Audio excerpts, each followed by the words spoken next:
One there had been harbingers. Early in May of 2203, news machines were excited by a flight of white crows over Sweden. A series of unexplained fires demolished half the Oisolayer Hill, a basic industrial pivot of the system. Small round stones fell near work camp installations on Mars.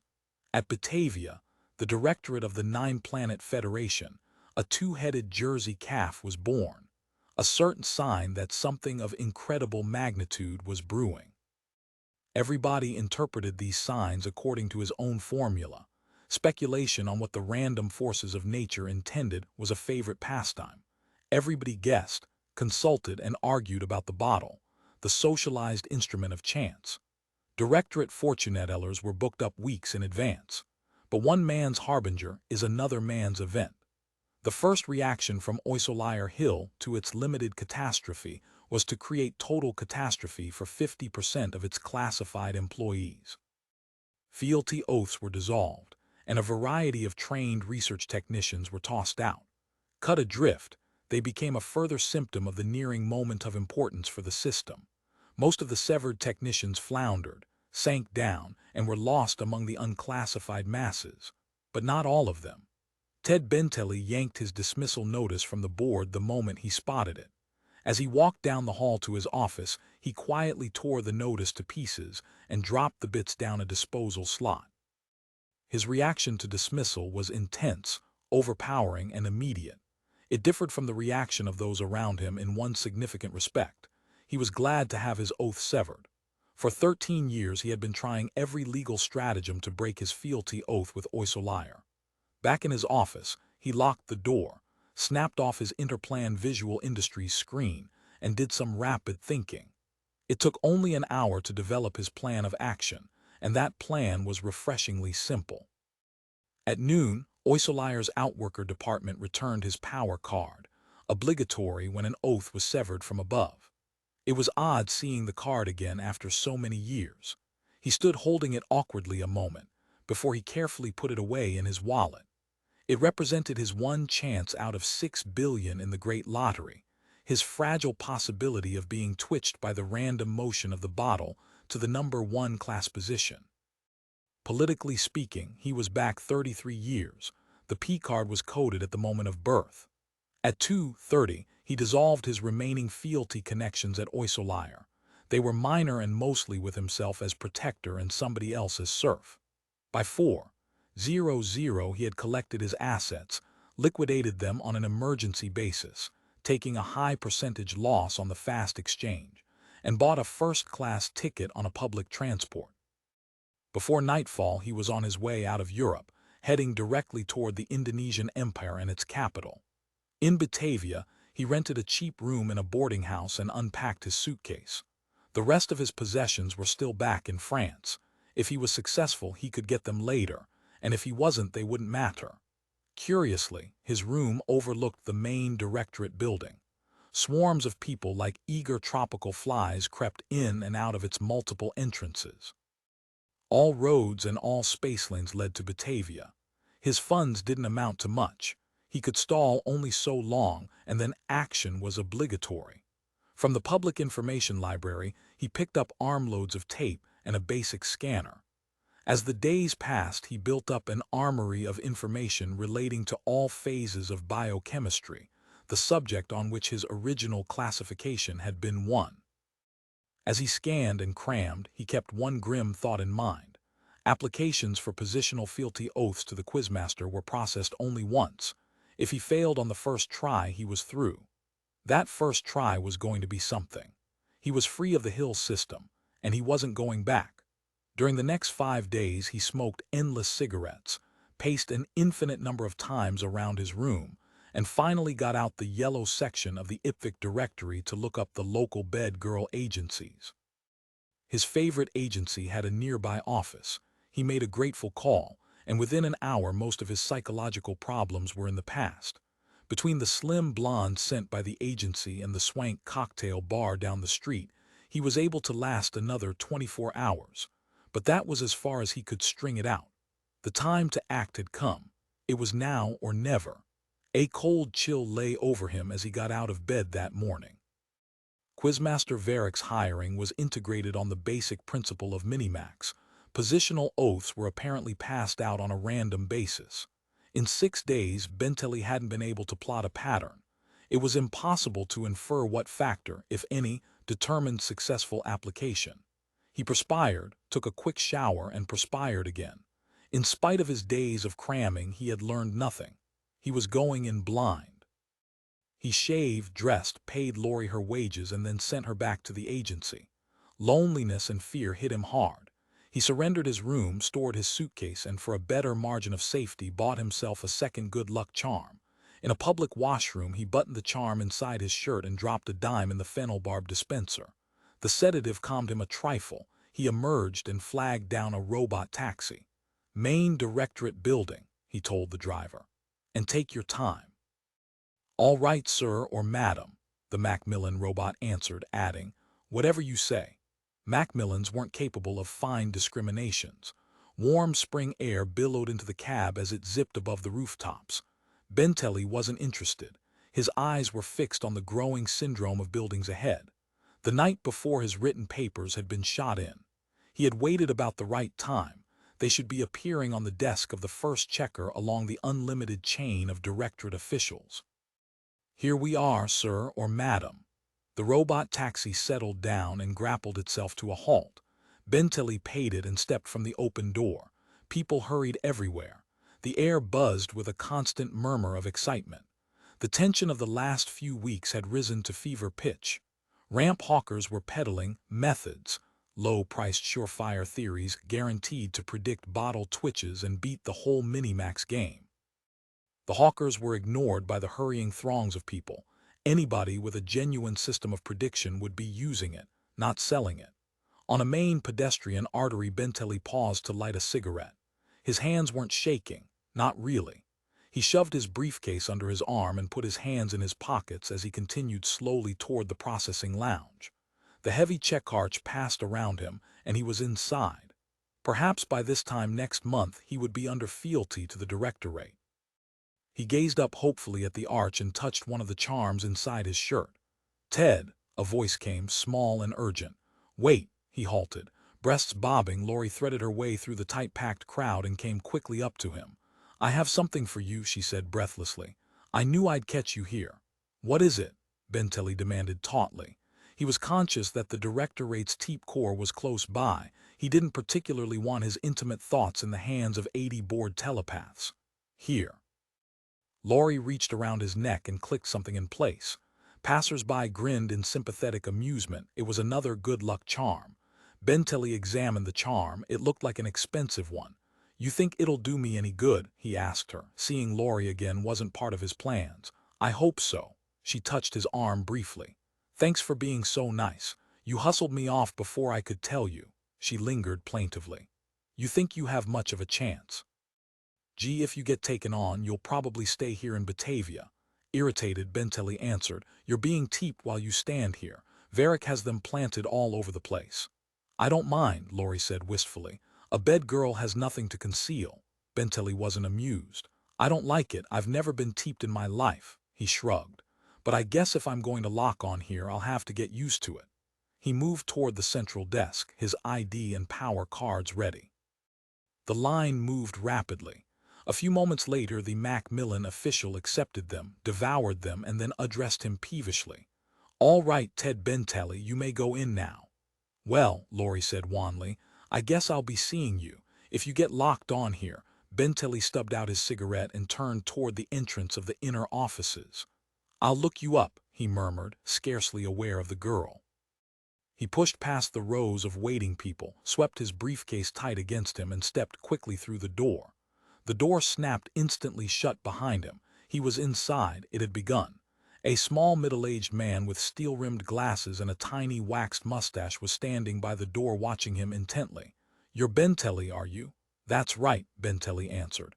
"I'm here to see Quizmaster Verrick." "Why?" "I'm looking for a Class A tape position." A girl pushed abruptly into the office. Ignoring Benteley, she said rapidly, "Well, it's over." She touched her temple. "See, now are you satisfied?" "Don't blame me," the small man said. "It's the law. The law, the girl slid up onto the desk and shrugged her tangle of crimson hair back out of her eyes. She grabbed a package of cigarettes from the desk and lit up with shaky, nervous fingers. Let's get the hell out of here, Peter. There's nothing of importance left. You know I'm staying, the small man said. You're a fool. The girl half turned as she noticed Benteley for the first time. Her green eyes flickered with surprise and interest. Who are you?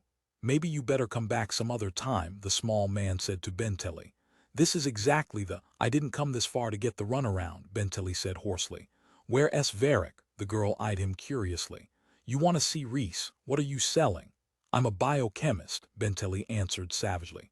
I'm looking for a Class A tape position. A faint touch of amusement twisted the girl's red lips. Is that so? Interesting, she shrugged her bare shoulders. Swear him on, Peter. The small man hesitated. Reluctantly, he stuck out his hand. I'm Peter Wakeman, he said to Benteley. This girl is Eleanor Stevens. She's Verrick's private secretary. It wasn't exactly what Benteley had expected. There was a momentary silence as the three of them appraised one another. The Macmillan sent him on in, Wakeman said presently. There's an open call for A-tape people, but I think Verrick has no need for more biochemists. He's got enough already. What do you know about it? Eleanor Stevens demanded. It's none of your business. You're not running personnel. I'm using common sense. Wakeman moved very deliberately between the girl and Benteley. I'm sorry, he said to Benteley. You're wasting your time here. Go to the Hill hiring offices. They're always buying and selling biochemists. I know, Benteley said. I've worked for the Hill system since I was 16. Then what do you want here? Eleanor asked. Oisolier dropped me. Go over to Soon. I'm not working for any more Hills, Benteley's voice lifted harshly.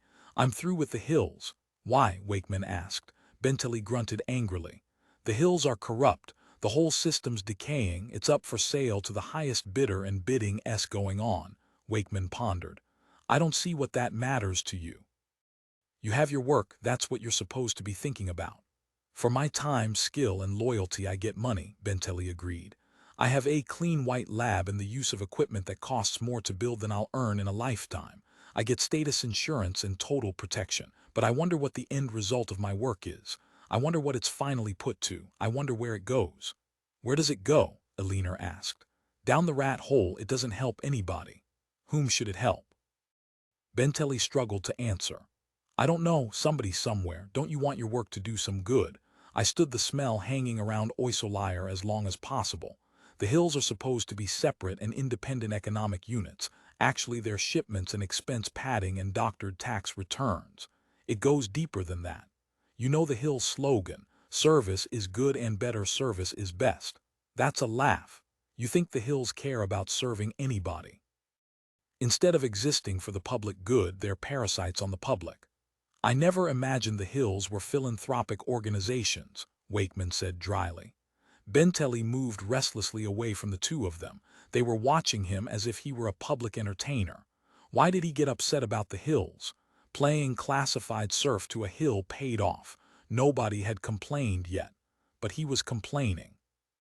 Maybe it was lack of realism on his part, an anachronistic survival the child guidance clinic hadn't been able to shake out of him. Whatever it was, he had taken as much as he could stand. How do you know the directorate is any better? Wakeman asked. You have a lot of illusions about it, I think. Let him swear on, Eleanor said indifferently. If that's what he wants, give it to him. Wakeman shook his head. I won't swear him on.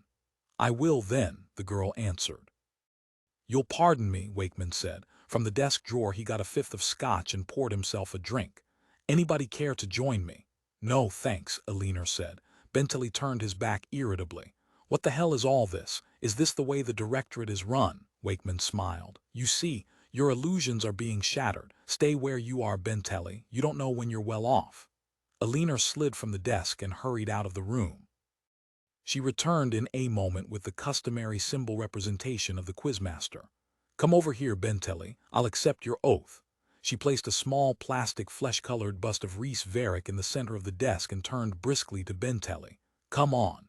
As Benteley moved slowly toward the desk, she reached up and touched the cloth bag hanging from a string around his neck, the charm Laurie had put there. What kind of charm is that? She asked him. She led him over beside her. Tell me about it. Benteley showed her the bit of magnetized steel and white powder. Virgin's milk, he explained curtly. That's all you carry. Alina indicated the array of charms dangling between her bare breasts. I don't understand how people get by with only one charm. Her green eyes danced. Maybe you don't get by, maybe that's why you have bad luck. I have a high positive scale, Benteley began irritably. And I have 2 other charms, somebody gave me this. Oh.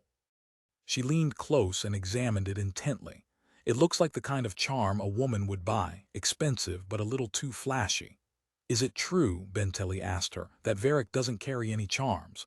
That's right, Wakeman spoke up. He doesn't need them. When the bottle twitched him to one, he was already class 6-3. Talk about luck, that man has it. He's risen all the way to the top, exactly as you see on the children's edutapes. Luck leaks out of his pores. I've seen people touch him hoping to get some of it, Alina said with shy pride. I don't blame them. I've touched him myself many times. What good has it done you? Wakeman asked quietly. He indicated the girl's discolored temples. I wasn't born at the same time and place as Reese, Alina answered shortly.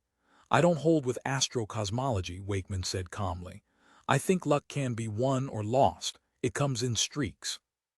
Speaking slowly and intently to Benteley, he continued. Verrick may have it now, but that doesn't mean he'll always have it. He gestured vaguely upward toward the floor above. They like to see some kind of balance. He added hastily, I'm not a Christian or anything like that, you understand. I know it's all random chance. He breathed a complicated smell of peppermint and onions into Benteley's face.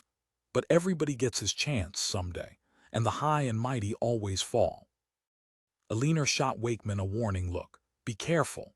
Without taking his eyes from Benteley, Wakeman said slowly, remember what I'm telling you, you're out of fealty, take advantage of it, don't swear yourself on to Verrick. You'll be stuck to him as one of his permanent serfs, and you won't like it. Benteley was chilled. You mean I'm supposed to take an oath directly to Verrick, not a positional oath to the Quizmaster?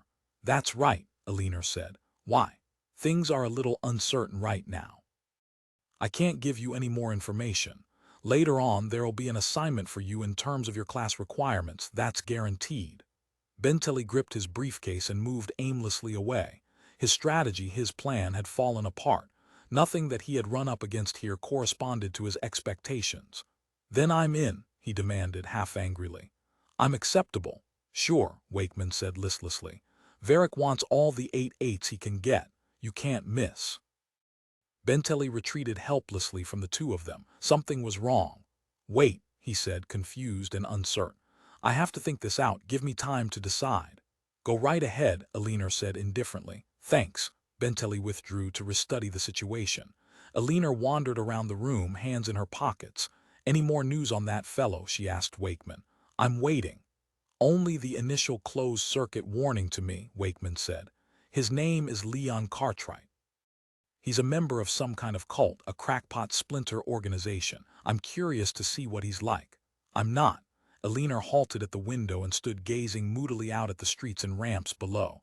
They'll be shrilling soon. It won't be long now.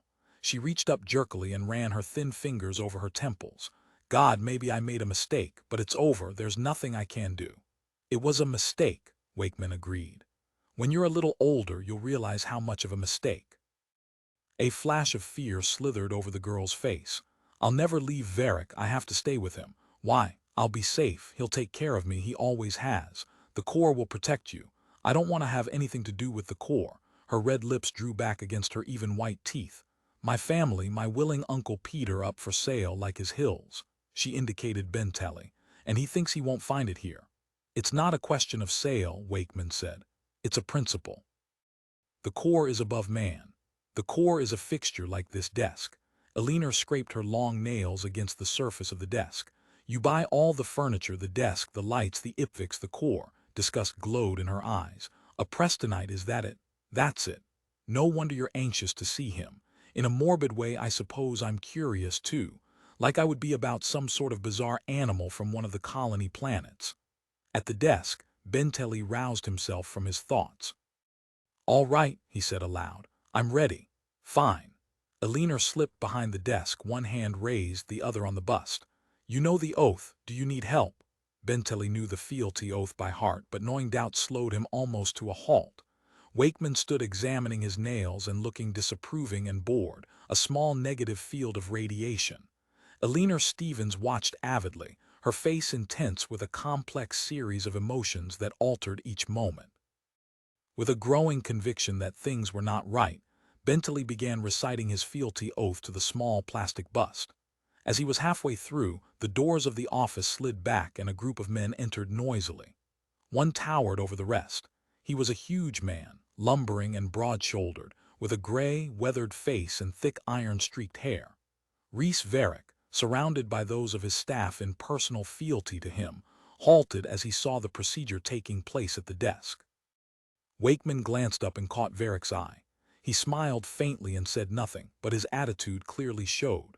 Eleanor Stevens had turned rigid as stone, cheeks flushed, body taut with feeling. She waited out Benteley's uneasy words. As soon as he had finished, she snapped into life.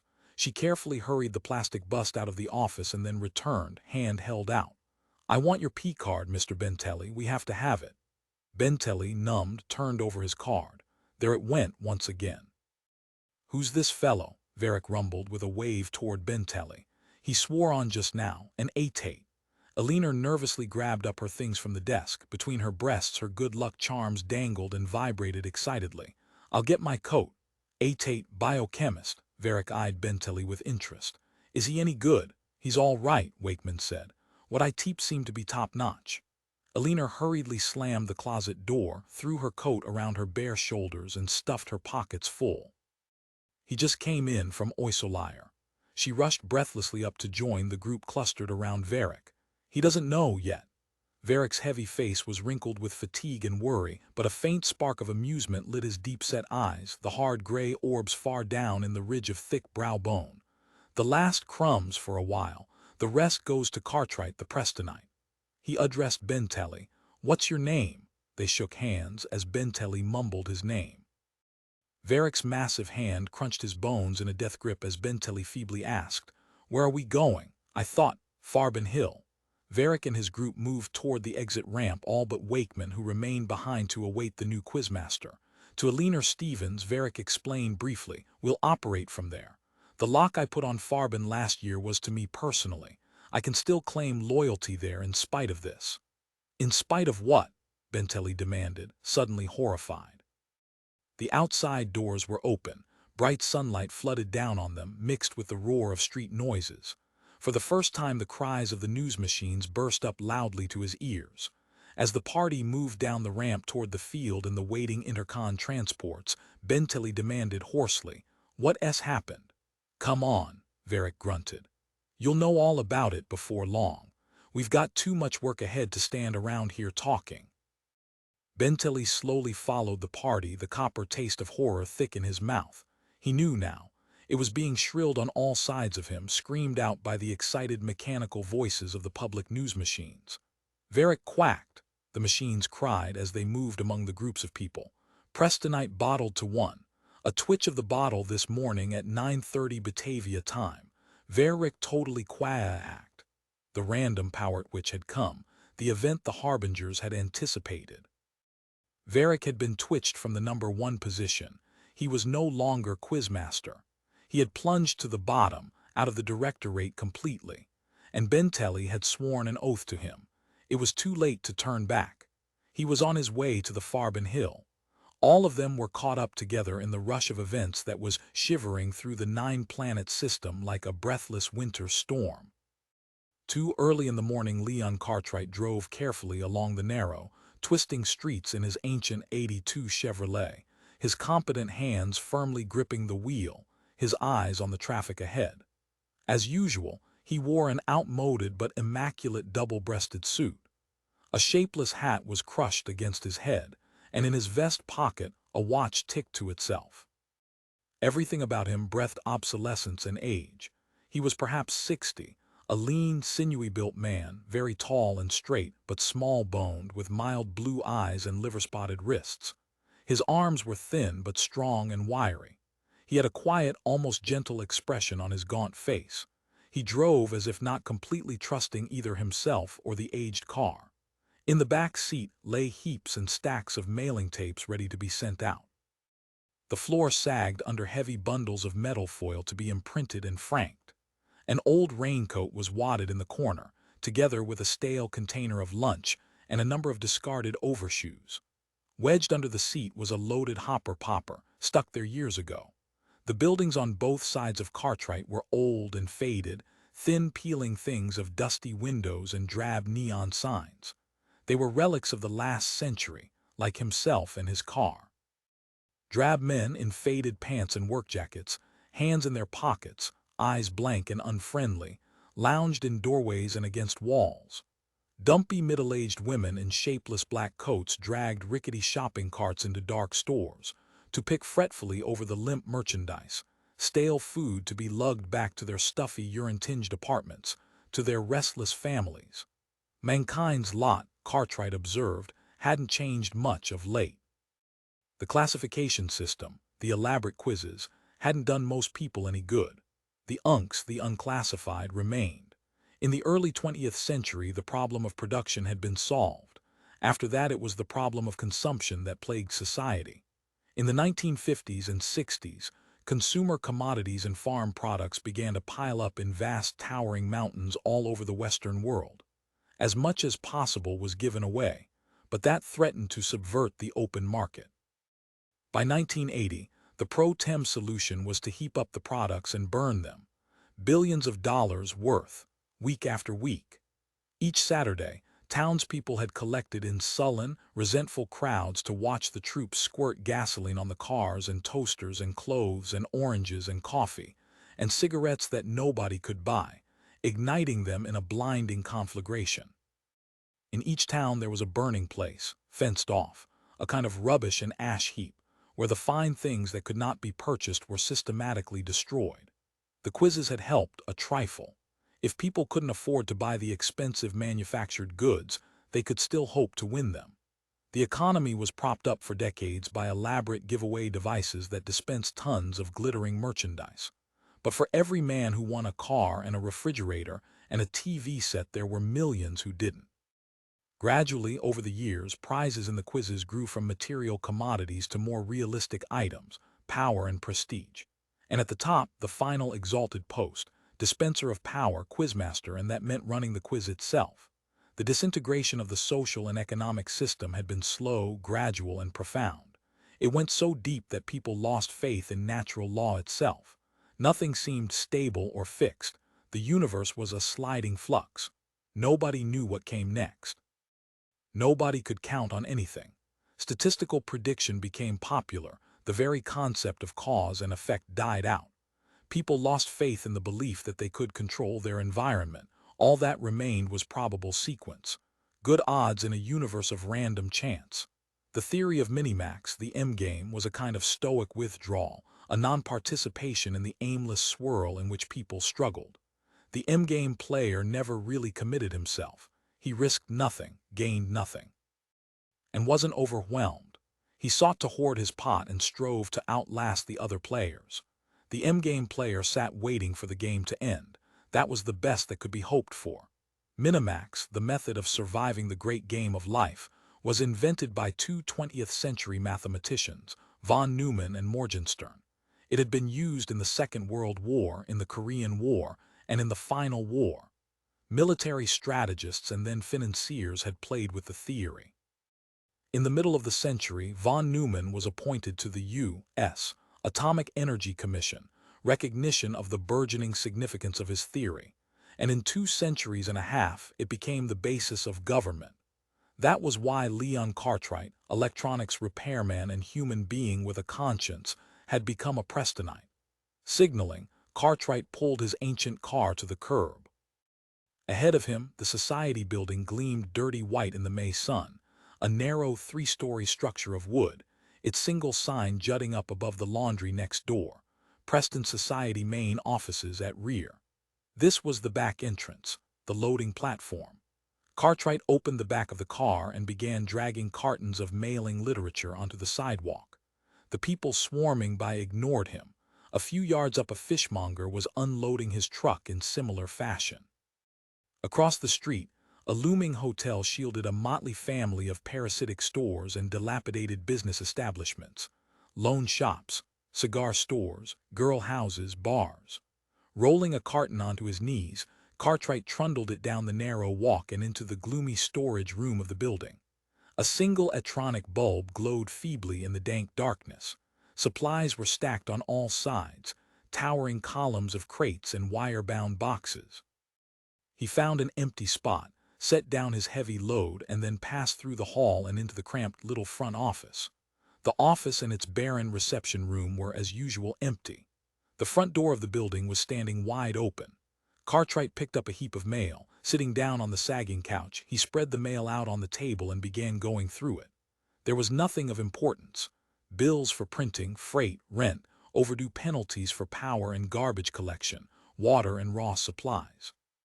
Opening a letter, he removed a $5 bill and a long note in a shaky, old woman's handwriting. There were a few more microscopic contributions. Adding it up, he found that the society had taken in $30. "They're getting restless," Rita O'Neill said, appearing in the doorway behind him. "Maybe we should begin." Cartwright sighed.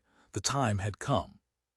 Pulling himself to his feet, he emptied an ashtray, straightened a pile of dogered copies of Preston's Flame Disc, and reluctantly followed the girl down the narrow hall.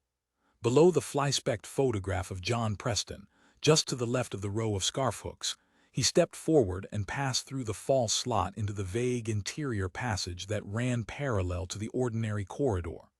At sight of him, the roomful of people ceased talking abruptly. All eyes were turned, and eager hope mixed with fright shuddered around the room. Relieved, a few of the people edged toward him. The murmur boiled up again and became a babble.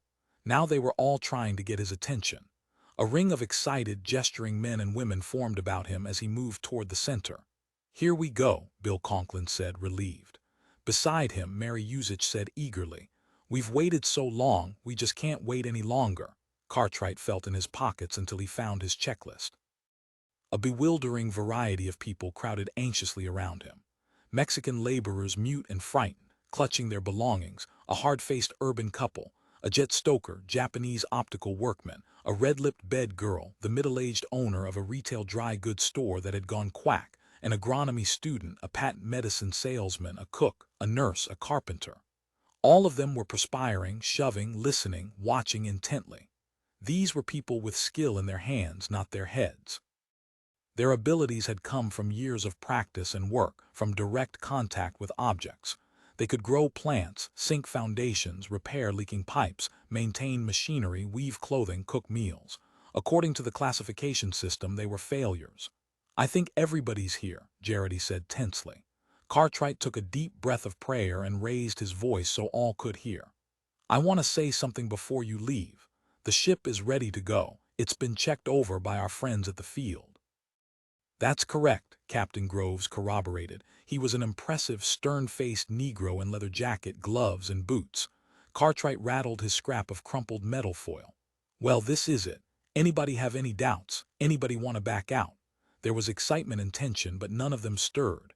Mary Usich smiled at Cartwright and then up at the young man beside her. Conklin put his arm around her and pulled her close. "This is what we've worked for," Cartwright continued. "This is the moment our money and time have gone to. I wish John Preston were here. He'd be glad to see this. He knew it would come someday. He knew there'd be a ship heading out past the colony planets, beyond the regions controlled by the Directorate. In his heart he was certain that men would seek new frontiers and freedom." He examined his watch. "Goodbye and good luck, you're on your way. Keep tight hold of your charms and let Groves do the steering." One by one they gathered their meager possessions and shuffled out of the room. Cartwright shook hands with them, mumbled words of hope and comfort. When the last of them had gone, he stood for a moment, silent and thoughtful in the now deserted room. "I'm glad that's over," Rita declared, relaxing. "I was afraid some of them would back out. The unknown is a terrible place. There are monsters out there." And in one of his books Preston describes weird calling voices. Cartwright poured himself a cup of black coffee from the silex. "Well, we have our part here. I don't know which is worse." "I never really believed it," Rita said, smoothing her black hair with an unconscious push of her slim, competent fingers. "You can change the universe. There's nothing you can't do." "There's plenty I can't do," Cartwright disagreed dryly. I'll try a few things, start some activity here and there, put an end to something else, but they'll get me before long." Rita was appalled. "How can you say that? I'm being realistic." His voice was hard, almost savage. "Assassins have killed every unk the bottle ever twitched. How long do you think it'll take them to get the challenge convention set up? The checks and balances of this system work to check us and balance them. As far as they're concerned, I broke the rules by just wanting to play. Anything that happens to me from now on is my own fault." "Do they know about the ship?" "I doubt it." Morbidly, he added, "I hope not." "You can last that long until the ship is safe. Isn't that the—" Rita broke off, turning in fear. From outside the building came the sound of jets. A ship was setting down on the roof, a sudden metallic whir like that of a steel insect. There was a staggering thump, then voices and quick movements from the floors above, as the roof trap was yanked open. Rita saw the look on her uncle's face, the momentary terror gleaming out, the brief flash of awareness. Then the benign weariness and quietude filmed over, and he smiled haltingly at her. "They're here," he observed in a faint, almost inaudible voice. Heavy military boots showed in the corridor. The green-uniformed directorate guards fanned out around the meeting chamber. After them came a calm-faced directorate official with a locked briefcase gripped. "You're Leon Cartwright?" the official inquired. Leafing through the notebook, he said, "Give me your papers. You have them with you." Cartwright slid his plastic tube from his inside coat pocket, unsnapped the seal, and spread out the thin metal foil. One by one he laid them on the table. Birth certificate, school and training records, psychanalysis, medical certificate, criminal record, status permit, statement of fealty history, last fealty release, all the rest. He pushed the heap toward the official and then removed his coat and rolled up his sleeve. The official glanced briefly at the papers and then compared the identification tabs with the markings seared deep in the flesh of Cartwright's forearm. "We'll have to examine fingerprints and brain pattern later. Actually, this is superfluous. I know you're Leon Cartwright." He pushed back the papers. "I'm Major Schieffer from the Directorate Teep Corps. There are other Teeps nearby. There was a power shift this morning, a little after 9. "I see," Cartwright said, rolling his sleeve down and putting on his coat again. Major Schieffer touched the smooth edge of Cartwright's status permit. "You're not classified, are you?" "No. I suppose your P-card was collected by your protector hill. That's the usual system, isn't it?" "That's the usual system," Cartwright said. "But I'm not under fief to any hill. As you'll see on my paper, I was discharged earlier this year." Schieffer shrugged. "Then, of course, you put your power card up for sale on the black market." He closed his notebook with a snap. "Most twitches of the bottle bring up unclassifieds since they outnumber classifieds by such a margin, but one way or another classifieds manage to get hold of the power cards." Cartwright laid his power card on the table. "There's mine." Schieffer was astounded. "Incredible." He rapidly scanned Cartwright's mind, a suspicious, puzzled expression on his face. "You knew already?" "You knew this was coming?" "Yes." "Impossible, it just occurred. We came instantly. The news hasn't even reached Verrick. You're the first person outside the Corps to know." He moved close to Cartwright. "There's something wrong here. How did you know it was coming?" "That two-headed calf," Cartwright said vaguely. The Teep official was lost in thought, still exploring Cartwright's mind. Abruptly he broke away. "It doesn't matter. I suppose you have some inside pipeline." "I could find out. It's in your mind, someplace deep down, carefully larded over." He stuck out his hand. "Congratulations. If it's all right with you, we'll take up positions around here. In a few minutes Verrick will be informed. We want to be ready." He pushed Cartwright's P-card into his hand. "Hang on to this. It's your sole claim to your new position." "I guess," Cartwright said, beginning to breathe again, "I can count on you." He pocketed the power card carefully. "I guess you can." Schieffer licked his lip reflectively. "It seems strange. You're now our superior and Verrick is nothing. It may be some time before we can make the psychological changeover. Some of the younger Corps members who don't remember any other Quizmaster," he shrugged. "I suggest you place yourself in Corps hands for a while. We can't stay here, and a lot of people at Batavia have personal fealties to Verrick, not to the position.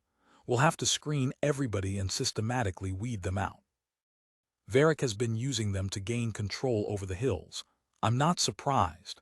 Verrick is shrewd." Schieffer measured Cartwright critically. "During his quizmastership he was challenged repeatedly. There was always somebody filtering in. We were kept busy, but I suppose that's what we're for. I'm glad you came, Cartwright admitted. When I heard the noise, I thought it was Verrick. It would have been if we had notified him. There was grim amusement in Schiefer's eyes. If it hadn't been for the older Teeps, we probably would have notified him first and taken our time getting here. Peter Wakeman made a big thing of it. Responsibility and duty, that sort of thing. Cartwright made a mental note. He could have to look up Peter Wakeman. As we approached, Schiefer continued slowly, our first group picked up the thoughts of a large group of people apparently leaving here. Your name was in their minds and this location. Cartwright became instantly wary. Oh. They were moving away from us, so we couldn't catch much. Something about a ship, something to do with a long flight. You sound like a government fortune teller. There was an intense field around them of excitement and fear. I can't tell you anything, Cartwright repeated with emphasis. I don't know anything about it. Ironically, he added, some creditors, perhaps. In the courtyard outside the Society building, Rita O'Neill paced around in a small, aimless circle, feeling suddenly lost. The great moment had come and passed. Now it was part of history. Against the Society building rose the small, barren crypt in which the remains of John Preston lay. She could see his dark, ill-formed body suspended within the yellowed, fly-specked plastic cube, hands folded over his bird-like chest, eyes shut, glasses eternally superfluous. Small hands, crippled with arthritis, a hunched-over, nearsighted creature. The crypt was dusty. Trash and debris were littered around it. Stale rubbish the wind had blown there and left. Nobody came to see Preston's remains. The crypt was a forgotten, lonely monument, housing a dismal shape of clay, impotent, discarded. But half a mile away, the fleet of archaic cars was unloading its passengers at the field. The battered GM ore freighter was jammed tight on the launcher. The people were clumsily climbing the narrow metal ramp into the unfamiliar hull. The fanatics were on their way. They were setting out for deep space to locate and claim the mythical 10th planet of the Sol system, the legendary flame disk, John Preston's fabulous world, beyond the known universe. 3. Before Cartwright reached the directorate buildings at Batavia, the word was out. He sat fixedly watching the TV screen as the high-speed Intercon rocket hurtled across the South Pacific sky. Below them were spread out blue ocean and endless black dots, conglomerations of metal and plastic houseboats on which Asiatic families lived. Fragile platforms stretched from Hawaii to Ceylon. The TV screen was wild with excitement. Faces blinked on and off. Scenes shifted with bewildering rapidity. The history of Verrick's 10 years was shown. Shots of the massive, thick-browed ex-Quizmaster and resumes of what he had accomplished. There were vague reports on Cartwright. He had to laugh, in a nervous aside that made the Teeps start. Nothing was known about him, only that he was somehow connected with the Preston Society. The news machines had dug up as much as possible on the Society. It wasn't much. There were fragments of the story of John Preston himself, the tiny, frail man creeping from the information libraries to the observatories, writing his books, collecting endless facts, arguing futilely with the pundits, losing his precarious classification, and finally sinking down and dying in obscurity. The meager crypt was erected. The first meeting of the Society was held. The printing of Preston's half-crazed, half-prophetic books was begun. Cartwright hoped that was all they knew. He kept his mental fingers crossed and his eyes on the TV screen. He was now the supreme power of the 9-planet system. He was the Quizmaster, surrounded by a telepathic core, with a vast army and warfleet and police force at his disposal. He was unopposed administrator of the random bottle structure, the vast apparatus of classification, quizzes, lotteries, and training schools. On the other hand, there were the 5 hills, the industrial framework that supported the social and political system. How far did Verrick get? He asked Major Schiefer. Schiefer glanced into his mind to see what he wanted. Oh, he did fairly well. By August he would have eliminated the random twitch in the whole endgame structure. Where is Verrick now? He left Batavia for the Farben Hill where he's strongest.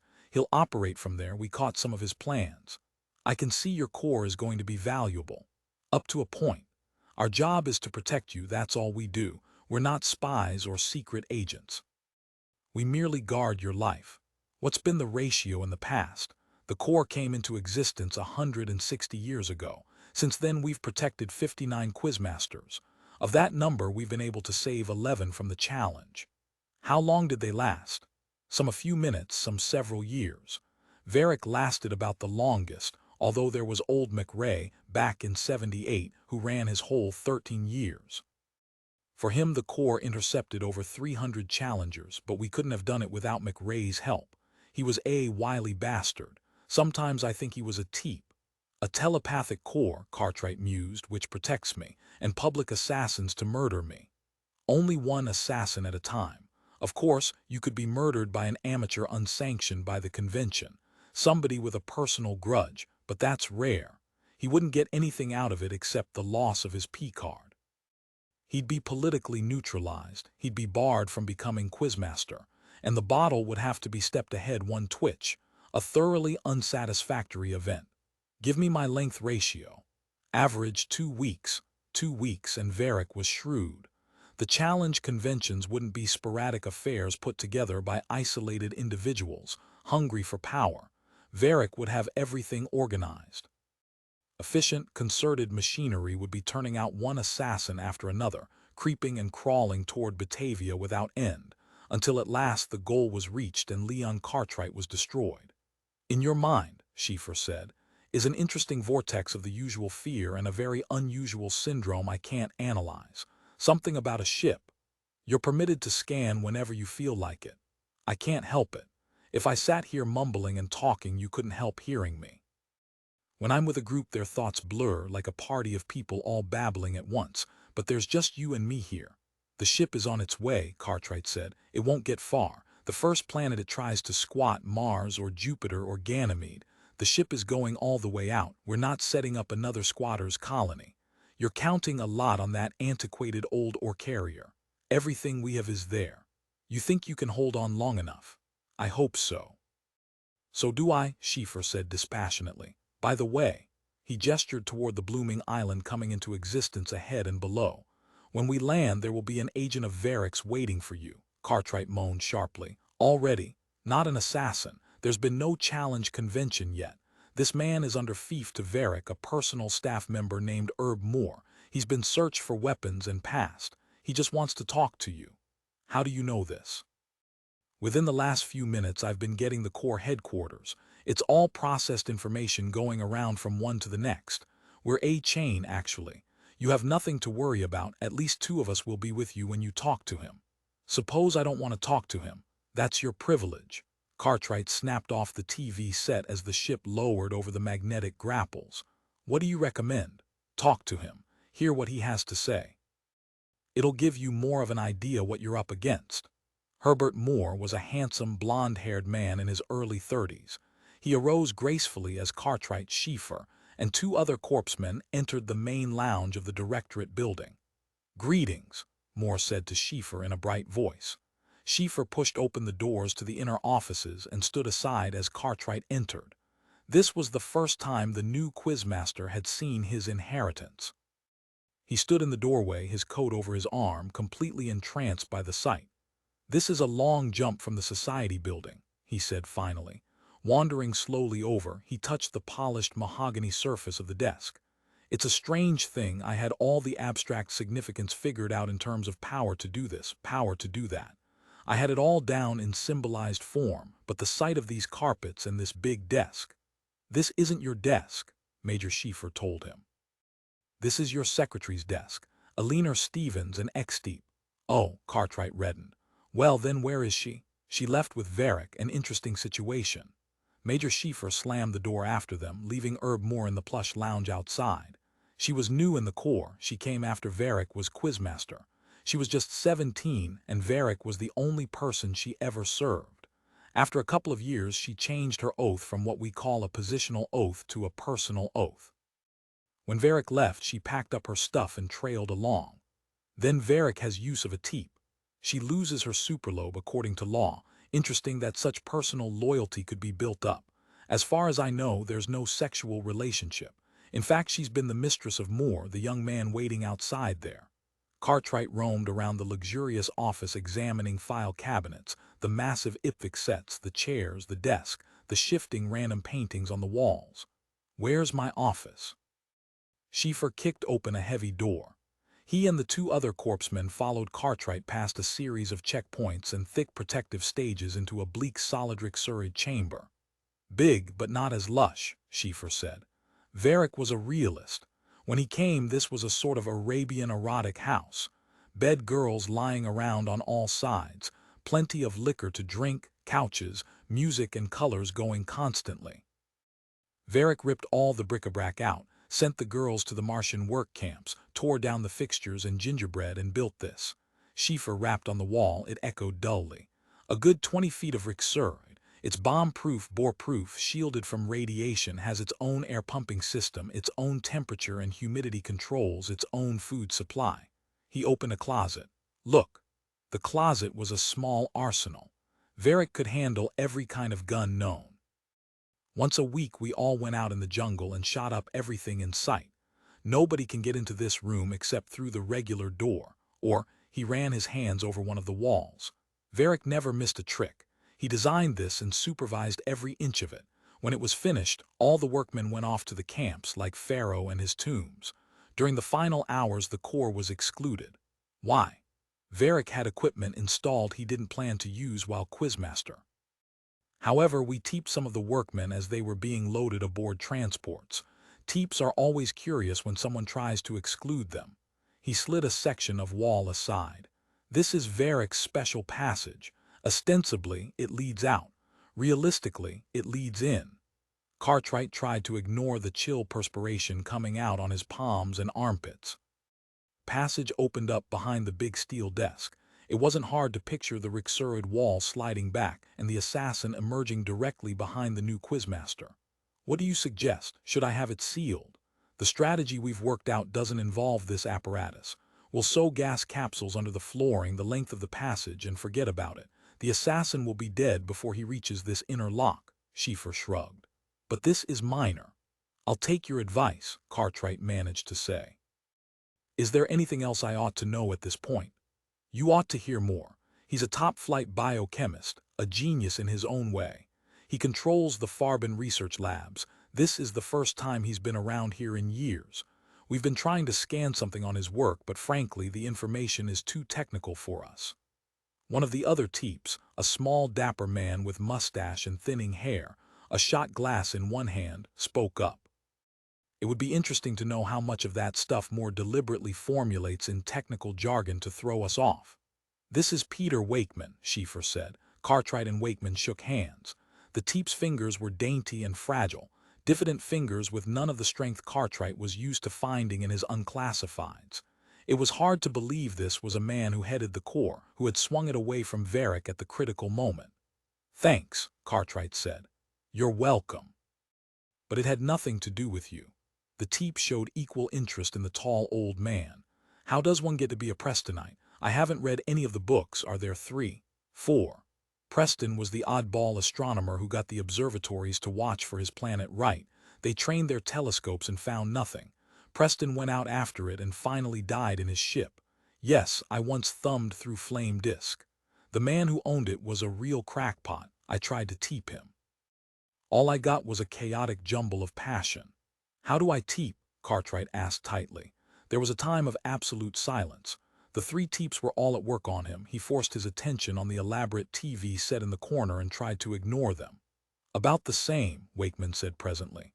"You're oddly phased for this society. The M-game places a great emphasis on the Aristotelian golden mean. You've got everything tied up in your ship. Outhouse or palace, if your ship goes down, that's the end of you." "It won't go down," Cartwright told him harshly. The 3 Teeps were amused. "In a universe of chance nobody can predict," said Schiefer dryly. "It probably will be destroyed, yet it might get through." "After you've talked to Moore," Wakeman said, "it'll be interesting to see if you still predict success." Herb Moore slid lithely to his feet as Cartwright and Wakeman entered the lounge. "Sit down," Cartwright said. "I'll talk to you here." Moore remained standing. "I won't take up much of your time, Mr. Cartwright. I know you've got plenty to do." Wakeman grunted sourly. "What do you want?" Cartwright demanded. "Let's put it this way, you're in. Verrick is out. You hold the supreme position in the system, right?" His strategy, Wakeman said thoughtfully, is to convince you you're an amateur. That much we can get. He wants you to think you're a sort of janitor sitting in the boss chair while he's out closing some big deal. Moore began pacing around, cheeks flushed with excitement, gesturing vividly, highly animated by the flow of words beginning to pour out of his mouth. Reese Verrick was Quizmaster 10 years. He was challenged daily and he met every challenge. Essentially, Verrick is a skilled leader. He operated this job with more knowledge and ability than all the Quizmasters before him put together. Except McRae, Schieffer pointed out as he entered the lounge. Don't forget him. He warmed up quickly. Good old McRae. Cartwright felt sick at his stomach. He threw himself down in one of the soft chairs and lay wearily back as it adjusted to his weight and posture. The argument continued without him. The rapid words that flowed between the two Teeps and Verrick's bright young man were remote and dreamlike. He tried to concentrate on the reasonings, but they didn't appear to concern him. In many ways, Herb Moore was right. He had blundered into somebody else's office, position, and problems. He wondered vaguely where the ship was. Unless something had gone wrong, it would soon be heading out toward Mars and the asteroid belt. Hadn't customs fallen behind already? He examined his watch. The ship was gaining velocity at this very moment. Moore's sharp voice brought him back. He sat up straight and opened his eyes. All right, Moore was saying excitedly. The word's gone out on the Ipvic. The convention will probably be held at the Westinghouse Hill. There's more hotel space there. Yes, Wakeman was saying tightly. That's the usual place for the murderers to collect. There's plenty of rooms at low rates. Wakeman and Moore were discussing the challenge convention. Cartwright got unsteadily to his feet. I want to talk to Moore. You two clear out of here. Go someplace else. The Teeps conferred silently, then moved toward the door. Be careful, Wakeman warned him. You've had a lot of emotional shocks today. Your thalamic index is too high. Cartwright closed the door after them and turned to face Moore. Now we can get this settled once and for all. Moore smiled confidently. Anything you say, Mr. Cartwright, you're the boss. I'm not your boss. No, that's so. A few of us stayed loyal to Reese. A few of us didn't let him down. You must think a lot of him. Moore's expression showed that he did. Reese Verrick is a big man, Mr. Cartwright. He's done a lot of big things. He works on a vast scale. He glowed happily. Fully rational. What do you want me to do? Give him back his position? Cartwright heard his own voice waver with emotion. I'm not giving this up. I don't care how irrational this is. I'm here and I'm staying here. You can't intimidate me. You can't laugh me out. His voice echoed. He was shouting. He forced himself to calm down. Herb Moore smiled brightly and basked in his own warmth. He's young enough to be my son, Cartwright found himself thinking. He can't be over 30 and I'm 63. He's just a boy, a child prodigy. Cartwright tried to keep his hands from shaking, but he couldn't. He was excited, too excited. He could hardly speak. He was all wrought up, and he was afraid. You can't operate this, Moore said quietly. This isn't your line. What are you? I examined the records. You were born October 5, 2140, outside the Imperial Hill.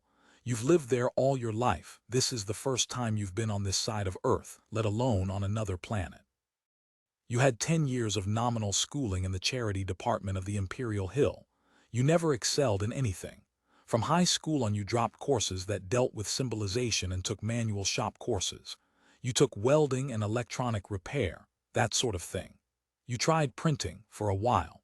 After you got out of school, you worked in a turret factory as a mechanic. You designed a few circuit improvements in plimp board design, but the directorate rejected your patents as trivial. The improvements, Cartwright said with difficulty, were incorporated in the bottle itself a year later. From then on you were bitter. You serviced the bottle at Geneva and saw your own designs in operation. You tried over 5,000 times to win a classification, but you never had enough theoretical knowledge. When you were 49, you gave up. When you were 50, you joined this crackpot outfit, this Preston Society. I had been attending meetings 6 years. There weren't many members at the time, and you finally were elected president of the society. You put all your money and time into the crazy thing. It has become your driving conviction, your mania. Moore beamed happily, as if cracking an intricate equation. And now you hold this position, Quizmaster, over a whole race, billions of people, endless quantities of men and material, maybe the sole civilization in the universe. and you see all this only as a means of expanding your society. Cartwright choked futilely. What are you going to do? Moore persisted. Print a few trillion copies of Preston's tracks, distribute immense 3D pictures of him and spread them all over the system. Supply statues, vast museums full of his clothing, false teeth, shoes, fingernail pairings, buttons, shrines for the faithful to visit. You already have one monument to go to.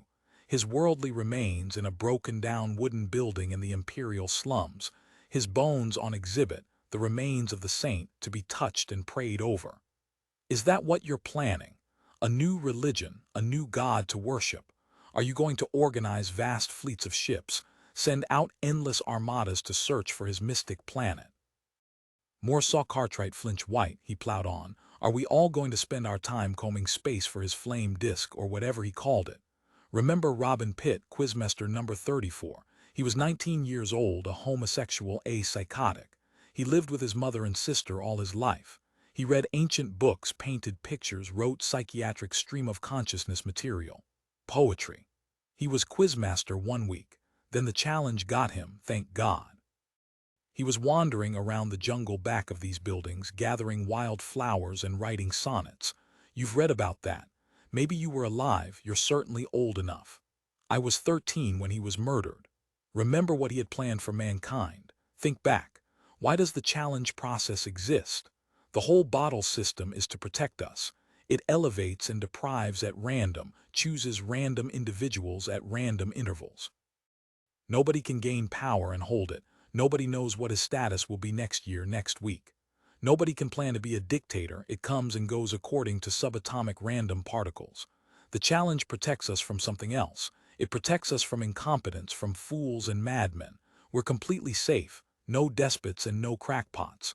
I'm not a crackpot, Cartwright muttered hoarsely. The sound of his own voice amazed him. It was weak and forlorn, without conviction. Moore's broad smile increased. There was no doubt in his mind. It'll take me a while to adjust, he finished lamely. I need time. You think you can adjust? Moore asked. Yes. I don't. You have approximately 24 hours. That's about how long it takes to convene a challenge convention and pick the first candidate. There should be a lot to choose from. Cartwright's thin body jerked. Why? Verrick has put up $1 million gold to the one who gets you. The offer is good until you're dead. Cartwright heard the words, but they didn't register. He was vaguely aware that Wakeman had come into the lounge and was moving up to Moore. The two of them walked away talking in low tones. He hardly heard them. Like a frigid nightmare, the phrase, $1 million gold, dripped and leaked into his brain. There'd be plenty of takers. With that much money, an unk could buy a variety of classifications on the black market. The best minds in the system would gamble their lives for that, in a society that was a constant gamble, an unceasing lottery. Wakeman came over to him, shaking his head. What a hopped-up mind. There was a lot of wild stuff we couldn't catch. Something about bodies and bombs and assassins and randomness. He's gone now. We sent him off. What he said is true, Cartwright gasped. He's right. I have no place here. I don't belong here. His strategy is to make you think that. But it's true. Wakeman nodded reluctantly. I know, that's why it's such a good strategy. We have a good strategy too, I think. When the time comes, you'll know about it. He suddenly grabbed Cartwright by the shoulder. Better sit down, I'll pour you a drink. Verrick left some genuine scotch around here, a couple of full cases. Cartwright shook his head mutely. Suit yourself. Wakeman got out his pocket handkerchief and mopped his forehead. His hands were shaking. I think I'll have one if you don't mind. After teeping that high-powered blur of pathological drive, I can use a drink myself. Ted Benteley stood by the kitchen door inhaling warm smells of cooking food. The Davis house was pleasant and bright. Al Davis, minus his shoes, was sitting contentedly before the TV set in the living room, gazing earnestly at the ads. His pretty brown-haired wife Laura was preparing dinner. If that's protein, Benteley said to her, it's the best job of adulteration I've smelled. We never have protein, Laura answered briskly. We tried it the first year we were married, but you can taste it no matter how they fix it up. It's terribly costly to buy natural foods, of course, but it's worth it. Protein is for the unks. If it wasn't for protein, Al said, overhearing her, the unks would have starved to death back in the 20th century. You're always passing out typical layman-type misinformation. Allow me to give you the straight dope." "Please do," Laura said. Protein isn't a natural algae. It's a mutant that started out in culture tanks in the Middle East and gradually crept onto a variety of freshwater surfaces. I know that. When I go into the bathroom in the morning, don't I find the darn stuff growing all over the wash basin and the pipes and in the tub and in the fixture. It also grows over the Great Lakes, Al said scientifically. "Well, this isn't protein," Laura said to Ted. "This is a real beef roast, real spring potatoes and green peas and white rolls." "You two are living better than when I last saw you," Benteley said. "What happened?" A complex look crossed Laura's dainty face. "Didn't you hear? Al jumped a whole class. He beat the government quiz. He and I studied together every night after he got home from work." "I never heard of anybody beating the quizzes. Was it mentioned on TV?" "As a matter of fact, it was." Laura frowned resentfully. "That awful Sam Oster talked about it the whole length of a program. He's that rabble-rouser who has such a big following among the unks." "I'm afraid I don't know him," Benteley admitted. On the TV, glorious ads played back and forth like liquid fire. One after another they rose, hung for an instant, and then dropped away. Ads were the highest art form. The finest creative talent was at work behind them. Ads combined color, balance, rhythm, and a restless aliveness that pulsed from the screen and into the cozy Davis living room. From hidden hi-fi speakers mounted within the walls, random combinations of accompanying sound drifted. "The convention," Davis said, indicating the screen. "They're advertising for applicants and giving quite a bonus." A vortex of foaming light and color texture lapping across the screen symbolized the challenge convention. Billowing mass broke apart, held, and reformed in new combinations. A pattern of unusually excited spheres danced their way across, and the accompanying music rose to a fever pitch. "What's it saying?" Benteley asked. "I can switch to the L channel if you want, then you'll have it straight." Laura hurried in with silver and china for the table. "Don't put that L channel on, all the unks watch that. That's why they have it both ways, this for us and the literal for them." "You're wrong, honey," Al said seriously. "The L channel is for news and factual information. The S channel is for pleasure. I enjoy watching it this way, but—" He waved his hand and the circuit switched abruptly. The vivid swirls of color and sound winked out. In their place, the placid features of the Westinghouse news announcer appeared. "Here's the same thing." Laura set the table and returned to the kitchen in a flurry of activity. The living room was friendly and comfortable. One wall was transparent. Below the house stretched out the city of Berlin, clustered around the Farben Hill, a vast towering center cone, black against the night sky.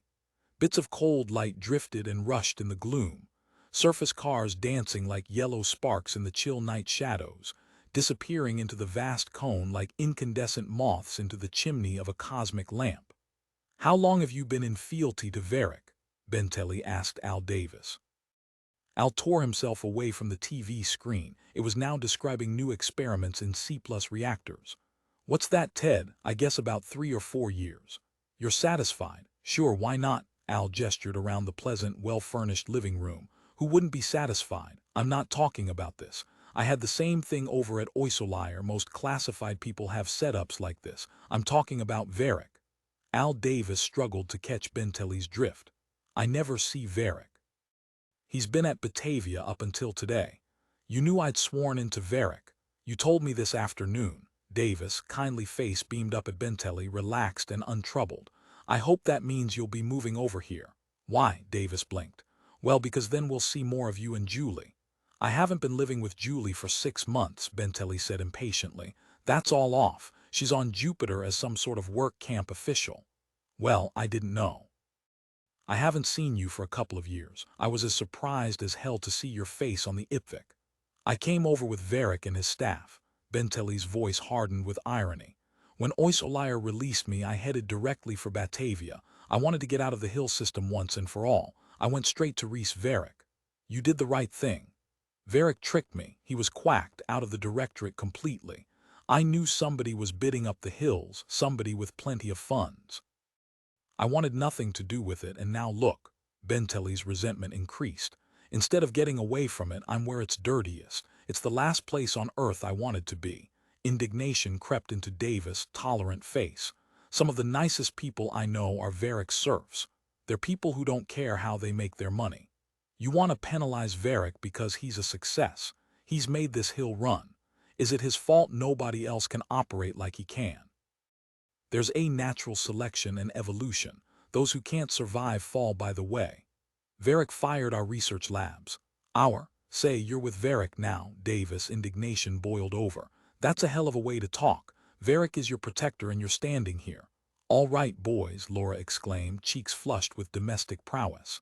Dinner's on the table and I want you to go get some chairs for us to sit on. Al, you wash your hands before we eat, and put on your shoes.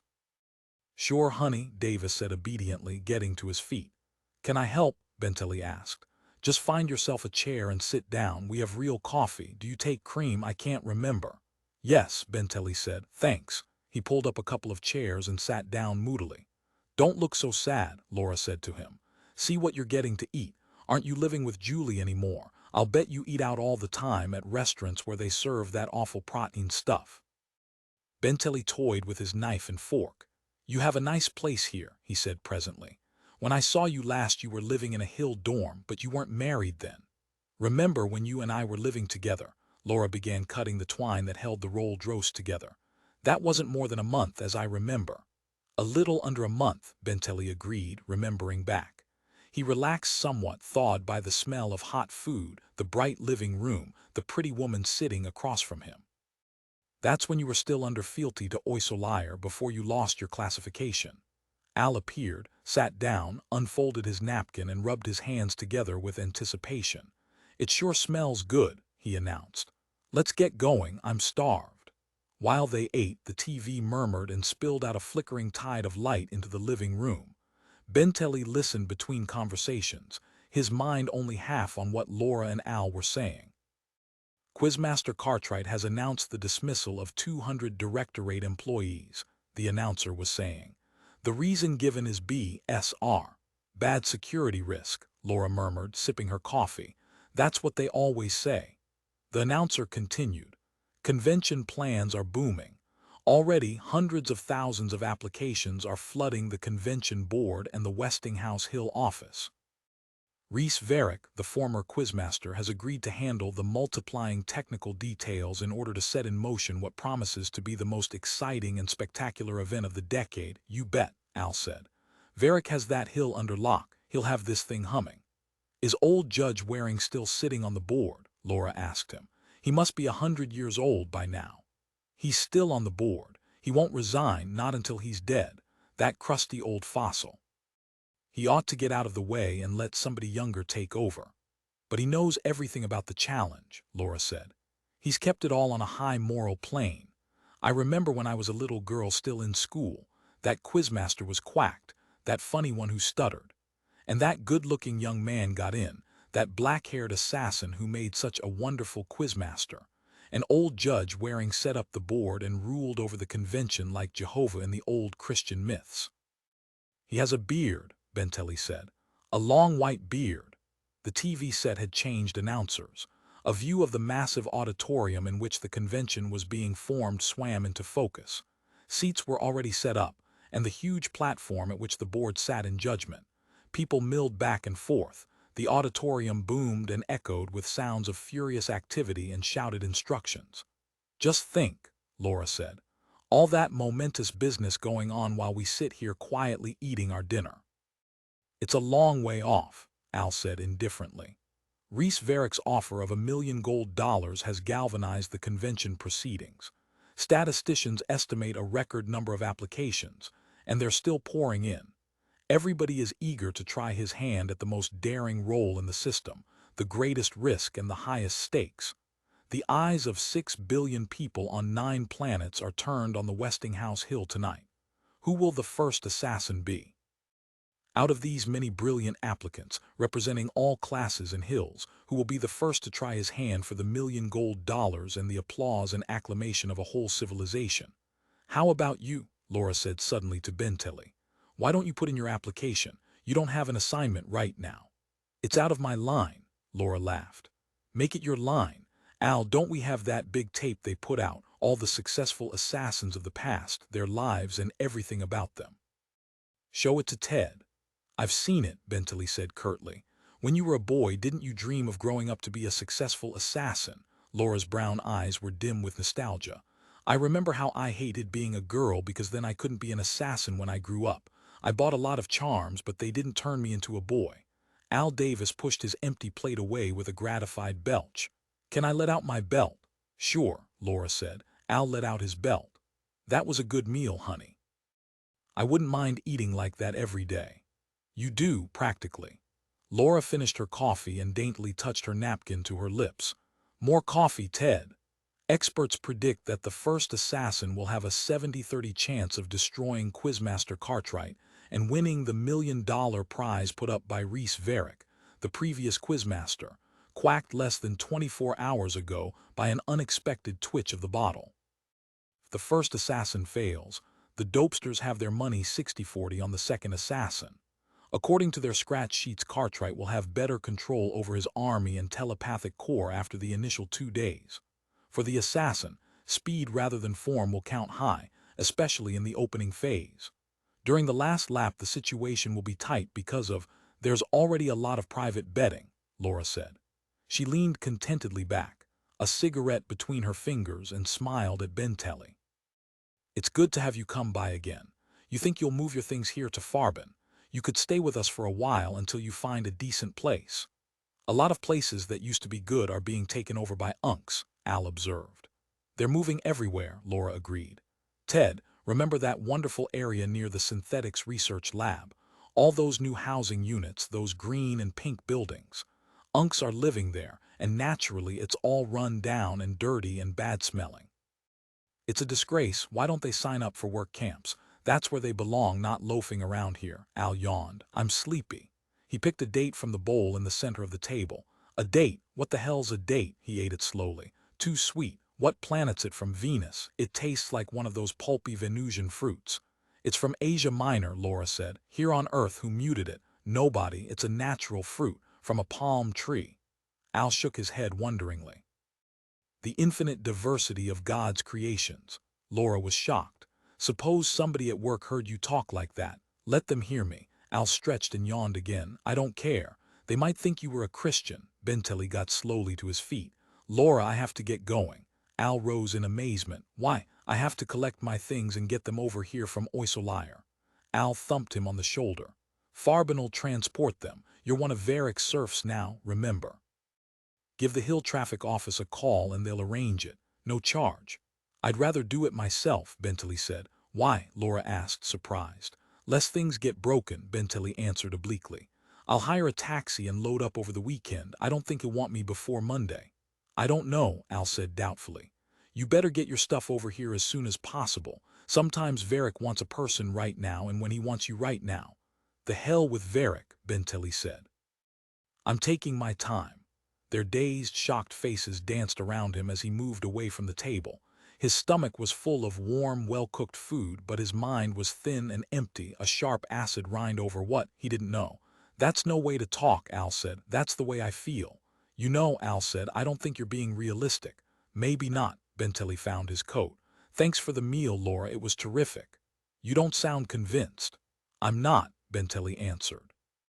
You have a fine little place here. All the comforts and conveniences. I hope you'll both be very happy. I hope your cooking keeps on convincing you in spite of me. It will, Laura said. The announcer was saying more than 10,000 already from all parts of Earth. Judge Waring's announcement that the first assassin will be chosen at this session tonight, Al exclaimed. He whistled appreciatively. Verrick doesn't waste any time. He shook his head, impressed. That man really moves, Ted. You have to hand it to him. Benteley crouched down and snapped the TV set off. The rapid procession of sounds and images faded out of existence, and he rose to his feet. You mind, he said. What happened? Laura faltered. It went off. I turned it off. I'm tired of hearing that goddamn racket. I'm tired of the convention and everything about it. There was an uneasy, unnatural silence. After a moment, Al grinned uncertainly. How about a shot of booze before you go? It'll relax you. I'm relaxed, Benteley said. He crossed over to the transparent wall and stood with his back to Laura and Al, gazing gloomily out at the night and the endless winking procession of lights that moved around Farbin Hill. In his mind, a similar phantasmagoria of shapes and images swirled. He could turn off the TV and opaque the wall, but he couldn't halt the rapid activity in his mind.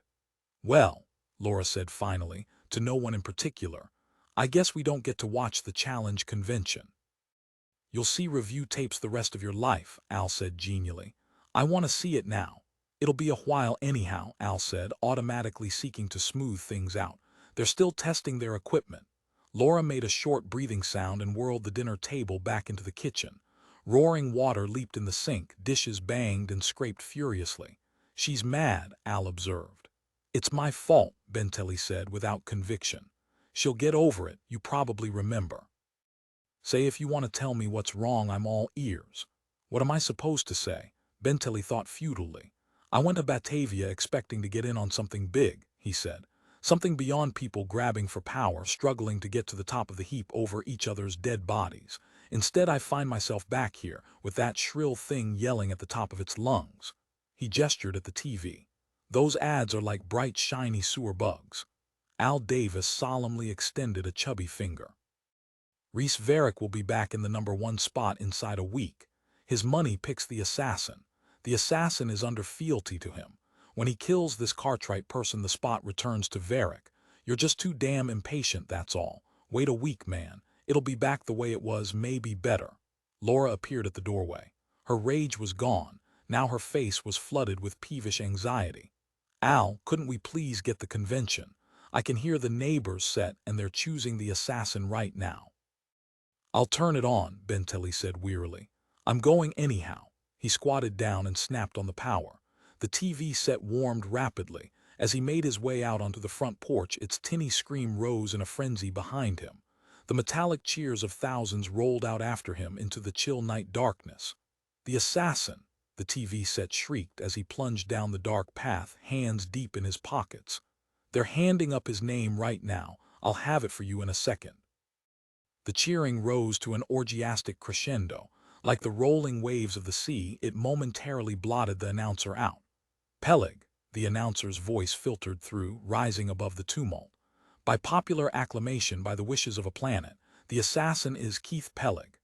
The burnished wisp of cold gray slid silently in front of Ted Benteley. Its doors rolled back and a slim shape stepped out into the chill night darkness. "Who is it?" Benteley demanded. Wind lashed through the moist foliage growing against the Davis house. The sky was frigid, far-off sounds of activity echoed hollowly, the Farbin Hill factories booming dully in the darkness. "Where in God's name have you been?" a girl's clipped, anxious contralto came to him. "Verrick sent for you an hour ago." "I was right here," Benteley answered. Eleanor Stevens emerged quickly from the shadows. "You should have stayed in touch when the ship landed. He's angry." She glanced nervously around. "Where's Davis?" "Inside." "Of course." Anger rose inside Benteley. "What's this all about? Don't get excited." The girl's voice was as taut as the frozen stars shining overhead. "Go back inside and get Davis and his wife. I'll wait for you in the car." Al Davis gaped at him in amazement as Benteley pushed open the front door and entered the warm, yellow-bright living room. "He wants us," Benteley said. "Tell Laura, he wants her along too." Laura was sitting on the edge of the bed, unstrapping her sandals. She quickly smoothed her slacks down over her ankles as Al entered the bedroom. "Come on, honey," Al said to his wife. "Is something wrong?" Laura leaped quickly up. "What is it?" The three of them moved out into the chill night darkness in greatcoats and heavy work boots. Eleanor started up the motor of the car and it purred forward restlessly. "In you go," Al murmured as he helped Laura find a seat in the inky gloom. "How about a light?" "You don't need a light to sit down," Eleanor answered. She rolled the doors shut. The car glided out onto the road and instantly gained speed. Dark houses and trees flashed past. Abruptly, with a sickening whoosh, the car lifted up above the pavement. It skimmed briefly, then arched high over a row of tension lines. A few minutes later it was gaining altitude over the vast sprawling mass of buildings and streets that made up the parasitic clusters around the Farbin Hill. "What's this all about?" Benteley demanded. The car shuddered as magnetic grapple beams caught it and lowered it toward the winking buildings below. "We have a right to know something. We're going to have a little party," Alina said, with a smile that barely moved her thin crimson lips. She allowed the car to settle into a concave lock and come finally to rest against a magnetic disc. With a quick snap, she cut the power and threw open the doors. "Get out. We're here." Their heels clattered in the deserted corridor, as Alina led them rapidly from one level to the next. A few silent uniformed guards stood at regular intervals, their pudding faces sleepy and impassive, bulging rifles gripped loosely. Alina waved open a double-sealed door and nodded them briskly inside. A billow of fragrant air lapped around them as they pushed uncertainly past her, inside the chamber. Reese Verrick stood with his back to them. He was fumbling angrily with something, massive arms moving in a slow grind of rage. "How the hell do you work this damn thing?" he bellowed irritably. The protesting shrill of torn metal grated briefly. "Christ, I think I broke it." "Here," Erbmore said, emerging from a deep low chair in the corner. "You have no manual dexterity." "You bet," Verrick growled. He turned, a huge hunched-over bear, his shaggy brows protruding bone-hard, thick and belligerent. His blazing eyes bored at the three newcomers as they stood uneasily together. Alina Stevens unzipped her greatcoat and tossed it over the back of a luxurious couch. "Here they are," she said to Verrick. They were all together, enjoying themselves. She stalked over, long-legged in her velvet slacks and leather sandals, and stood before the fire warming her breasts and shoulders. In the flickering firelight, her naked flesh glowed a deep luminous red. Verrick turned without ceremony to Benteley. "Always be where I can find you." He bit his words out contemptuously. "I don't have any more teeps around to thought-wave people in. I have to find them the hard way." He jerked his thumb at Alina. "She came along, but minus ability." Alina smiled bleakly and said nothing. Verrick spun around and shouted at Moore, "Is that damn thing fixed or not?" "It's almost ready." Verrick grunted sourly. "This is a sort of celebration," he said to Benteley, "although I don't know what we've got to celebrate." Moore strolled over, confident and full of talk, a sleek little model of an interplan rocket in his hands. "We've got plenty to celebrate. This is the first time a Quizmaster chose an assassin. Pellig isn't somebody chosen by a bunch of senile old fogies. Verrick has had him on tap and this whole thing worked out since." "You talk too much," Verrick cut in. "You're too damn full of easy words. Half of them don't mean a thing." Moore laughed gaily. "That's what the Corps found out." Benteley moved uncomfortably away. Verrick was slightly drunk. He was as menacing and ominous as a bear let out of its cage. But behind his clumsy movements was a slick-edged mind that missed nothing. The chamber was high-ceilinged, done in ancient wood panels, probably from some ancient monastery. The whole structure was much like a church, domed and ribbed, its upper limits dissolving in amber gloom, thick beams charred and hard-smoked from countless fires roaring in the stone fireplace below. Everything was massive and heavy. There were rich, deep colors. The stones themselves were rubbed black with ingrained ash, the upright supports as thick as tree logs. Benteley touched a dully gleaming panel. The wood was corroded but strangely smooth, as if a layer of cloudy light had settled over it and worked its way into the material. "This wood," Verrick said, noticing Benteley, "is from a medieval bawdy house." Laura was examining stone-weighted tapestries that hung dead and heavy over the lead-sealed windows. On a mantel over the huge fireplace were battered, dented cups. Benteley gingerly took one down. It was a ponderous lump in his hands, an ancient thick-rimmed cup, heavy and simple and oblique, medieval Saxon. "You'll meet Pellig in a few minutes," Verrick said to them. "Alina and Moore have already met him." Moore laughed again, his offensive sharp bark like a thin-toothed dog. "I've met him, all right," he said. "He's cute," Alina said tonelessly. "Pellig is circulating around," Verrick continued. "Talk to him, stay with him. I want everybody to see him. I only plan to send out one assassin." He waved his hand impatiently. "There's no point in sending out an endless stream." Alina glanced at him sharply. "Let's lay it on the line and get it over with." Verrick strode to the closed double doors at the end of the room and waved them open. Sound, rolling volumes of light and the flickering movement of many people billowed out. "Get in there," Verrick ordered. "I'll locate Pellig." "A drink, sir or madam?" Alina Stevens accepted a glass from the tray passed by a blank-faced Macmillan robot. "What about you?" she said to Benteley. She nodded the robot back and took a second glass. "Try it, it's smooth stuff. It's some kind of berry that grows on the sunward side of Callisto in the cracks of a certain kind of shale 1 month out of the year. Verrick has a special work camp to collect it. Benteley took the glass. Thanks. And cheer up. What's this all about? Benteley indicated the packed cavern of murmuring, laughing people.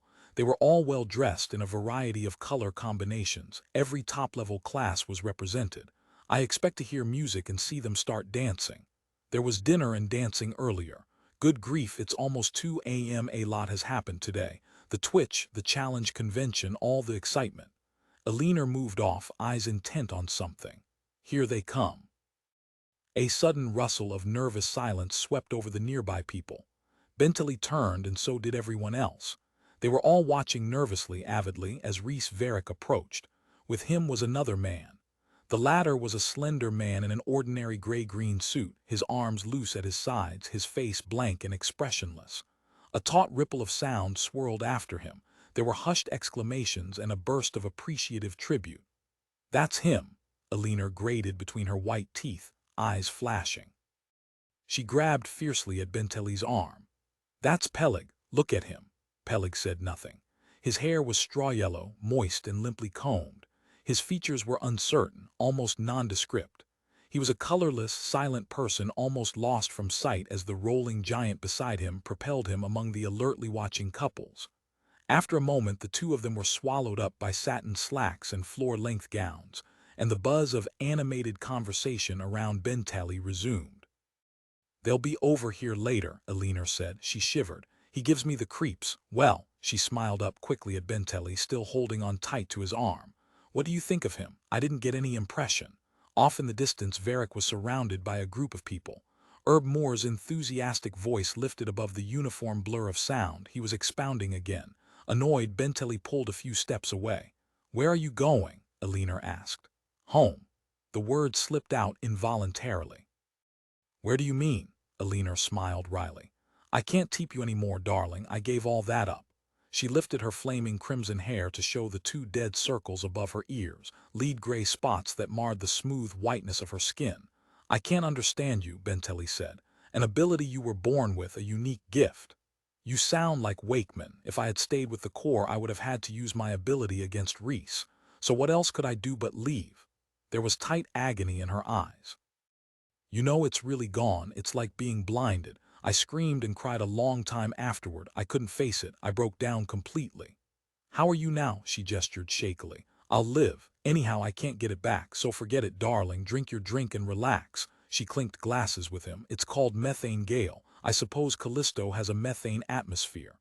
"Have you ever been to one of the colony planets?" Benteley asked. He sipped at the amber liquid. It was strong stuff. "Have you ever seen one of the work camps, or one of the squatters' colonies after a police patrol has finished with it?" "No," Alina said simply. "I've never been off Earth.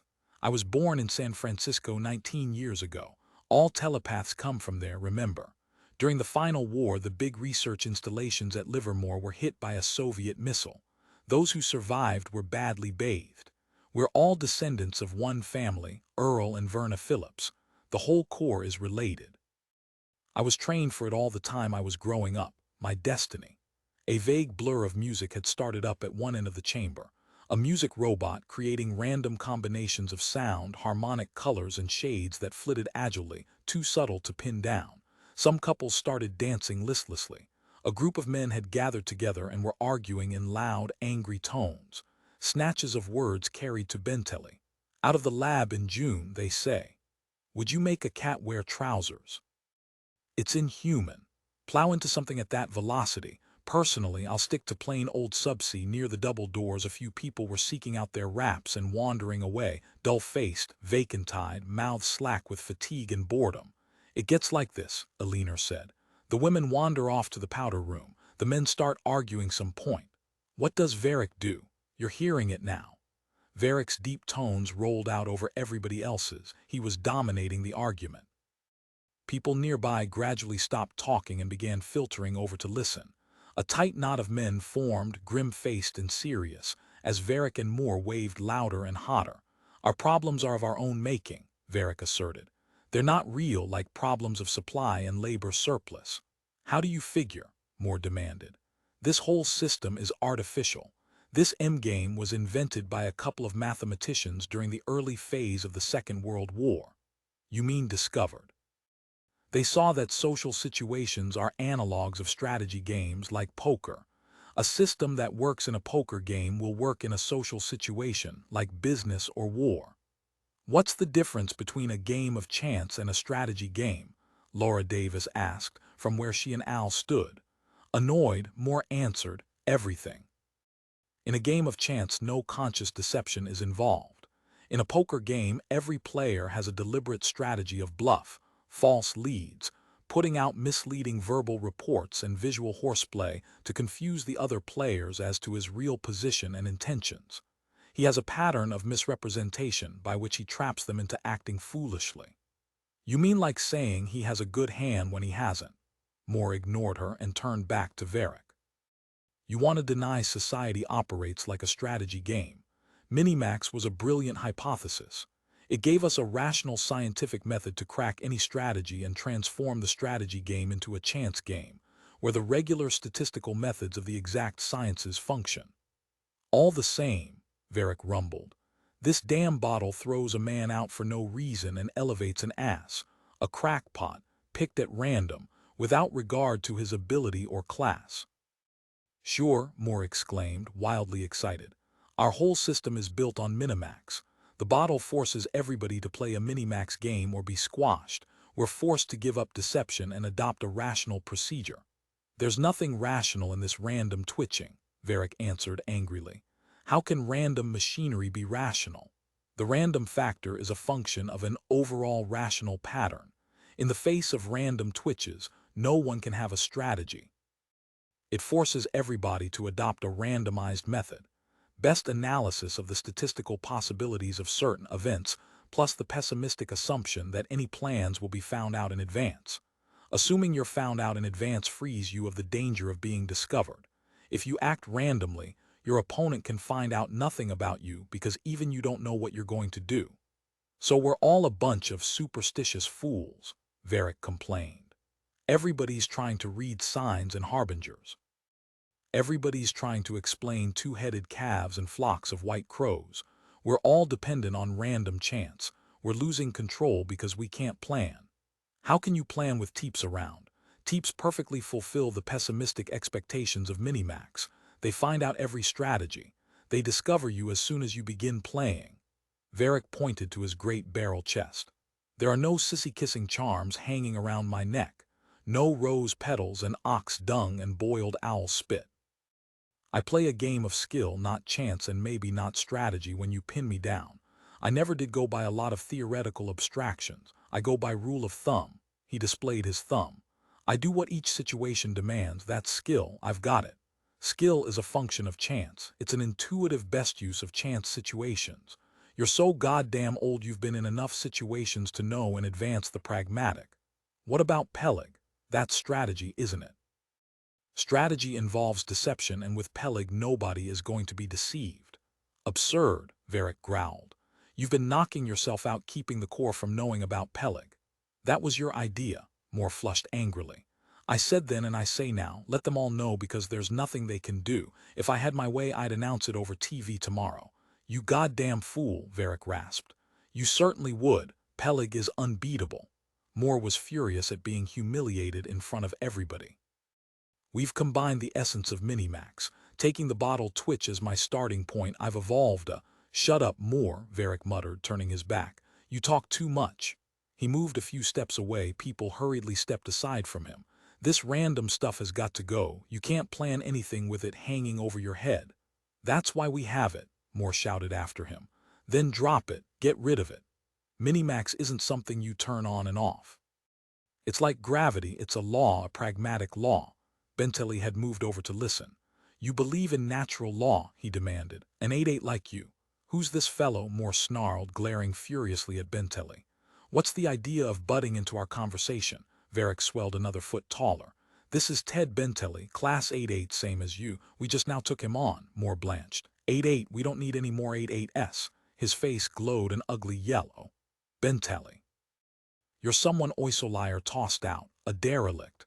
That's right, Benteley said evenly, and I came directly here. Why? I'm interested in what you're doing. What I'm doing is none of your business. All right, Verrick said hoarsely to Moore. Shut up or get out of here. Benteley's working with you from now on, whether you like it or not. Nobody gets into the project but me. Hatred, fear, and professional jealousy blazed on Moore's face. If he can't hang on at a third-rate hill like Oysolire, he isn't good enough to— We'll see, Benteley said coolly. I'm itching to get my hands on your notes and papers. I'll enjoy going over your work. It sounds like just what I want. I want a drink, Verrick muttered. I've got too much to do to stand here talking. Moore shot Benteley a last glance of resentment and then hurried off after Verrick. Their voices trailed off as a door was slammed. The crowd of people shifted and began to murmur wearily and break apart. With a shade of bitterness, Alina said, "Well, there goes our host. Quite a party, wasn't it?" Benteley's head had begun to ache. The constant din of voices mixed with the flash of bright clothing and the movements of bodies. The floor was littered with squashed cigarette butts and debris. The whole chamber had a disheveled cast, as if it were slowly settling on its side. His eyes hurt from the glare of the overhead lights that wavered and altered shape and value each moment. A man pushing by jabbed him hard in the ribs. Leaning against the wall, a cigarette dangling between her lips, a young woman was removing her sandals and gratefully rubbing her red-nailed toes. "What do you want?" Alina asked him. "I want to leave." Alina led him expertly through the drifting groups of people toward one of the exits. Sipping her drink as she walked, she said, "All this may seem pointless, but actually it serves a function. Verrick is able to—" Moore blocked their way. His face was flushed dark and unhealthy red. With him was the pale, silent Keith Pellig. "Here you are," Moore muttered thickly, teetering unsteadily, his glass sloshing over. He focused on Benteley and harshly announced, "You wanted to get in on it." He slammed Pellig on the back. "This is the greatest event in the world. This is the most important person alive. Feast your eyes, Benteley." Pellig said nothing. He gazed impassively at Benteley and Alina, his thin body relaxed and supple. There was almost no color to him. His eyes, his hair, his skin, even his nails were bleached and translucent. He had a washed, hygienic appearance. He was odorless, colorless, tasteless, an empty cipher. Benteley put out his hand. "Hello, Pellig, shake." Pellig shook. His hand was cool and faintly moist with no life or strength. "What do you think of him?" Moore demanded aggressively. "Isn't he something? Isn't he the greatest discovery since the wheel?" "Where Verrick," Alina said. "Pellig isn't supposed to be out of his sight." Moore flushed darker. "That's a laugh. Who? You've had too much to drink." Alina peered sharply around. "Damn Reese, he's probably still arguing with somebody." Benteley gazed at Pellig with dulled fascination. There was something repellent about the listless, slender shape, a sexless, juiceless hermaphrodite quality. Pellig didn't even have a glass in his hand. He had nothing. "You're not drinking," Benteley's voice rolled out. Pellig shook his head. "Why not? Have some methane gale." Benteley fumbled a glass from the tray of a passing Macmillan robot. 3 crashed to the floor, spilling and splintering under the robot's gliding treads. It instantly halted and began an intricate cleaning and sweeping operation. "Here," Benteley thrust the glass at Pellig. "Eat, drink, and be merry. Tomorrow somebody, certainly not you, will die." "Cut it," Alina grated in his ear. "Pellig," Benteley said, "how does it feel to be a professional killer? You don't look like a professional killer. You don't look like anything at all, not even a man, certainly not a human being." The remaining people had begun to collect around. Alina tugged furiously at his arm. "Ted, for Christ's sake, Verrick's coming. Let go." Benteley yanked loose. "That's my sleeve." He brushed his sleeve with numb fingers. "That's about all I have left. Leave me that much." He focused on the vacant face of Keith Pellig. There was a constant roaring in his brain, his nose and throat stung. "Pellig, how's it feel to murder a man you never saw, a man who never did anything to you, a harmless crackpot accidentally in the way of a lot of big people, a temporary bottleneck?" "What do you mean?" Moore interrupted in a dangerous mumble of confused resentment. "You mean to imply there's something wrong with Pellig?" He snickered grotesquely. "My pal Pellig." Verrick appeared from the side room, pushing people out of his way. "Moore, take him out of here. I told you to go upstairs." He waved the group of people brusquely toward the double doors. "The party's over. Get going. You'll be contacted when you're needed." The people began separating and moving reluctantly toward the exits. Robots found coats and wraps for them. In small groups they lingered here and there, talking together, watching Verrick and Pellig curiously. Verrick took hold of Pellig. "Get out of here, go on upstairs, Christ, it's late." He started for the wide staircase, hunched over, his shaggy head turned to one side. "Well, in spite of everything, we've accomplished a lot today. I'm going to bed." Balancing himself carefully, Benteley said clearly after him, "Look here, Verrick, I have an idea. Why don't you murder Cartwright yourself? Eliminate the middleman, it's more scientific." Verrick snorted with unexpected laughter and kept on going without slowing or looking back. "I'll talk to you tomorrow," he said over his shoulder. "Go home and get some sleep." "I'm not going home," Benteley said stubbornly. "I came here to learn what the strategy is, and I'm staying until I learn it." At the first step, Verrick halted and turned. There was a queer look on his massive, hard-ridged features. "What's that?" "You heard me," Benteley said. He closed his eyes and stood with his feet apart, balancing himself as the room tilted and shifted. When he looked again, Verrick had gone up the stairs and a leaner Stevens was pulling frantically at his arm. "You damn fool," she shrilled. "What's the matter?" "He's a creep," Moore said unsteadily. He moved Pellig toward the stairs. "Better get him out of here, Alina. He'll start chewing up the carpet pretty soon." Benteley was baffled.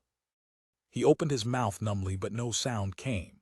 "He's gone," he managed to say finally. "They're all gone, Verrick and Moore and that thing of wax." Alina led him out into a side room and closed the door after them. The room was small and in half-shadow, its edges merged in hazy darkness. She shakily lit a cigarette and stood puffing furiously, smoke streaming from her dilated nostrils. "Benteley, you're a lunatic." "I'm drunk. This Khalistan Beetlejuice. Is it true 1,000 slaves are sweating and dying in a methane atmosphere so Verrick can have his whiskey? Sit down." She pushed him down in a chair and paced in a jerky little circle directly in front of him, taut as a marionette on a wire. "Everything's going to pieces. Moore is so damn proud of Pellig he can't stop showing him off. Verrick can't adjust to being quacked. He thinks he still has his teeps to hold him together. Oh God." She spun on her heel and buried her face bitterly in her hands. Benteley gazed up at her without comprehension until she had hold of herself again and was dabbing miserably at her swollen eyes. "Can I do something?" he asked hopefully. Alina found a decanter of cold water on a low table in the shadows. She emptied a shallow glazed china dish of petite hard candies over one of the chairs and filled the dish with water. Very rapidly she doused her face, hands, and arms, then yanked down an embroidered cloth from the window case and dried herself. "Come on, Benteley," she muttered. "Let's get out of here."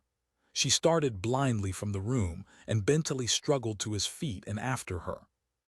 Her small, bare-breasted shape glided like a phantom between the gloomy objects that made up Verrick's possessions, huge ponderous statues and glass cases, up short dark-carpeted stairs and around corners where immobile robot servants stood waiting silently for instructions. They came out on a deserted floor, draped in shadows and dust-thick darkness. Alina waited for him to catch up with her. "I'm going to bed," she said bluntly. "You can come if you want, or you can go home." "My home's gone." "I have no home." He followed after her down a corridor past a series of half-closed doors. Lights showed here and there. He heard voices. He thought he recognized some of them. Men's voices mixed with sleepy, half-swallowed women's murmur. Abruptly, Alina vanished and he was alone. He felt his way through a haze of remote movement and wavering shapes. Once he crashed violently against something. A hail of shattered objects cascaded down around him. Stunned, he blundered off away again and stood foolishly. "What are you doing here?" a hard voice demanded. It was Herb Moore, someplace close by. His face flickered and rose, illuminated like a spectre without sound or support. "You don't belong here." The voice mushroomed until it and the flushed, puffy face filled his vision. "Get the hell out of here. Go where you belong, you third-rate derelict. Class 8-8, don't make me laugh. Who said you?" Benteley smashed Moore. The face crumpled and spurted liquid and fragments, utterly destroyed. Something slammed into him and he was bowled over. Choked and imprisoned by a rolling, slobbering mass, he fought his way upward, struggling to catch hold of something solid. "Pipe down," Alina whispered urgently. "Both of you, for God's sake, be quiet." Benteley became inert. Beside him, more puffed and panted and wiped at his bleeding face. "I'll kill you, you creep bastard." Sobbing with pain and rage, he bellowed, "You'll be sorry you hit me." The next thing he knew, he was sitting on something low, bending down and fumbling for his shoes. His coat was lying on the floor in front of him. Then his shoes lay lifeless, separated from each other by an expanse of luxurious carpet.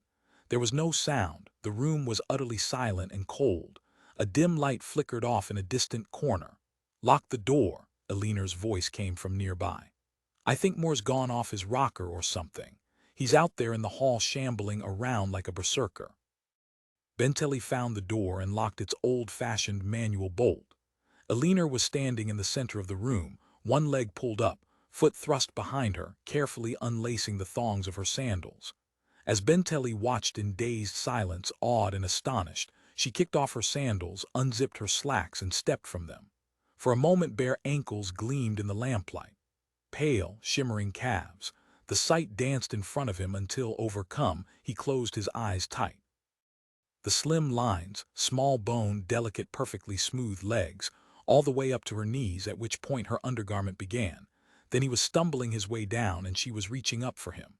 Moist arms, quivering breasts, and dark red nipples full and solid under him.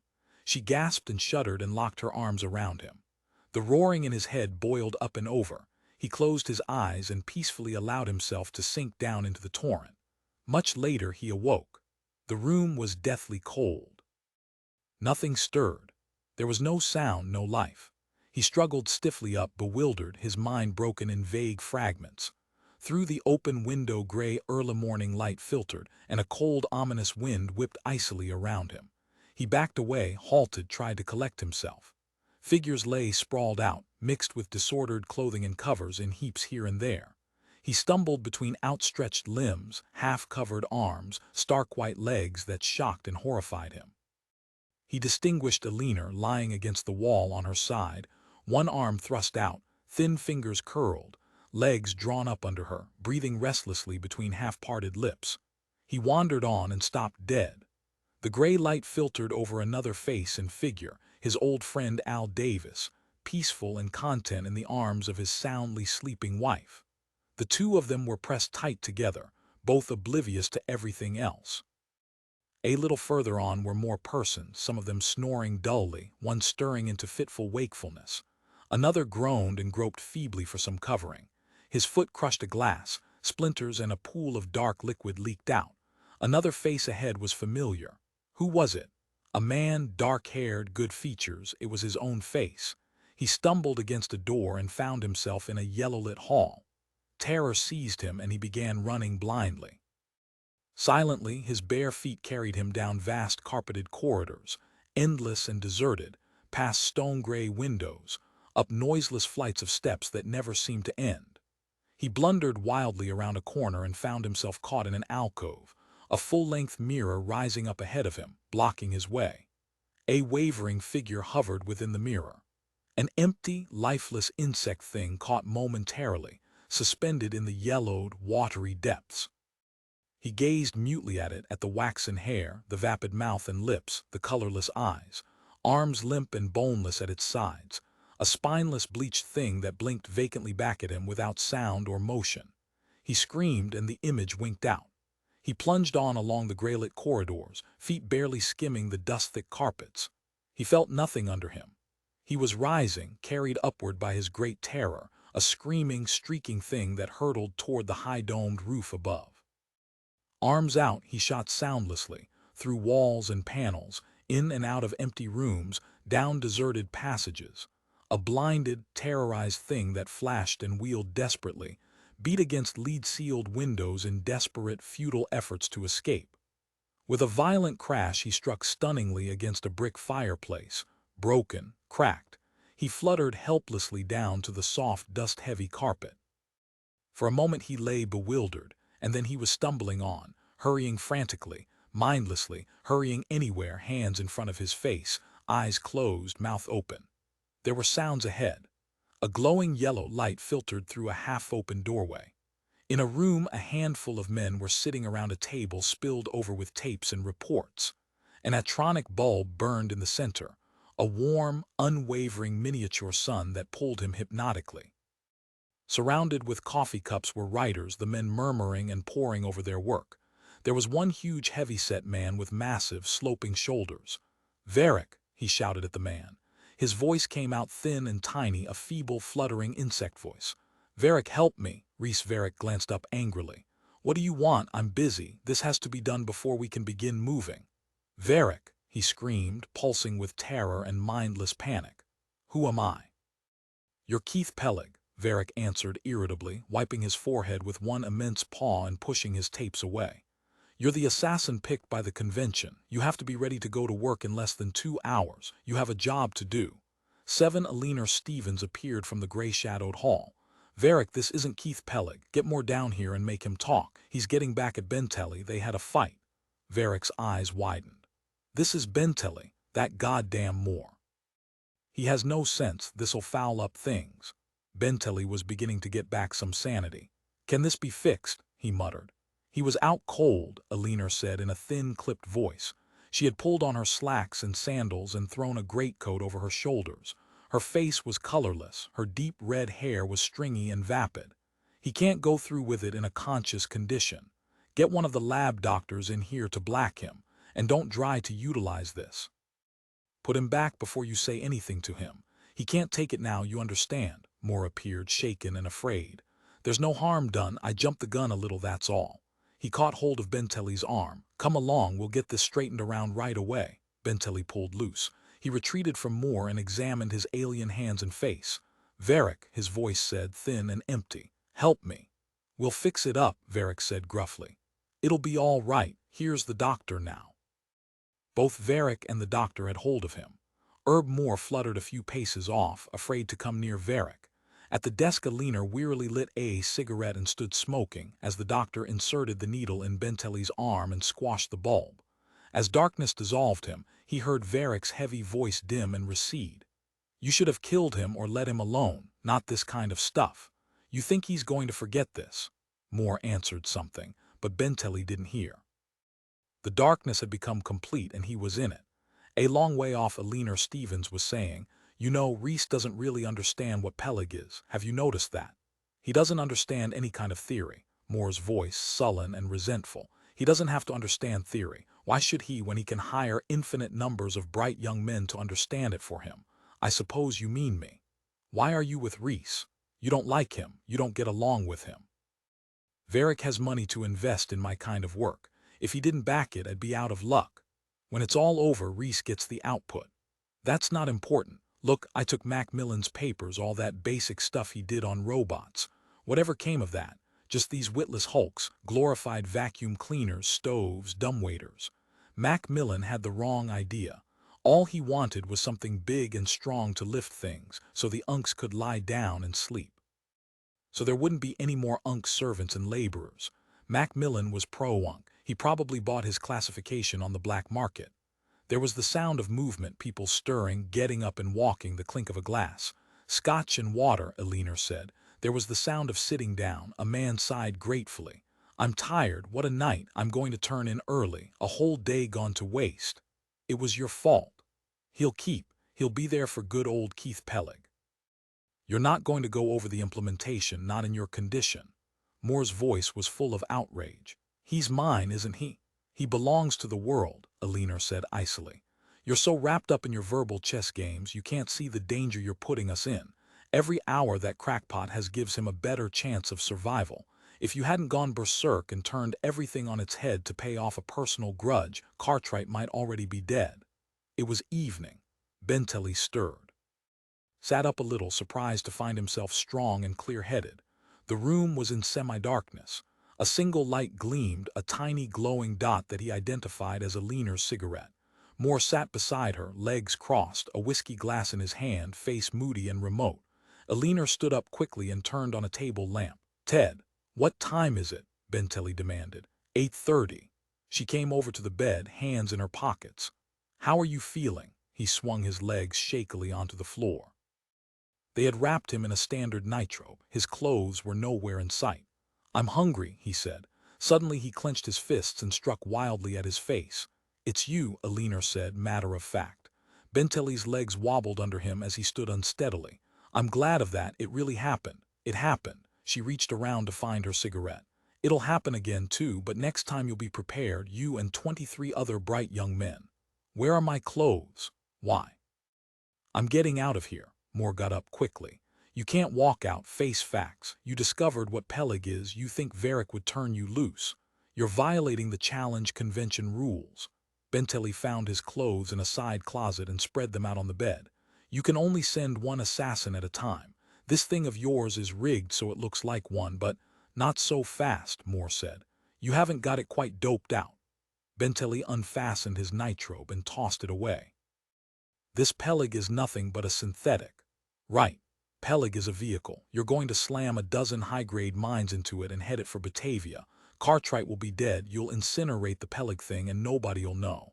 You'll pay off your mines and send them back to their workbenches, like me. Moore was amused. I wish we could do that. As a matter of fact, we gave it a try. We jammed 3 personalities into Pellig at once. The results were chaos. Each took off in a different direction. Does Pellig have any personality? Benteley asked as he dressed. What happens when all the minds are out? Pellig becomes what we call vegetable. He doesn't die, but he devolves to a primitive level of existence. The body processes continue, it's a kind of twilight sleep. What kept him going last night at the party? A bureaucrat from my lab, a negative type like what you saw. The personality comes across about the same. Pellig is a good medium, not too much distortion or refraction. Benteley veered away from the memory as he said, when I was in it, I thought Pellig was there with me. I felt the same way, Alina agreed calmly. The first time I tried it, I felt as if there was a snake in my slacks. It's an illusion. When did you first feel it? When I looked in the mirror. Try not looking in the mirror. How do you think I felt? At least you're a male. It was a little too tough on me. I don't think Moore should try women operators. Too high a shock value. You don't jam them in without warning, do you? We've built up a trained crew, Moore said. Over the last few months, we've tried out dozens of people. Most of them crack. A couple of hours and they get a weird sort of claustrophobia. They want to get away from it, like Alina says, as if it's something slimy and dirty close to them. He shrugged. I don't feel that way. I think he's beautiful. How many have you got? Benteley asked. We've got a couple dozen who can stand it. Your friend Davis is one. He has the right personality, placid, calm, easygoing. Benteley tight. So this is his new classification that he beat the quiz at. Everybody goes up a notch for this. Bought off the black market, of course. You're in on it, according to Verrick. It's not as risky as it sounds. If something goes creeper, if they start popping at Pellig, whoever's in there at the moment will be withdrawn. So that's the method, Benteley said, half to himself. Successive. Let's see them prove a challenge violation, Moore said spiritedly. We've had our legal staff going over all the wherefores and aforesaids. There's nothing they can get us on. The law specifies one assassin at a time, chosen by public convention. Keith Pellig was chosen by public convention, and there won't be more than one of him. I don't see what purpose it serves. You will, Alina said. Moore has a long story that goes with it. After I've eaten, Benteley said. The 3 of them walked slowly along the thick carpeted hall toward the dining room. Benteley froze at the doorway. There was Pellig sitting placidly at Verrick's table, a plate of veal cutlets and mashed potatoes in front of him, a glass of water at his pale, bloodless lips. What's wrong? Alina asked. Who's in it? Alina shrugged indifferently. One of the lab technicians. We keep somebody in it all the time. The more familiar we are with it, the better chance we'll have. Benteley moved toward the far end from Pellig.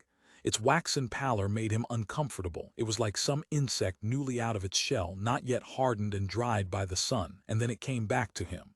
Listen, he said huskily, there's something more. Moore and Alina Stevens glanced sharply at each other. Take it easy, Benteley, Moore said. The flying, I left the ground, and I wasn't just running. His voice rose fearfully. Something happened to me, on and on like a ghost. Until the fireplace. He rubbed his forehead, but there was no bump, no scar. Of course not. It was another body. Explain, he demanded hoarsely. What happened to me? Something to do with the lighter weight, Moore said. The body's more efficient than a natural human body. Benteley's face must have showed his disbelief because Alina put in, Pellig may have accepted a drug cocktail before you entered the body. They were passing them out. I saw some of the women take them. Verrick's gruff voice interrupted them. Moore, you're good at abstract questions. He pushed a heap of metal foil across to Moore's place. I've been studying our confidential report tapes on this crackpot Cartwright. There's nothing to him of importance, but I'm worried. Why? Moore asked as he took his seat. First of all, he had his P card. That's unusual for an unk. The chance of any one P card coming up in a person's lifetime is so microscopically small, so utterly worthless. There's always the statistical possibility. Verrick snorted scornfully. The bottle is the biggest racket ever thought up. The damn thing's a lottery and everybody alive holds a ticket. Why keep a card that gives you one chance in 6 billion, a chance that'll never come? The unks are smart enough to peddle their cards if they're not taken from them by their hills. What's a card worth these days? About $2, used to be more. All right, but this Cartwright keeps his, and that isn't all. A cunning look spread over Verrick's massive face. According to my reports, Cartwright purchased, not sold, at least half a dozen P cards within the last month. Moore sat up straight. Really? Maybe, Eleanor said thoughtfully. Cartwright finally found a charm that works. Verrick roared like a gored ox. Quack that talk, those damn fool miserable charms. He jabbed a furious finger at the girl's bare breasts. What's that? You have one of those little bags of Eye of Newt hanging there. Take it off and throw it away. It's a waste of time. Eleanor smiled gently. Everybody was used to Verrick's eccentricity, his disbelief in good luck charms. What else? Moore demanded. You have more information. The day the bottle twitched, there was a meeting of the Preston Society. Verrick's knuckles were white. Maybe he's got what I was after. What everybody's after, a way to beat the bottle. A dope sheet to plot out its future moves. If I thought Cartwright was sitting there that day waiting for notification to come, what would you do? Eleanor asked. Verrick was silent. A strange, twisted grimace knifed over his features, an agonized stir that surprised Benteley and made the others halt rigid. Abruptly, Verrick turned his attention to his plate of food, and the others quickly did the same. When they were through eating, Verrick pushed back his coffee cup and lit a cigar. Now listen, he said to Benteley. You said you wanted to know our strategy. Here it is. Once a Teep locks minds with the assassin, he has him. The Corps never lets the assassin break off. He's passed from one to the next all along the multiple rings. They know exactly what he's going to do as soon as he thinks of it. No strategy works. He's teeped constantly, right up to the moment they get bored and pop out his gizzard. That's why Teeps forced us to take up Minimax, Moore put in.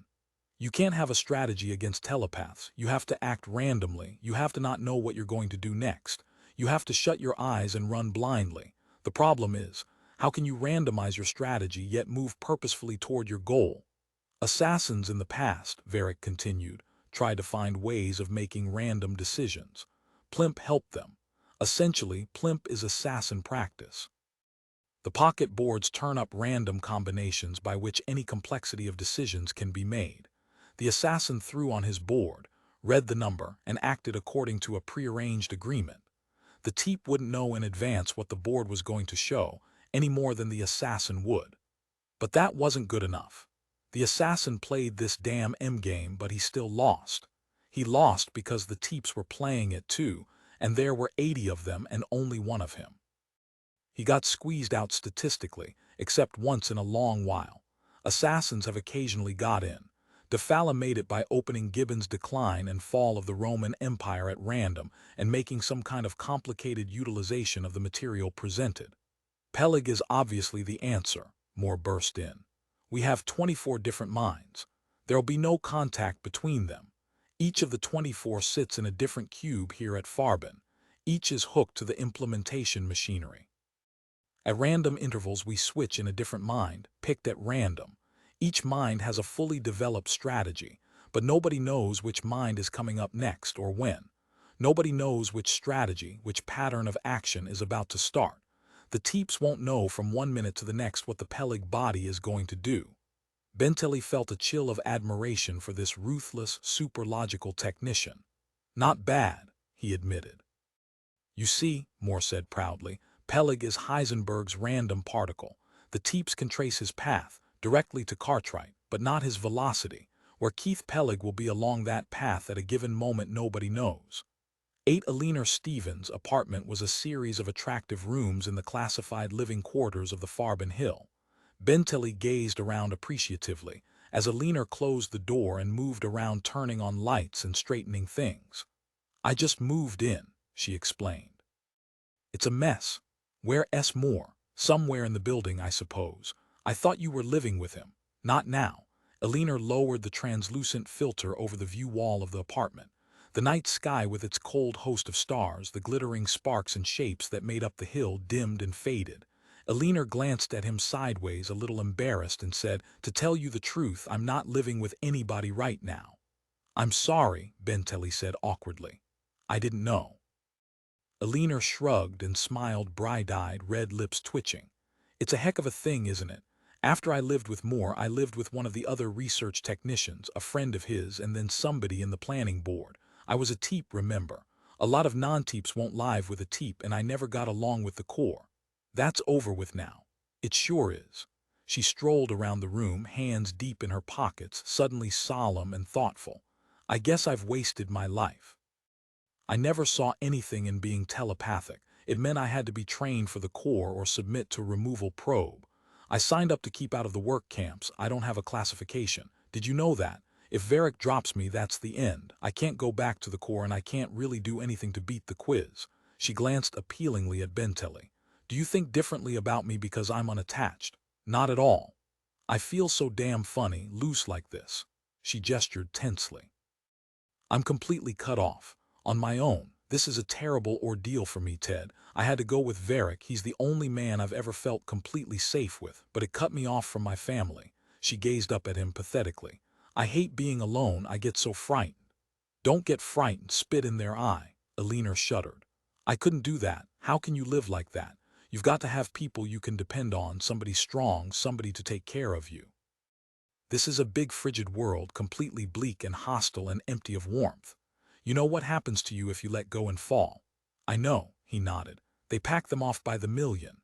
I'd stay with the Corps, I guess, but I hate the Corps. Prying, listening, always knowing what's going on in your mind.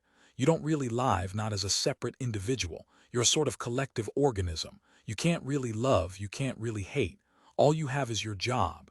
Even that isn't yours. You share it with 80 other people, people like Wakeman. You want to be alone, but you're afraid," Benteley said.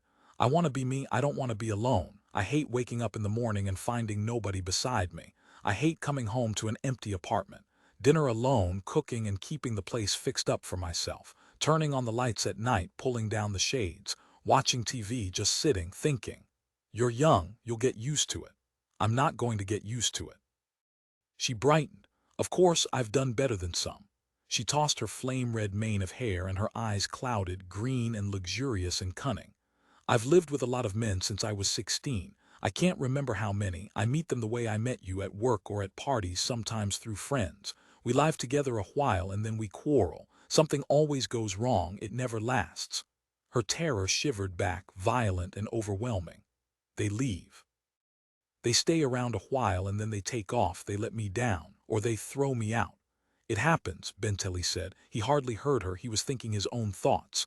"I'll find the one someday," Alina said fervently. "Won't I? And I'm only 19. Haven't I done all right for 19? That's not very long, and Verrick's my protector. I can always depend on him." Benteley roused himself. "Are you asking me to live with you?" Alina blushed. "Well, would you mind?" He didn't answer. "What's the matter?" she asked quickly, hurt-eyed and urgent. "Nothing to do with you." Benteley turned his back to her and wandered over to the translucent view wall. He restored it to transparency. "The hill looks pretty at night," he said, gazing moodily out. "You wouldn't know to look at it now what it really is." "Forget the hill," Alina snapped the gray mist back. "It isn't me, then it's Verrick. I know it's Reese Verrick. Oh, God. You were so eager that day when you came bursting into the office with your briefcase clutched like a chastity belt." She smiled a little. "You were so excited, like a Christian finally getting into heaven. You had waited so long, you expected so much. There was something terribly appealing about you. I hoped to see you around. I wanted to get out of the Hill system. I wanted to get to something better, to the directorate." "The directorate?" Alina laughed. "What's that? An abstraction?" "What do you think makes up the directorate?" She breathed rapidly, eyes wide, pulse throbbing. "It's people who are real, not institutions and offices. How can you be loyal to a thing? New men come in, the old ones die, faces change. Does your loyalty remain? Why? To what? Superstition. You're loyal to a word, a name, not to a living entity of flesh and blood. There's more than that, Benteley said. It isn't just offices and desks. It represents something. What does it represent? It stands above all of us. It's bigger than any man or any group of men. Yet, in a way, it's everybody. It's nobody. When you have a friend, he's a particular person, not a class or a work group, isn't he? You don't have class 4-7 as your friend, do you? When you go to bed with a woman, it's a particular woman, isn't it? Everything else in the universe has collapsed, shifting, random, purposeless gray smoke you can't put your hands on. The only thing that's left is people, your family, your friends, your mistress, your protector. You can touch them, be close to them, breathing life that's warm and solid. Perspiration, skin and hair, saliva, breath, bodies, taste, touch, smell, colors. Good God, there has to be something you can grab hold of. What is there beyond people? What is there you can depend on besides your protector? Depend on yourself. Reese takes care of me. He's big and strong. He's your father, Benteley said. And I hate fathers. You're psychotic. There's something wrong with you. I know, Benteley agreed. I'm a sick man, and the more I see, the sicker I get. I'm so sick I think everybody else is sick, and I'm the only healthy person. That's pretty bad off, isn't it? Yes, Eleanor said breathlessly. I'd like to pull this whole thing down with a big loud crash, but I don't have to. It's collapsing by itself. Everything is thin and empty and metallic. Games, lotteries, a bright kid's toy. All that holds it together is the oath. Positions for sale, cynicism, luxury and poverty, indifference, noisy TV sets shrilling away. A man goes out to murder another man and everybody claps their hands and watches. What do we believe in? What do we have? Brilliant criminals working for powerful criminals. Loyalty we swear away to plastic busts. The bust is a symbol and it's not for sale. That's one thing you can't buy and sell. Her green eyes flashed triumphantly. You know that, Ted. It's the most precious thing we have. Loyalty between us, between protector and serf, between a man and his mistress. Maybe, Benteley said slowly, a person should be loyal to an ideal. An ideal what? Benteley's mind refused to turn out an answer. The wheels, the gears and rods were stuck. Unfamiliar, incomprehensible thoughts were crowding in, unwanted and unasked for, throwing the mechanism into grinding uncertainty. Where had the torrent come from? He didn't know. That's all we have left, he said finally. Our oaths, our loyalty, that's the cement that keeps this whole thing from collapsing. And what's it worth? How good is it? Not much good. It's crumbling away while we stand here. Eleanor gasped. It is. Is more loyal to Verrick. No, that's why I left him. Him and his theories, that's all he's loyal to, them and Herb Moore. Her good luck charms danced furiously. I loathe that. Verrick isn't loyal, Benteley said carefully. He tried to measure the girl's reaction. Her face was stunned and colorless. It isn't more. Don't blame him. He's out for what he can get. So is everybody else. So is Reese Verrick. Any one of them would throw away his oath to get hold of a little more loot, a little more pull. It's one big scramble for the top. They're all struggling to get up there, and nothing is going to stand in their way. When all the cards are turned up, you'll see how little loyalty counts. Verrick would never break his oath. He wouldn't let down the people depending on him. He already has. He broke a moral code when he let me swear on. You were mixed up with it, you knew. I took my oath in good faith. Oh God, Eleanor said wearily. You'll never forget that, will you? You're angry because you think you were made a fool of. It's more than that, don't kid yourself. It's the whole weak, miserable structure showing through. You'll find out someday. I know now. I'm all prepared. What else can you expect in a society of games and quizzes and assassination? Don't blame Verrick. The challenge was set up years ago when the whole bottle system, the whole M-game, was worked out and set into motion. Verrick's not even playing the M-game square. He's trying to beat it with this Pellig strategy. It'll work, won't it? Probably. Well then, what are you complaining about? Isn't that what's important? Eleanor grabbed his arm fiercely. Come on, forget it. You worry too damn much. More talks too much and you worry too much. Enjoy yourself, tomorrow's the big day. She poured drinks and brought Benteley his.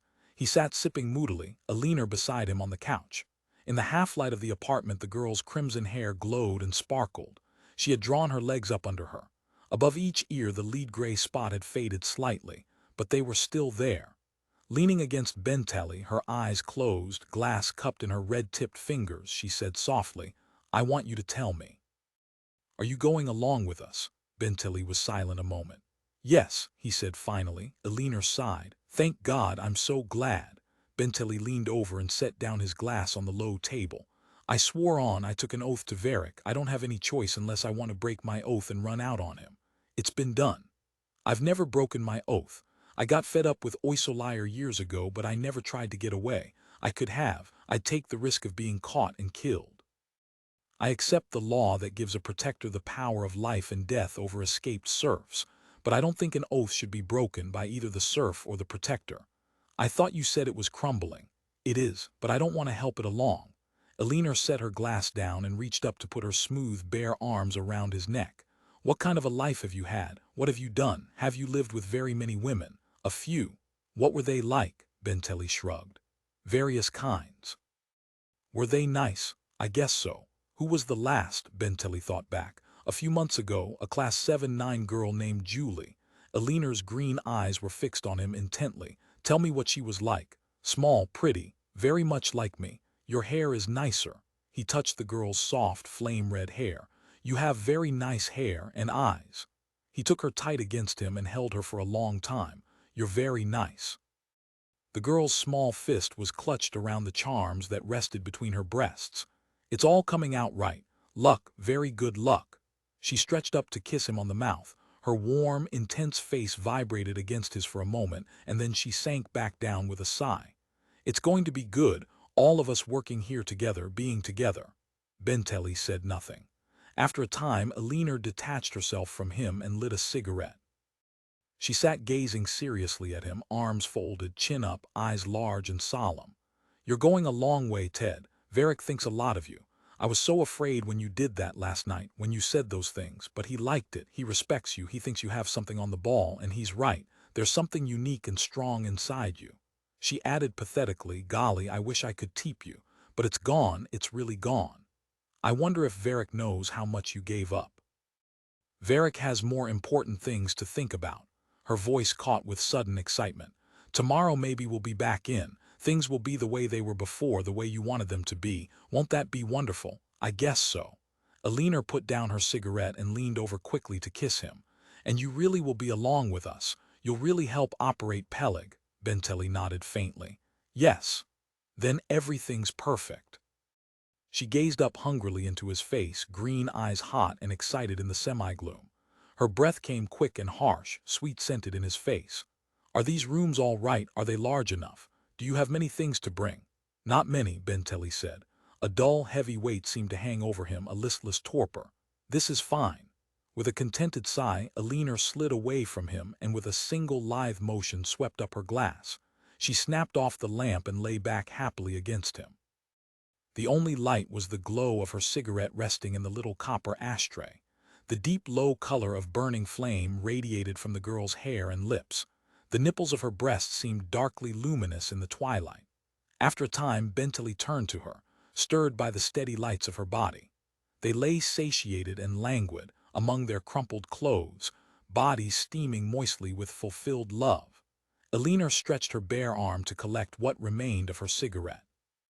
She brought it to her lips, close to Benteley's face, and breathed the oddly sweet scent of sexual satisfaction into his eyes and nose and mouth. Ted, she whispered presently, I'm enough for you, aren't I? She pulled herself up a trifle, a flow of muscles and flesh. I know I'm sort of small. You're fine, he said vaguely. There is anybody you remember you'd rather be with? When there was no answer, she went on, I mean, perhaps I'm not really much good at it, am I? Sure, you're swell. His voice was empty, toneless. He lay against her inert and lifeless. Just right. Then what's wrong? Nothing, Benteley said. He struggled to his feet and moved dully away from her. I'm just tired. I think I'll turn in. His voice gained sudden harshness. As you said, tomorrow should be a big day.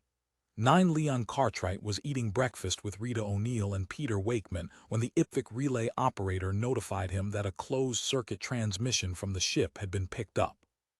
Sorry, Captain Groves said, as each faced the other across billions of miles of space. I see it's morning there. You're still wearing your old blue dressing gown. Cartwright's face was pale and haggard, and the image was bad. Extreme distance made it waver and fade. Where exactly are you? He asked in a slow, hesitant voice. 40 astronomical units out, Groves answered. Cartwright's appearance was a shock to him, but he was not certain how much was due to the distortions of long-distance relay transmission. We'll start moving out into uncharted space soon. I've already switched over from the official navigation charts to Preston's material.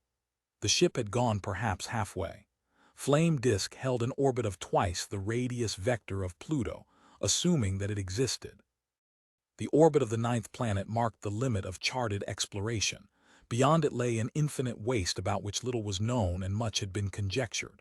In a short while the ship would pass the final signal buoys and leave the finite familiar universe behind. A number of the group want to go back, Groves said. They realize they're leaving the known system.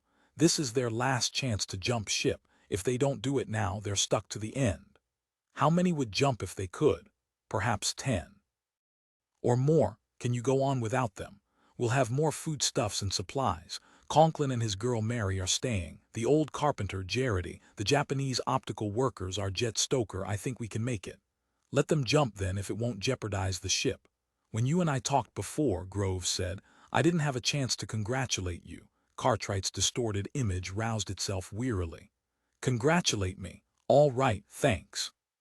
Wish I could shake your hand, Leon. Groves held his big dark hand up to the IPVIC screen. Cartwright did the same and their fingers appeared to touch. Of course, you people there on Earth are used to it by this time. A muscle in Cartwright's cheek twitched spasmodically.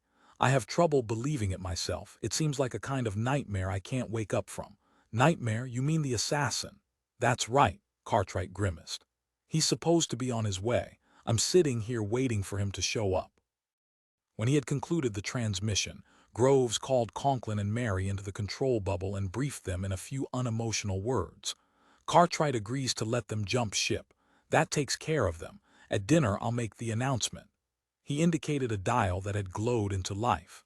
See that rusty needle start moving? That's the first time this indicator has reacted in the whole existence of the ship. It means nothing to me, Conklin said. That irregular pattern is a robot signal. I could slick it over to odd and you'd probably recognize it.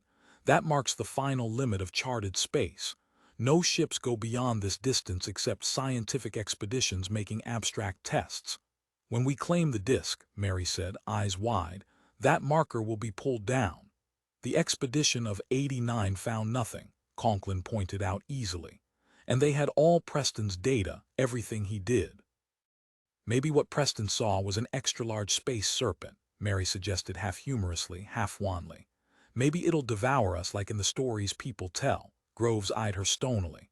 I'll handle the navigation. You two go and supervise the loading of the lifeboat so we can get the jumpers off. You're sleeping down in the hold, aren't you?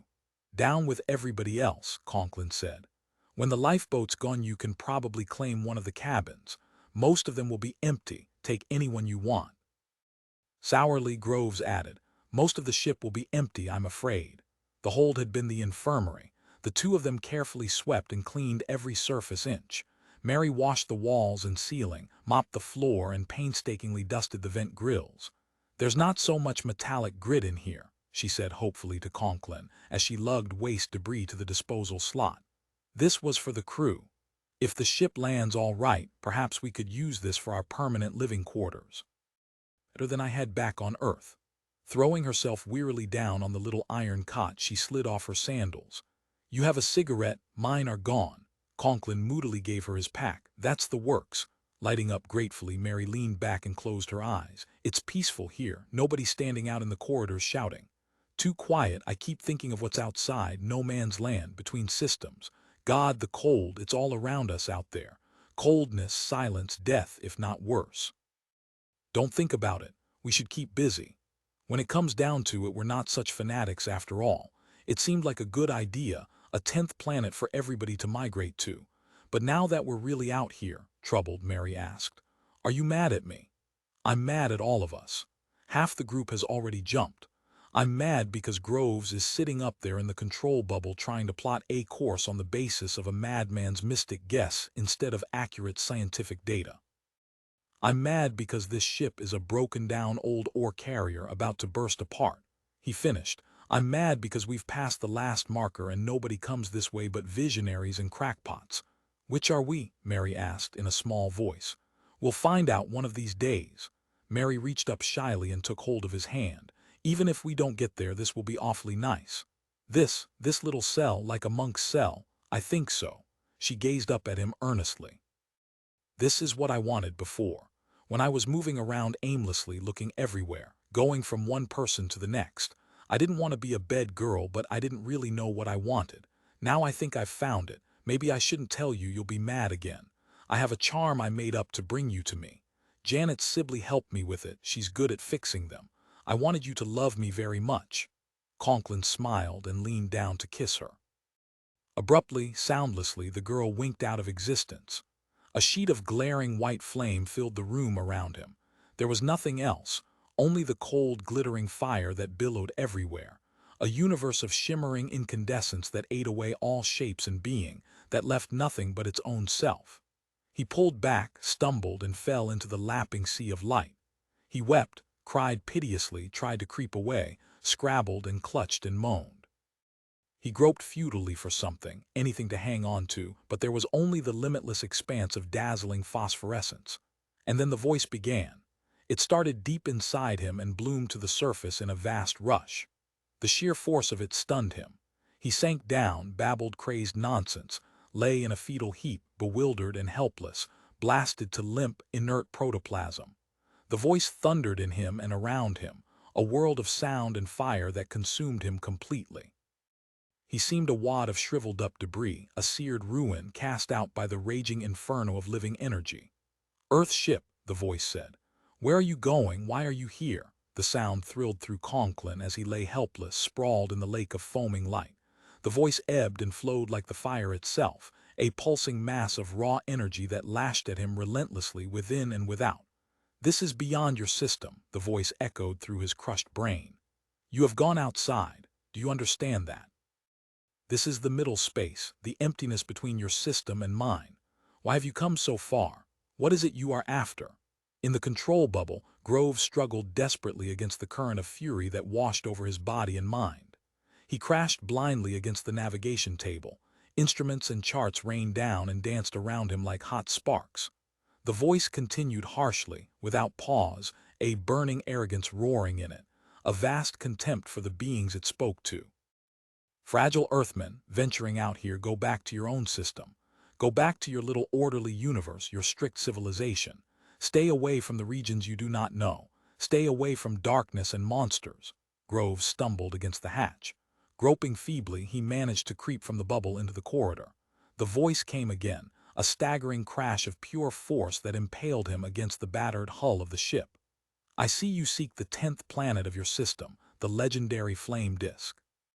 "Why do you seek it? What do you want with it?" Groves shrieked in terror. He knew now what this was. The voices prophesied in Preston's book. Desperate hope plucked at Groves. The voices that led. He opened his mouth to speak, but the booming roar cut him savagely off. "Flame disk is our world, carried by us across space to this system, set in motion here to circle your sun for eternity. You have no right to it. What is your purpose? We are curious." Groves tried to direct his thoughts outward. In a brief wheeling instant of time, he tried to project all his hopes, plans, all the needs of the race, mankind's vast yearnings. "Perhaps," the voice answered. "We will consider and analyze your verbalized thoughts and your submarginal impulses. We must be careful. We could incinerate your ship if we cared to." There was a momentary pause, and then the voice continued reflectively. "Not for the present, at least. We must take time." Groves found the Ipvic transmission room. He stumbled to the transmitter. It was a vague shape dancing beyond the rim of white fire. His fingers flung on the power. Closed circuits locked automatically in place. "Cartwright," he gasped. Across the void, the beamed signal speared its way to the directorate monitor at Pluto and from there to Uranus. From planet to planet, the thin signal cut, relayed directly to the office at Batavia. "Flame disk was placed within your system for a reason," the great voice continued. It paused as if consulting with invisible companions. "Contact between our races might bring us to a new level of cultural integration," it went on presently. "But we must—" Groves huddled over the transmitter. The image was too remote. His blinded eyes failed to catch it. He prayed feverishly that the signal was getting across, that back at Batavia Cartwright was seeing what he saw. hearing the vast booming voice he heard, understanding the terrifying, yet incredibly hopeful words. "We must study you," the voice continued.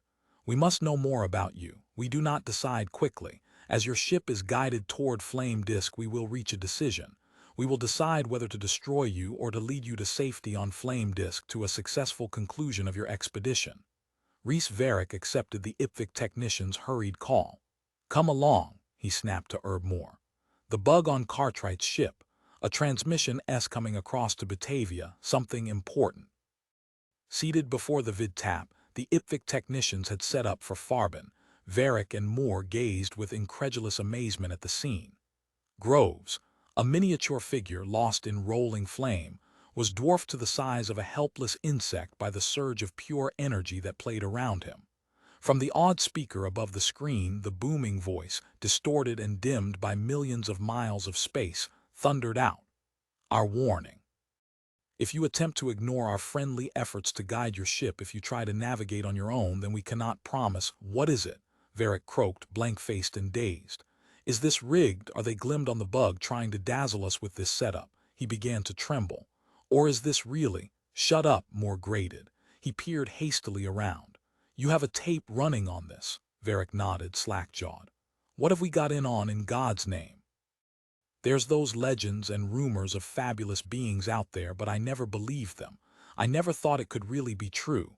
Moore examined the vid and odd tape recorders and then turned briskly to Verrick. "You think this is a supernatural manifestation, do you? It's from another civilization." Verrick quavered with awe and terror. "This is incredible. We've made contact with another race." "Incredible is right," Moore said tartly. As soon as the transmission ceased and the screen had faded into black silence, he snatched up the tapes and hurried them out of the Farbin buildings to the Public Information Library.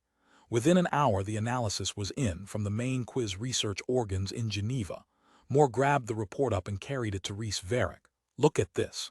He slammed the report down in the middle of Verrick's desk. "Somebody's being taken, but I'm not sure who." Verrick blinked in confusion. "What is it? What's it say?" Voice: "That was John Preston." There was a peculiar expression on Moore's face. "He once recorded part of his unicorn. The information library has it all down on AUD along with vid shots for us to compare. There is absolutely no doubt of it." Verrick gaped foolishly. "I don't understand. Explain it to me." "John Preston is out there. He's been waiting for that ship and now he's made contact with it. He'll lead it to the disk." "But Preston died 150 years ago." Moore laughed sharply. "Don't kid yourself. Get that crypt open as soon as possible and you'll understand. John Preston is still alive." 10. The Macmillan robot moved languidly up and down the aisle collecting tickets.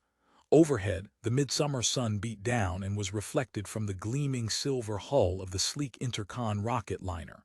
Below, the vast blue of the Pacific Ocean lay sprawled out, an eternal surface of color and light. "It really looks nice," the straw-haired young man said to the pretty girl in the seat next to him. "The ocean, I mean. The way it mixes with the sky.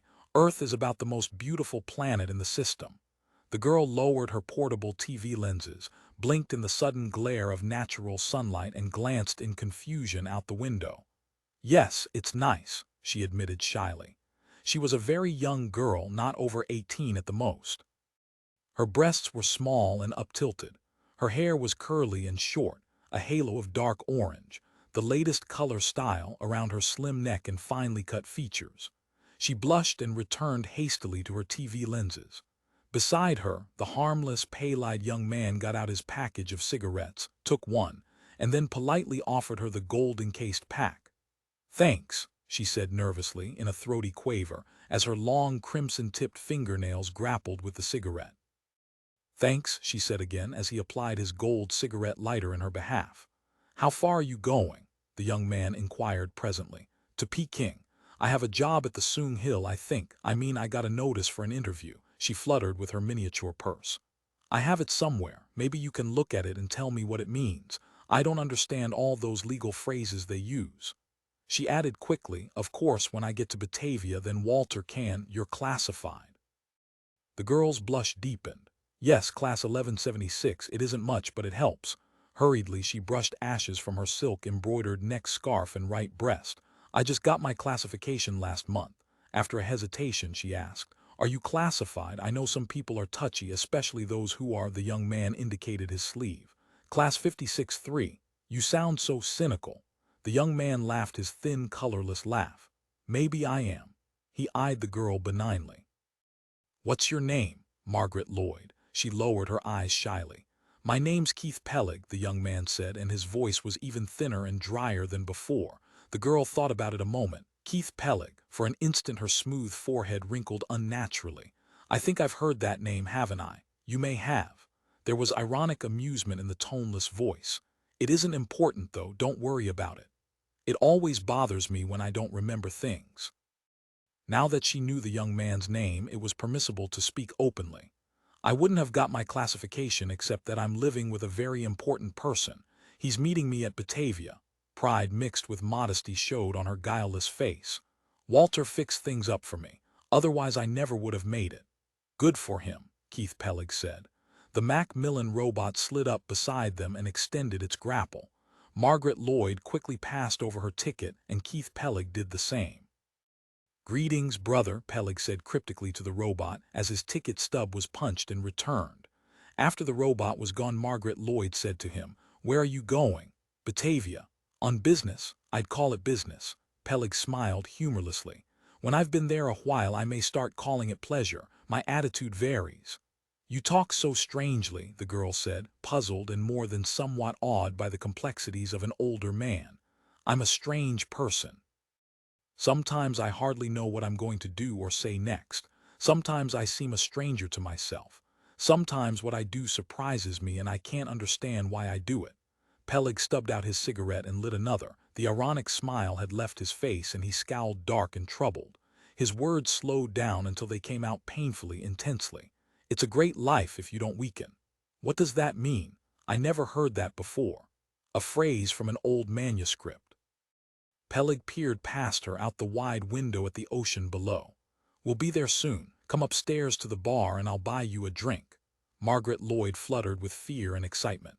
"Is it all right?" She was terribly flattered. "I mean, since I'm living with Walter and—" "It's all right," Pellig said, getting to his feet and moving moodily down the aisle, his hands deep in his pockets. "I'll even buy you 2 drinks, assuming I still know who you are after we get up there." Peter Wakeman gulped down a glass of tomato juice, shuddered, and pushed the analysis across the breakfast table to Cartwright. "It really is Preston. It's no supernatural being from another system." Cartwright's numb fingers played aimlessly with his coffee cup. "I can't believe it." Rita O'Neill touched his arm. "That's what he meant in the book. He planned to be there to guide us. The voices." Wakeman was deep in thought. "What interests me is something else." A few minutes before our call reached the information library, another call was received for an identical analysis. Cartwright sat up with a jerk. "What does it mean?" "I don't know. They claim odd and vid tapes were shot to them for analysis, substantially the same material we sent over, but they don't know who it was from." "Can't you tell anything?" Rita O'Neill asked uneasily. "First of all, they actually know who sent in the prior informational request, but they're not telling." That gives me plenty to think about right there. I'm toying with the idea of sending a few corpsmen over to scan the officials who had access to the face-to-face request. Cartwright waved his hand impatiently. "Forget that. We have more important things to worry about." "Any news on Pellig?" Wakeman looked surprised. "Only that he's supposed to have left the Farben Hill." Cartwright's face twitched. "You haven't been able to make contact." Rita's hand gripped soothingly around his. "They'll make contact when he enters the protected zone. He's still outside." "For God's sake, can't you go out and get him? Are you just going to sit there and wait for him?" Cartwright shook his head wearily. "Sorry, Wakeman, I know we've gone over this 1,000 times." Wakeman was embarrassed, but not for himself so much. He was embarrassed for Leon Cartwright. In the few days since Cartwright had become Quizmaster, there had been a corrosive change in him. Cartwright sat twitching and fumbling at his coffee cup, a hunched, aged, and very frightened man. His face was dark and lined with fatigue. His pale blue eyes glinted with apprehension. Again and again he started to speak, then changed his mind and descended into a cloud of silence. "Cartwright," Wakeman said softly, "you're in bad shape." Cartwright glared at him. "A man's coming here to kill me," publicly and in broad daylight with the wholehearted approval of the system. Everybody in the world sitting and cheering him, propped up in front of their TV sets, watching and waiting for the results. The winner of this national sport. How the hell am I supposed to feel? It's only one man, Wakeman said quietly. He has no more power than you. In fact, you've got the whole corps behind you and all the resources of the directorate. If we get him, there'll be another, an endless stream of them. Each quizmaster has had to face this. Wakeman raised an eyebrow. I thought all you wanted was to stay alive until your ship was safe. Cartwright's gray, exhausted face was answer enough. I want to stay alive. Is there anything wrong with that? Cartwright pulled himself up and forced his hands to stay quiet. But you're right, of course. He smiled shakily, half apologetically. Try to see my side of it. You've been dealing with these assassins all your life. To me, it's a new thing. I've been a trivial, anonymous entity, completely out of the public eye.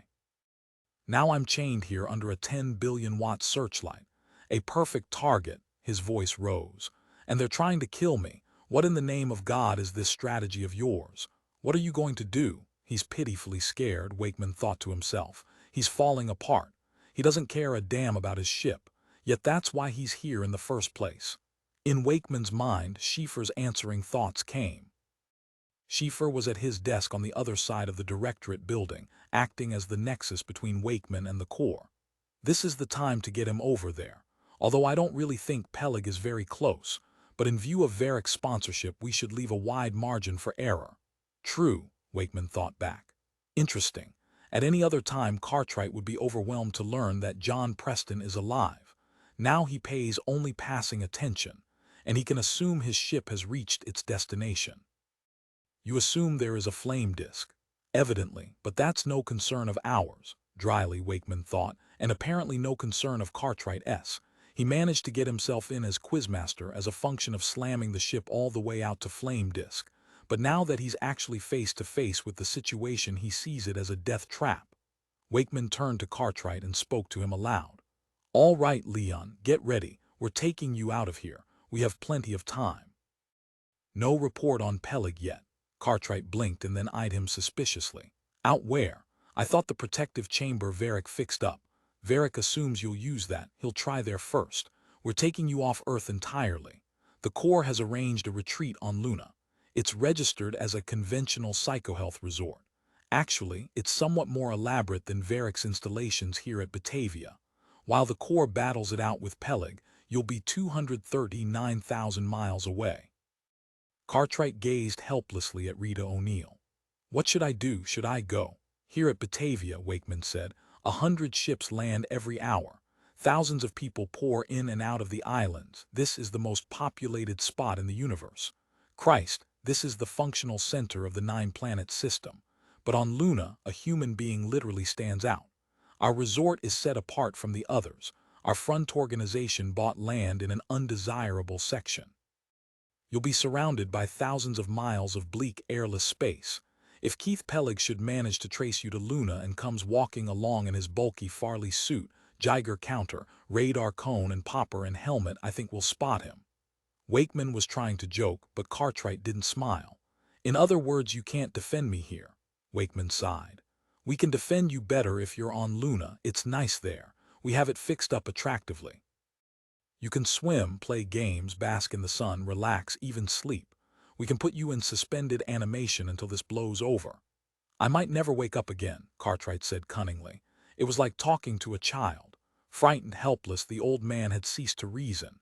He had plunged all the way down to stubborn, archaic, infantile thalamic processes.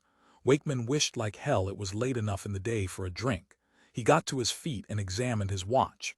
Miss O'Neill will be coming along with you. He made his voice patient but firm. So will I. Anytime you want to come back to Earth you can, but I suggest you see our layout there, make up your own mind after you've seen it. Cartwright hesitated in an agony of doubt. You say Verrick doesn't know about it, you're positive. Better tell him we're sure, Schieffer's thoughts came to Wakeman. He needs certitude. No use handing him a bunch of statistics at a time like this. We're positive, Wakeman said aloud, and it was a cold-blooded lie. To Schieffer he silently thought, I hope we're doing the right thing. Verrick probably knows, but it doesn't matter. If everything goes right, Pellig will never get out of Batavia. And if he does, the thought came back wryly. He can't. It's your job to stop him. I'm not really worried, but I'd feel better if Verrick's Hills didn't hold the land on three sides of our resort.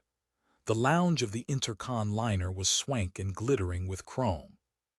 Keith Pellig stood by Miss Lloyd as she seated herself awkwardly in one of the deep, thick plush chairs and folded her nervous hands together on the surface of the null-legged plastic table. Pellig then sat down opposite her. "What's the matter?" the girl asked. "Is anything wrong?"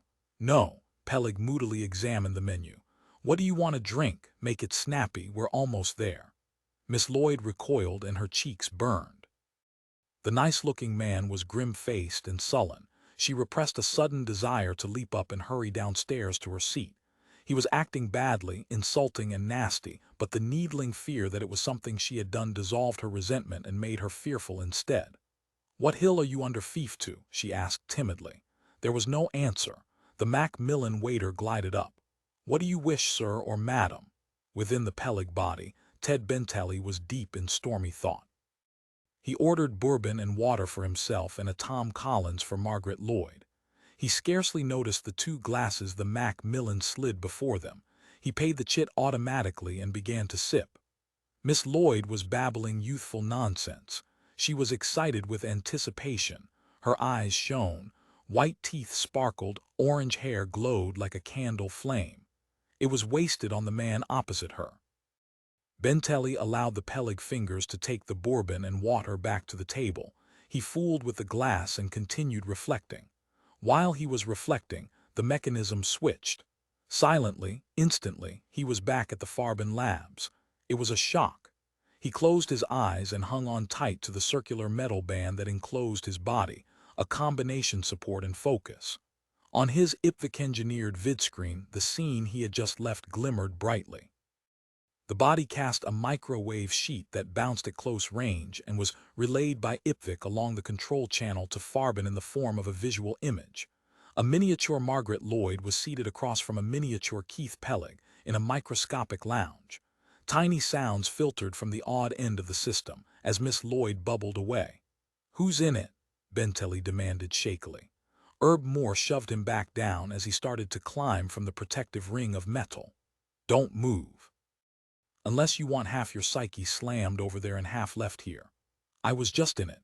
It won't hit me again for a while. You might be next. Sit still until your focus system is disconnected and you're out of the circuit." At this moment, a red button 3 rose down and 4 to the right was illuminated. On the screen, the operator had already taken over. There was no time lag. He had, Benteley noted, in his first moment of shock spilled his glass of bourbon. Miss Lloyd's chatter paused momentarily. "Are you all right?" she asked the Pellig body. "You look so sort of pale." "I'm okay," the Pellig body murmured. "He's doing fine," Moore said to Benteley. "That's your friend Al Davis." Benteley allowed the position of the luminous button to impress itself on his mind. "Which one represents you?" Moore ignored the question. "The switch will ignite your indicator a split second before you're actually arced across. If you keep your eyes open, you'll have warning. If you turn away, you may find yourself standing under a palm tree facing fully armed teeps." "Or dead," Benteley said. "In this game of musical chairs, who gets left standing up? The body's not going to be blasted. It's going to reach Cartwright and destroy him." "Your lab is already constructing a second android," Benteley contradicted. "When this one is demolished, you'll have it ready to be named by the challenge convention. Assuming something goes wrong, the operator will be jerked back here before the body perishes. You can calculate the odds against your being in the body at that particular moment. 1 out of 24 times the 40% chance of losing the body at all. Will you really be hooked into this rig? I'll be hooked in exactly like you." As Moore moved restlessly toward the exit lock of the cube, Benteley demanded, "What happens to my real body while I'm over?" "As soon as you're arced out, this stuff goes into action." Moore indicated the machinery that filled the metal chamber. "All this keeps the body functioning, supplies air, tests blood pressure, heart rate, carries off wastes, feeds, supplies water, whatever is needed." The exit lock slammed. Benteley was alone in the machinery-crammed cubicle. On the screen, Al Davis was buying this girl a second drink. Neither he nor Miss Lloyd had much to say. The sound coming over the odd was a blur of crowd noise and clink of glasses. Benteley caught a glimpse through the microscopic window of the liner, and his heart constricted. The ship was getting near the sprawling Indonesian empire, the largest functioning aggregate of human beings in the nine-planet system. It wasn't hard to picture the Teeps checking the mechanics of their interception network. A vision of the first contact, a Teep lounging at the transport field or pounding a typer as some minor official in the ticket office, or a female Teep hanging around with the usual squad of bed girls that met the incoming ships, or a Teep child being tugged along by its parents, or a terribly old man, a veteran of some Roger war, sitting feebly in the shade with a blanket over his knees. Anybody, anywhere. Looked like a lipstick, a fluff of candy, a mirror, a newspaper, a coin, a handkerchief. The variety of modern high-quality weapons was infinite. On the screen, the passengers of the transport were getting fussily to their feet and preparing to land. There was always this moment of suspense and tension as the sleek liner set itself down, then the sigh of relief as the reactors clicked off and the landing locks rumbled open. Keith Pellig got clumsily to his feet and made vague motions toward Margaret Lloyd. The two of them joined the slowly moving crowd that pushed down the ramp to the passenger level. Davis was doing fairly well. Once he stumbled, but that was all. Benteley glanced up tautly at the detailed schematic of the Directorate's Batavia buildings. The landing field was linked directly to the main building grounds. The position of Pellig was already indicated on the schematics by a moving pin of color. There it was, but no pin showed the position of the Teep network. Without effort, Benteley could calculate how soon the first contact between Pellig, the artificial android, and the Teep network would occur. In minutes, it could be figured on one hand. Wakeman arranged for the C-plus rocket to be brought up to the surface from its storage locker. He poured himself a drink of scotch, gulped it hastily, and then conferred with Schiefer. In half an hour, Batavia will be a cul-de-sac for Pellig. Bait but no quarry. Schiefer's hurried response came back to him. We now have an inferential report on Pellig. He boarded a regular non-stop intercon liner at Bremen, passage to Java. He's on his way someplace between here and Europe. You don't know which ship. He has a non-specific commute ticket, but we can assume he's already taken off. Wakeman hurried upstairs to Cartwright's private quarters. Cartwright was listlessly packing his things with the aid of two Macmillan robots and Rita O'Neill. Rita was pale and tense but composed. She was going through odd reference tapes with a high-speed scanner, sorting those worth keeping. Wakeman found himself smiling at the slim, efficient figure with a lucky cat's foot dangling between her breasts as she worked. "Keep hold of that," Wakeman said to Rita, indicating the cat's foot. She glanced quickly up. "Any news? Pellig will be showing up any minute. Transports land all the time. We have somebody there to check them in. Our own ship is almost ready." He indicated Cartwright's unpacked things. "Do you want me to help you pack?" Cartwright roused himself. "Look, I don't want to get caught out in space. I don't want to." Wakeman was astonished at the words and at the thoughts he caught behind them. A naked fear trickled piteously through the old man's mind up from the deepest levels. "We won't get caught in space," Wakeman said rapidly. There wasn't much time for any more shilly-shallying. "The ship is the new experimental C+, the first off the assembly line. We'll be there almost instantly. Nobody can stop a C+ once it's in motion." Cartwright's gray lips twitched. "Is it a good thing to break up the Corps? You said some will be here and some will go with us, and I know you can't scan over that great a distance. Wouldn't it be—" "God damn it," Rita O'Neill said explosively. She threw down her armload of tapes. "Stop doing what you're doing. It's not like you." Cartwright grunted miserably and began pawing at his heap of shirts. "I'll do what you say, Wakeman. I trust you."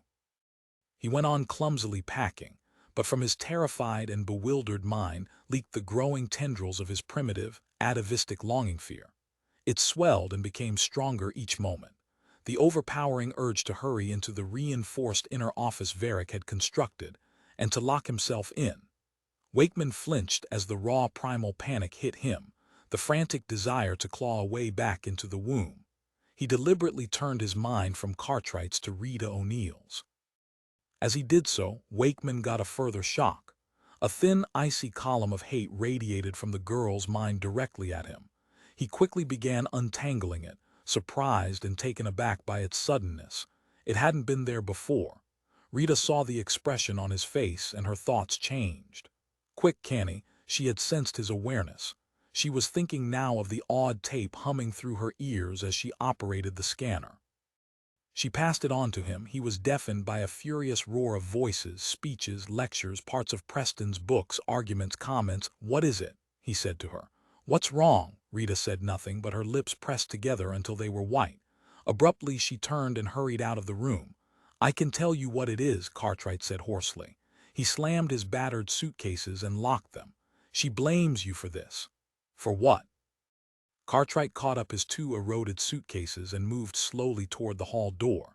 "You know, I'm her uncle. She's always seen me at the head of things, in authority, giving orders and making plans. Now I'm mixed up in something I don't understand." His voice died into a troubled murmur. "Situations I can't control. I have to rely on you." He moved wanly aside to let Wakeman open the door. "I suppose I've changed since I came here. She's disappointed and she blames you for it." "Oh," Wakeman said. He moved after Cartwright, aware of two things: that he didn't understand people as well as he thought, and that finally Cartwright had made up his mind to do as the Corps suggested. The C-plus ship was upended on the emergency platform in the center of the main building. As soon as Cartwright and his niece and the group of corpsmen had entered, the hull locks slid smoothly into place and sealed themselves tight. The roof of the building rolled back and the bright noonday sky blazed down. "This is a small ship," Cartwright observed. He had turned pale and sickly. His hands shook as he strapped himself to his seat. "Interesting design." Wakeman quickly fastened Rita's belt for her and then his own. She said nothing to him. The pencil of hostility had melted a little. "We may black out during the flight. The ship is robot-operated." Wakeman settled down in his seat and thought the go-ahead signal to the intricate mechanism beneath them. The sensitive relays responded. The machinery shifted, and someplace close by, high-powered reactors screamed shrilly into life. With the ship responsive to his thoughts, Wakeman enjoyed the luxury of imagining a vast steel and plastic extension of his own small body. He relaxed and drank in the clean, sleek purr of the drive as it warmed. It was a beautiful ship, the first actually made from the original model and designs. "You know how I feel," Rita O'Neill said to him abruptly, shattering his temporary pleasure. "You were scanning me. I know how you felt. I don't think you still feel that way. Perhaps not. I don't know. It's irrational to blame you. You're doing your job the best you can." "I think," Wakeman said, "I'm doing the right thing. I think I've got this under control." He waited a moment. "Well, the ship's ready to take off." Cartwright managed to nod. "I'm ready." Wakeman considered briefly. "Any sign?" "Thought to Schiefer. Another passenger transport coming in," the rapid thought came back. "Entering scanning range any moment. Pellig would arrive at Batavia, that was certain. He would search for Cartwright, that was also certain. The unknown was Pellig's detection and death. It could be assumed that if he escaped the Teep net, he would locate the lunar resort. And if he located the resort, there's no protection on Luna," Wakeman thought to Schiefer. "We're giving up all positive defense once we take him there." "That's right," Schiefer agreed. "But I think we'll get Pellig here at Batavia. Once we make contact, that's it," Wakeman decided. "All right, we'll take the chance. The odds are good enough." He gave the mental signal and the ship moved into position for the takeoff. Automatic grapples lined it up with its destination, the pale dead eye hanging dully in the noonday sky. Wakeman closed his eyes and forced relaxation on his body muscles. The ship moved.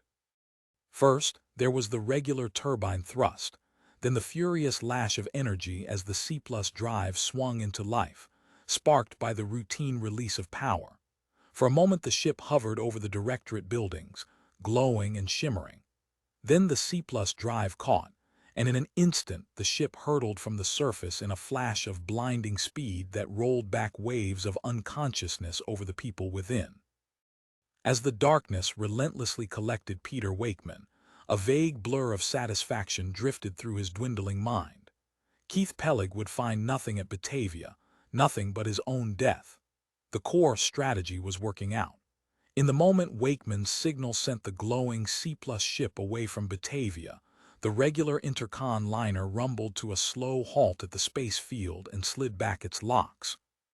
With a group of businessmen and commuters, Keith Pellig stepped eagerly down the metal ramp and emerged in the sunlight, blinking and peering excitedly around him. At his first view of the directorate buildings, the endless hurrying people and traffic, and the waiting network of teeps. 11 at 5:30 a.m., the heavy construction rocket settled down in the center of what had once been London. In front of it and behind it, thin razor-sharp transports hissed to smooth landings and disgorged parties of armed guards. They quickly fanned out and took up positions to intercept stray directorate police patrols. Within a few moments, the dilapidated old building that was the offices of the Preston Society had been surrounded. Reese Verrick, in a heavy wool greatcoat and boots, stepped out and followed his construction workers down the sidewalk and around the side of the building. The air was chill and thin. Buildings and streets were moist with night dampness, gray silent structures with no sign of life. "This is the place," the foreman said to Verrick. "They own this old barn." He indicated the courtyard, strewn with rubble and waste. "The monument is there." Verrick paced ahead of the foreman, up the debris-littered path to the courtyard. The workmen were already tearing down the steel and plastic monument. The yellowed plastic cube which was John Preston's crypt had been yanked down, and was resting on the frozen concrete among bits of trash and paper that had accumulated through the months. Within the translucent crypt, the dried-up shape had shifted slightly to one side. The face was obscured by one pipe-stem arm flung across the glasses and nose. "So that's John Preston," Verrick said thoughtfully. The foreman squatted down and began examining the seams of the crypt. "It's a vacuum seal, of course. If we open it here, it'll pulverize to dust particles." Verrick hesitated. "All right," he agreed reluctantly. "Take the whole works to the labs, we'll open it there." The work crews who had entered the building appeared with armloads of pamphlets, tapes, records, furniture, light fixtures, clothing, endless boxes of raw paper and printing supplies. "The whole place is a storeroom," one of them said to the foreman. "They have junk heaped to the ceiling. There seems to be a false wall and some kind of subsurface meeting chamber. We're prying the wall out and getting in there." This was the slatternly rundown headquarters from which the society had operated. Verrick wandered into the building and found himself in the front office. The work crews were collecting everything in sight. Only the bare water-stained walls, peeling and dirty, remained. The front office led onto a yellow hall. Verrick headed down it past a dusty fly-specked photograph of John Preston still hanging among some rusty scarf hooks. "Don't forget this," he said to his foreman. "This picture here." Beyond the picture, a section of wall had been torn away. A crude false passage ran parallel to the hall. Workmen were swarming around, hunting within the passage for additional concealed entrances. "We suppose there's some kind of emergency exit," the foreman explained. "We're looking for it now." Verrick folded his arms and studied the photograph of John Preston. Preston had been a small man like most cranks. He was a tiny withered leaf of a creature with prominent wrinkled ears pulled forward by his heavy horn-rimmed glasses. There was a wild tangle of dark gray hair, rough and uncut and uncombed, and small, almost feminine lips. His stubbled chin was not prominent but hard with determination. He had a crooked, lumpish nose. A jutting Adam's apple and unsightly neck protruded from his food-stained shirt. It was Preston's eyes that attracted Verrick, harsh, blazing, two uncompromising steel-sharp orbs that smoldered behind his thick lenses. Preston glared out, furious with wrath like an ancient prophet. One crabbed hand was up, fingers twisted with arthritis. It was almost a gesture of defiance, but more of pointing. The eyes glowered fiercely at Verrick. Their aliveness startled him. Even behind the dust-thick glass of the photograph, the eyes were hot with fire and life and feverish excitement. Preston had been a bird-like cripple, a bent-over half-blind scholar, astronomer and linguist, and what eke. "We located the escape passage," Verrick's foreman said to him. "It leads to a cheap public subsurface garage. They probably came and went in ordinary cars. This building seems to have been their only headquarters. They had some kind of club spread around Earth, but those met in private apartments and didn't number over 2 or 3 members apiece." "Is everything loaded?" Verrick demanded. "All ready to go. The crypt, the stuff we found in the building, and snap models of the layout here for future reference." Verrick followed his foreman back to the construction ship. A few moments later they were on their way back to Farbin. Herb Moore appeared immediately, as the yellowed cube was being lowered to a lab worktable. "This is his crypt," he demanded.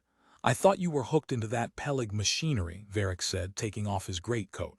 Moore ignored him and began rubbing dirt from the translucent shield that covered John Preston's withered body. "Get this stuff off," he ordered his technicians. "It's old," one of them protested. "We have to work carefully or it'll turn to powder." Moore grabbed a cutting tool and began severing the shield from its base. Powder, hell. He probably built this thing to last 1,000,000 years. The shield split, brittle and dry with age. Moore clawed it away and dropped it to splinter against the floor. From the opened cube a cloud of stale, musty air billowed out. Swirls of dust danced in the faces of Moore and his assistants and made them cough and pull back. Around the worktable vid cameras ground away, taking a permanent record of the procedure and materials examined. Moore impatiently signaled. Two Macmillans lifted the wizened body from the hollow cube and held it suspended at eye level on their surface of magnetic force. Moore poked at the face of the body with a pointed probe. Suddenly he grabbed the right arm and yanked. The arm came off without resistance and Moore stood holding it foolishly. The body was a plastic dummy. "See," he shouted. "Imitation." He threw the arm down violently. One of the Macmillans caught it before it reached the floor. Where the arm had been attached, a hollow tear gaped. The body itself was hollow. Metal ribs supported it, careful struts placed by a master builder. Moore walked all around it, face dark and brooding, saying nothing to Verrick until he had examined it from all sides. Finally he took hold of the hair and tugged. The skull covering came off, leaving a dull gleaming metal hemisphere. Moore tossed the wig to one of the robots and then turned his back on the exhibit. "It looks exactly like the photograph," Verrick said admiringly. Moore laughed. "Naturally. The dummy was made first and then photographed, but it's probably about the way Preston looked." His eyes flickered. "Looks, I mean." Eleanor Stevens detached herself from the watching group and approached the dummy cautiously. "But is this anything new? Your work goes much farther than this. Presumably Preston adapted the Macmillan papers the way you did. He built a synthetic of himself the way you built Pellig." "What we heard," Moore said, "was Preston's actual voice. It was not a vocal medium artificially constructed. No two voices have the same tape pattern, even if he's modeled a synthetic after his own body." "You think he's still alive in his own body?" Eleanor demanded. "That isn't possible." Moore didn't answer. He was staring moodily at the dummy of John Preston. He had picked up the arm again and was mechanically pulling loose the artificial fingers one by one. The look on his face was nothing Eleanor had ever seen before. "My synthetic," Moore said very faintly, "will live a year. Then it deteriorates. That's as long as it's good for." "Hell," Verrick grunted, "if we haven't destroyed Cartwright in a year it won't make any difference." "Are you sure a synthetic couldn't be built so accurately that the AUD and vid tapes would?" Eleanor began, but Moore cut her off. "I can't do it," he stated flatly. There was a strange note in his voice. "If it can be done, I sure as hell don't understand how." Abruptly he shook himself and hurried to the door of the lab. "Pellig should be entering the Teep Defense Network. I want to be integrated in the apparatus when that happens." Verrick and Eleanor Stevens followed quickly after him, the dummy of John Preston forgotten. "This should be interesting," Verrick said briefly, as he hurried toward his office. Anticipation gleamed from his heavy face as he rapidly snapped on the screen the IPVIC technicians had set up for him. With Eleanor standing nervously behind him, Verrick prepared himself for the sight of Keith Pellig as he stepped from the Intercon transport onto the field at Batavia. Keith Pellig took a deep breath of warm, fresh air and then glanced around him. Fluttering excitedly, Margaret Lloyd rushed down the ramp after him. "I want you to meet Walter, Mr. Pellig. He's around somewhere." Oh dear, all these people, the field was crowded. Commuters were getting off transports. Hordes of directorate bureaucrats were lined up for transportation home. Milling groups of passengers waiting fussily for interplanned ships.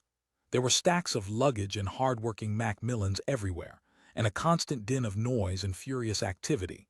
The voices and the roar of ships, public loudspeakers, the rumble of surface cars and buses. Al Davis noted all this, as he halted the Pellig body and waited warily for Miss Lloyd to catch up with him. The more people, the better. The ocean of sound obscured his own mental personality. "There he is," Margaret Lloyd gasped, breasts quivering, bright-eyed and entranced by the sights. She began waving frantically. "Look, he sees us. He's coming this way." A thin-faced man in his middle 40s was solemnly edging through the throngs of talking, laughing, perspiring people. He looked patient and bored, a typical classified official of the Directorate, part of its vast army of desk men. He waved to Miss Lloyd and called something, but his words were lost in the general uproar. "We can have dinner someplace," Miss Lloyd said to Pellig. "Do you know a place?" "Walter will know a place. He knows just about everything. He's been here a long time and he's really got to where he—" Her voice momentarily faded as a giant truck rumbled by. Davis wasn't listening. He had to keep moving. He had to get rid of the chattering girl and her middle-aged companion and start toward the Directorate buildings. Down his sleeve and into his right hand poured the slender wire that fed his thumb gun. The first sight of Cartwright, the first moment the Quizmaster appeared in front of him, a quick movement of his hand, thumb raised, the tide of pure energy released. At that moment he caught sight of the expression on Walter's face. Al Davis blindly moved the Pellig body through the milling people, toward the street and the lines of surface cars. Walter was a teep, of course. The moment of recognition was evident as he caught Davis' thoughts and his brief run-through of his program of assassination. A group of people separated and the Pellig body sprawled clumsily against a railing. With one bound, Davis carried it over the railing and onto the sidewalk. He glanced around and felt panic. Behind him, Walter had kept on coming. Davis started down the sidewalk. He had to keep moving. He came to an intersection and hurried to the other side. Surface cars honked and roared around him. He ignored them and raced on. The full impact was just beginning to hit him. Any of them might be teeps. The word passed on, scanned from one mind to the next. The teep network was a connected ring. He had run up against the first station and that was the trigger. There was no use trying to outrun Walter. The next teep would rise up ahead of him and intercept him. He halted, then ducked into a store. He was surrounded by fabrics and materials, a dazzling display of colors and textures on all sides of him. A few well-dressed women were examining and languidly buying. He sped past a counter toward a rear door. At the door a clerk cut him off, a fat man in a blue suit, putting face flushed with indignation. "Say, you can't come back here." "Who the hell are you?" His fat body wedged itself in the way. Davis' mind raced frantically. He dimly sensed rather than saw the group of figures quietly entering the swank entrance behind him. He ducked down and then hurled himself past the astonished clerk, down an aisle between counters. He bowled over a terrified old woman and emerged beside a vast display rack that majestically revolved to reveal its anatomy. What next? They were at both doors. He had trapped himself. He thought frantically, desperately. What next? While he was trying to decide, a silent whoosh picked him up and slammed him violently against the protective ring that circled his body. He was back at Farbin. Before his eyes, a miniature Pellig raced and darted on the microscopic screen. The next operator was already working to solve the problem of escape, but Davis wasn't interested. He sagged limply in his chair and allowed the complex wiring attached to his body, his real body, to drain off the bursts of adrenaline that choked his chest and heart. Another red button, not his own, was illuminated.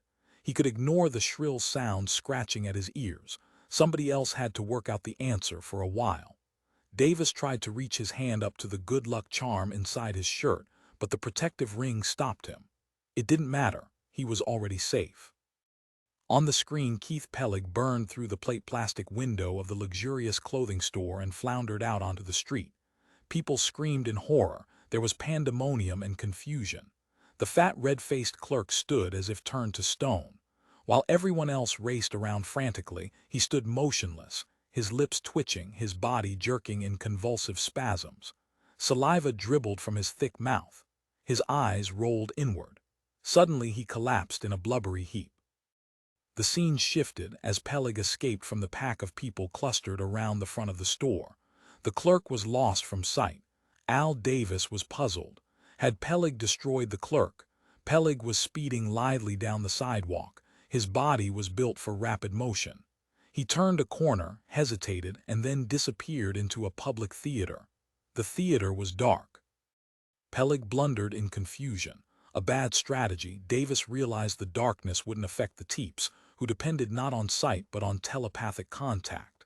The operator's mind was as obvious in darkness as in broad daylight, and the movements of the body were impeded. The operator now realized his mistake and sought an exit, but already vague shapes were moving in on him. The questioning figures were only partly visible. Pellig hesitated, then dashed into a lavatory. A woman followed him to the door and halted briefly. In that interval, Pellig burned his way through the wall of the lavatory with his thumbgun and emerged in the alley behind the theater. The body stood considering, trying to make up its mind. The vast shape of the directorate building loomed ahead, a golden tower that caught the midday sunlight and sparkled it back. Pellig took a deep shuddering breath and started toward it at a relaxed trot, and the red button twitched. The body stumbled. The new operator, dazed with surprise, fought for control. The body smashed into a heap of garbage, struggled up, and then loped on. Nobody followed. There were no visible pursuers. The body reached a busy street, glanced around, and then hailed a robot-operated public taxi. A moment later, the cab roared off in the direction of the directorate tower. Other cars and people flitted past as it gained speed. In the back, Pellig relaxed against the soft seat cushions, face placid. This operator was learning confidence fast. He nonchalantly lit a cigarette and examined the passing streets. He cleaned his nails, reached down to touch a burned spot on his trouser leg, tried to interest the robot driver in conversation, then settled comfortably back.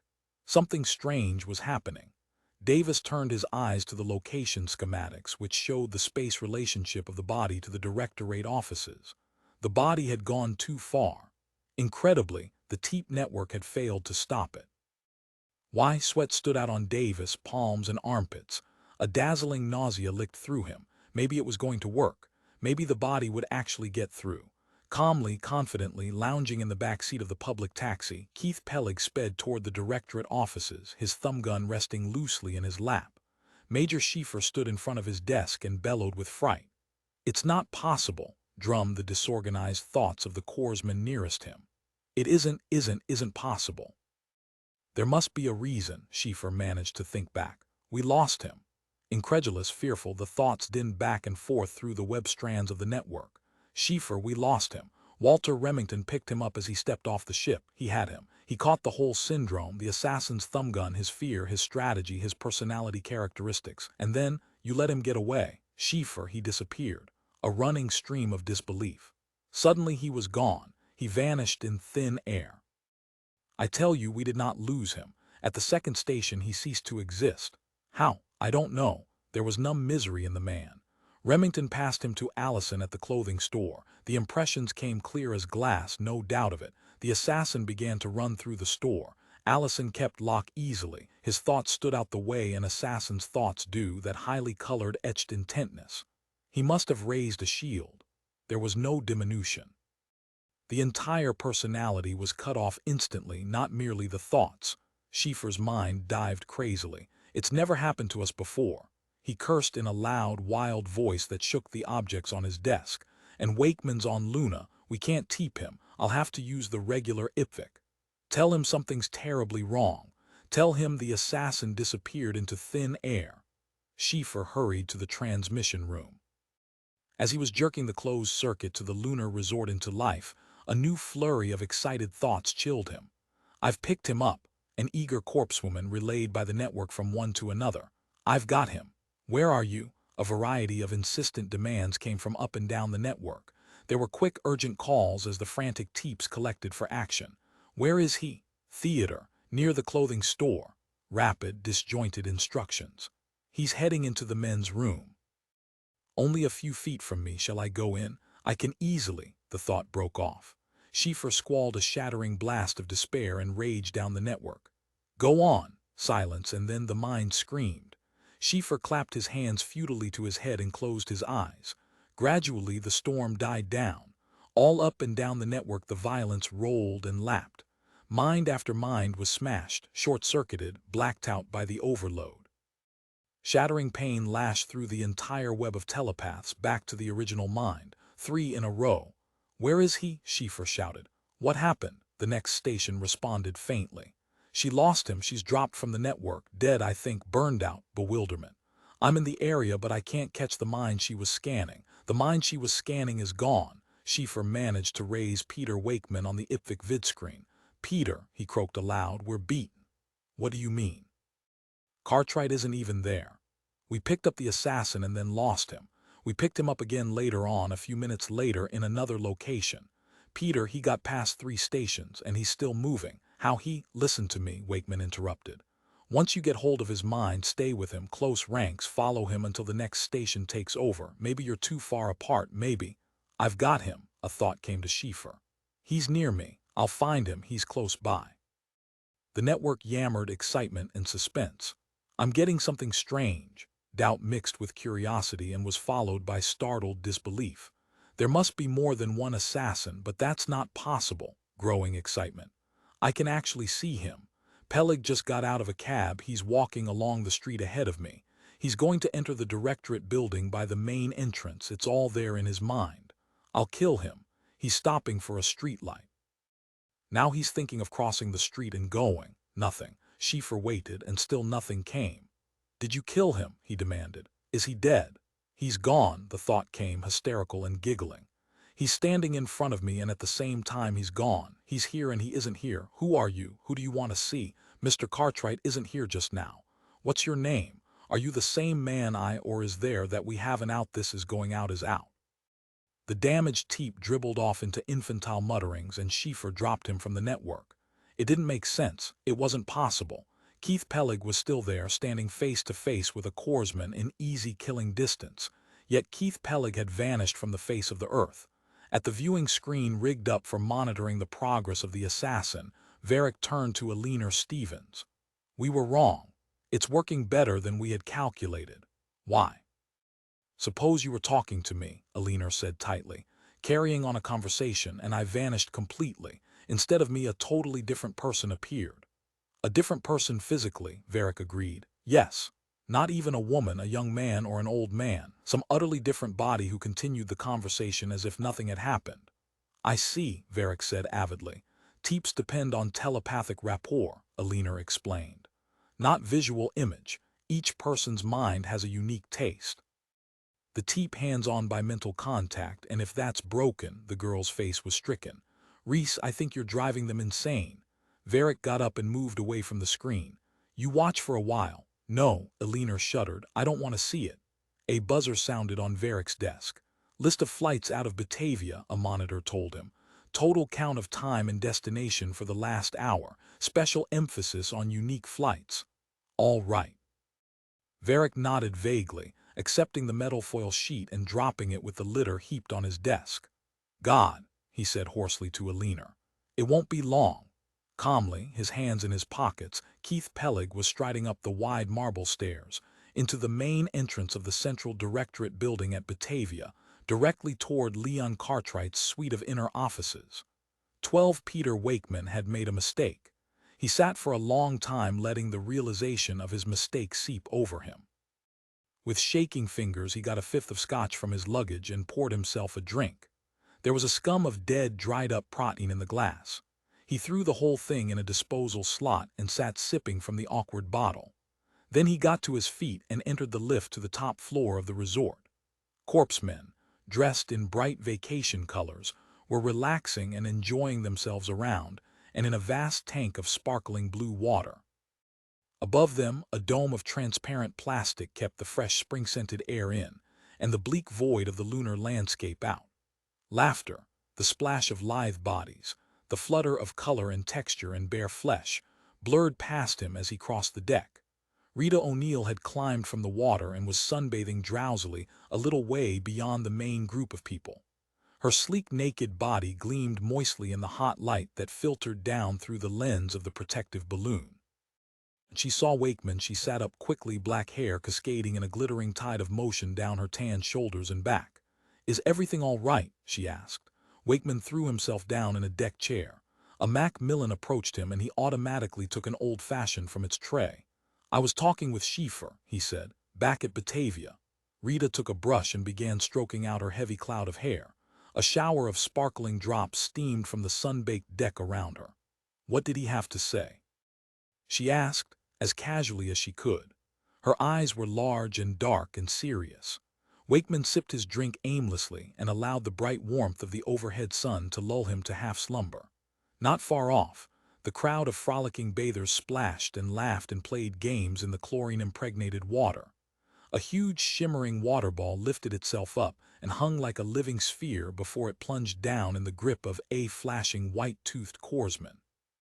Against her towel, Rita's body was a dazzling shape of brown and black, supple lines of flesh molded firm and ripe in the vigor of youth.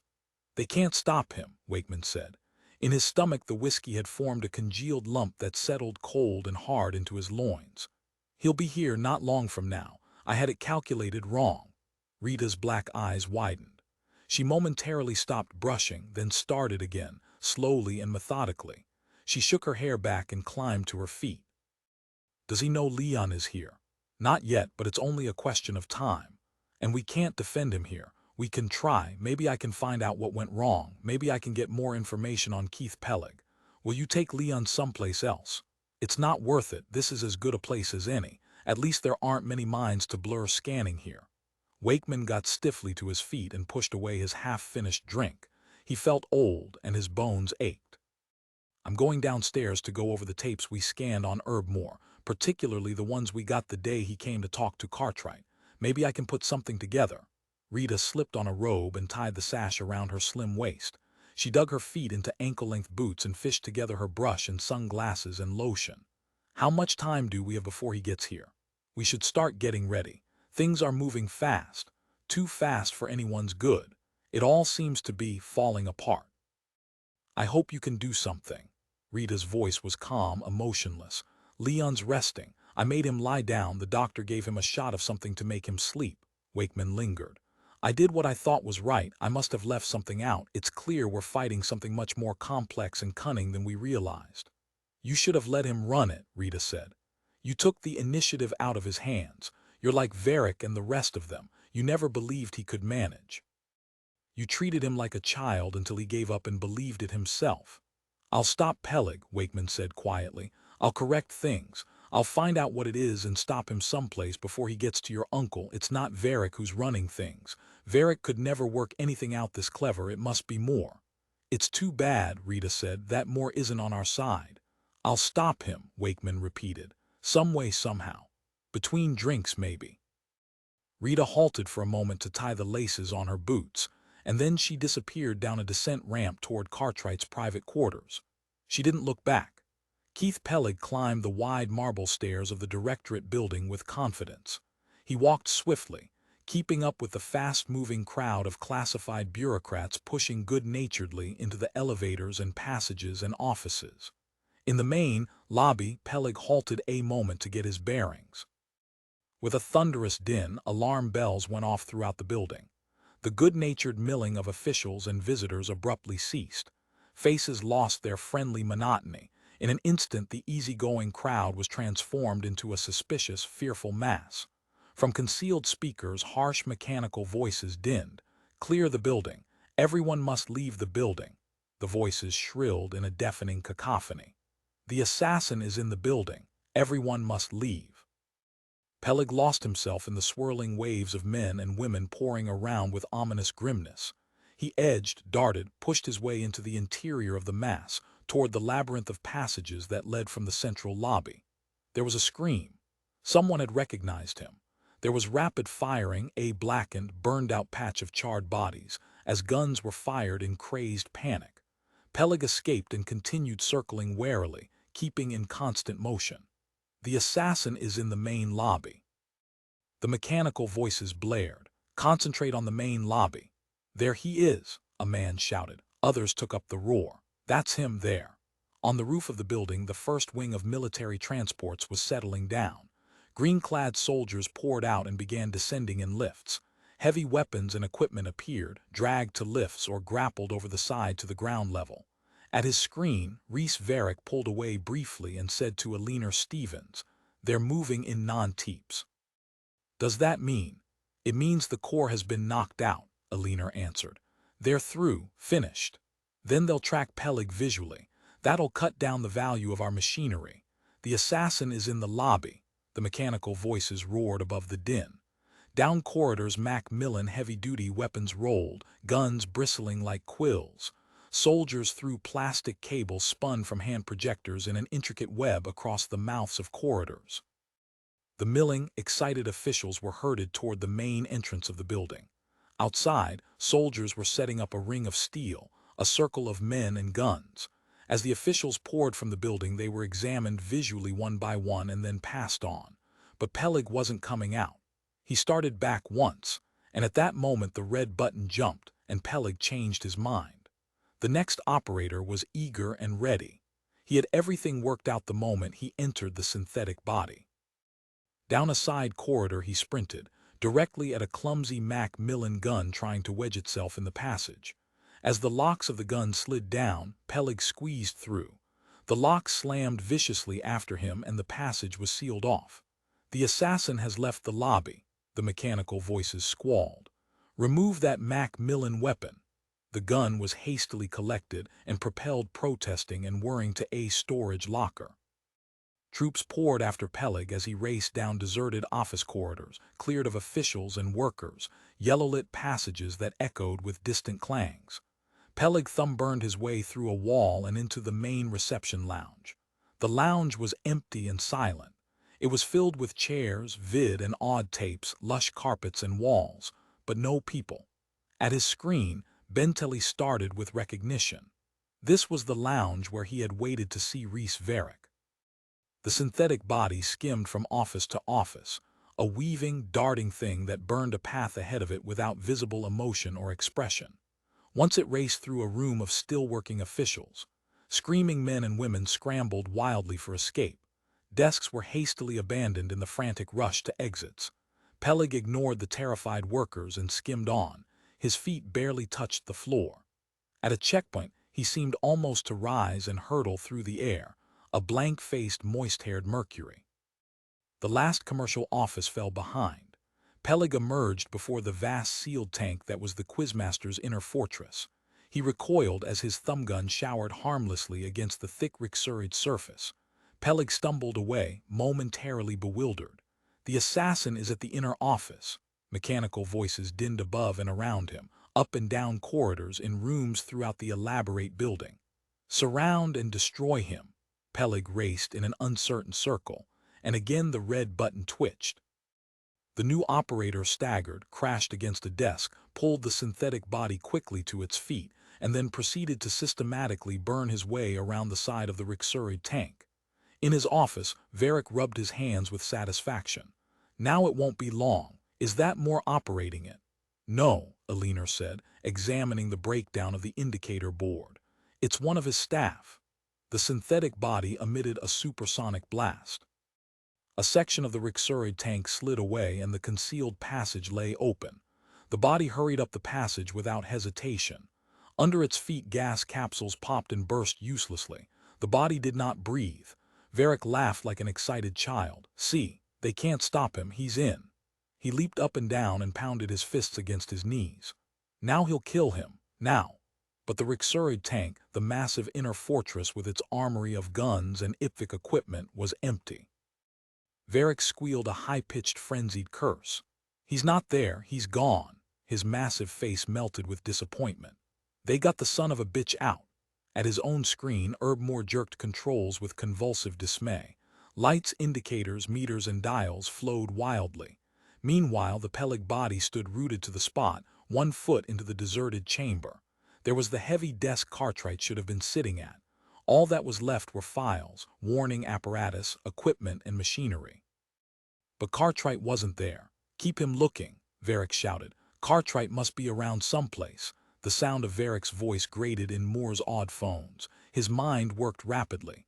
On the screen, his technician had started the body into uncertain activity.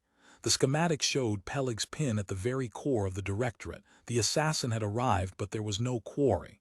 It was a trap, Verrick shouted in Moore's ear. A decoy. Now they're going to destroy him. On all sides of the demolished fortress cube, troops and weapons were in motion, vast directorate resources responding to Schiefer's hurried instructions. "The assassin is at the inner cube," mechanical speakers shrieked triumphantly. "Close in and kill him. Get the assassin. Shoot him down and grind him underfoot." A leaner leaned close to Verrick's hunched, massive shoulder. "They deliberately let him get in. Look, they're coming for him." "Keep him moving," Verrick shouted. "For God's sake, they'll burn him to particles if he simply stands there." Down the wrecked corridor Pellig had cut, the snouts of guns poked inquisitively. Slow rumbling equipment was solemnly organizing in a pattern of death, taking their time. There was no hurry. Pellig floundered in confusion. He raced back down the passage and out of the cube, then sped from door to door like a trapped animal. Once he halted to burn down a Macmillan gun that had ventured too close and was clumsily taking aim. The gun dissolved and Pellig sprinted past its smoking ruin, but behind it the corridor was jammed with troops and weapons. He gave up and scurried back. Herb Moore snapped an angry sentence to Verrick. "They took Cartwright out of Batavia. Look for him." "He's not there, it's a waste of time," Moore thought quickly. "Transfer me your analysis of ship movements from Batavia, especially in the last hour." "But we know he was there up to an hour ago. Hurry." The metal foil rolled from its slot by Moore's hand. He snatched it up and scanned the entries and analytical data. "He's on Luna," Moore said. "They took him off in their C-plus ship." "You don't know," Verrick retorted angrily. "He may be in a subsurface shelter of some kind." Moore ignored him and slammed home a switch. Buttons leaped with excitement. Moore's body sagged limply against its protective ring. At his own screen, Ted Benteley saw the Pellig body jump and stiffen. A tremor crossed its features, a subtle alteration of the vapid face. A new operator had entered it. Above Benteley, the red button had moved on. The new operator wasted no time. He burned down a handful of troops and then a section of wall. The steel and plastic fused together and bubbled away in molten fumes. Through the rent, the synthetic body skimmed, a blank-faced projectile plunging in an arcing trajectory. A moment later it emerged from the building and, still gaining velocity, hurtled straight upward at the dull disk of the moon as it hung in the early afternoon sky. Below Pellig, the earth fell away. He was moving out into free space. Benteley sat paralyzed at his screen. Suddenly everything made sense. As he watched the body race through darkening skies that lost their blue color and gained pinpoints of unwinking stars, he understood what had happened to him. It had been no dream. Body was a miniature ship equipped in Moore's reactor labs, and he realized with a rush of admiration the body needed no air, and it didn't respond to extreme temperature. The body was capable of interplanetary flight. Peter Wakeman received the IPVC call from Schiefer within a few seconds of the time Pellig left Earth. "He's gone," Schiefer muttered. "He took off like a meteor out into space." "Heading where?" Wakeman demanded. "Toward Luna." Schiefer's face suddenly collapsed. "We gave up. We called in regular troops. The Corps couldn't do a thing." "Then I can expect him any time." "Any time," Schiefer said wearily. "He's on his way." Wakeman broke the connection and returned to his tapes and reports. His desk was a littered chaos of cigarette butts, coffee cups, and a still unfinished fifth of scotch. Now there was no doubt. Keith Pellig was not a human being. He was clearly a robot combined with high-velocity reactor equipment designed in Moore's experimental labs. But that didn't explain the shifting personality that had demoralized the corpsman. Unless some kind of multiple mind came and went. Pellig was a fractured personality artificially segmented into unattached complexes, each with its own drives, characteristics, and strategy. Schiefer had been right to call in regular non-telepathic troops.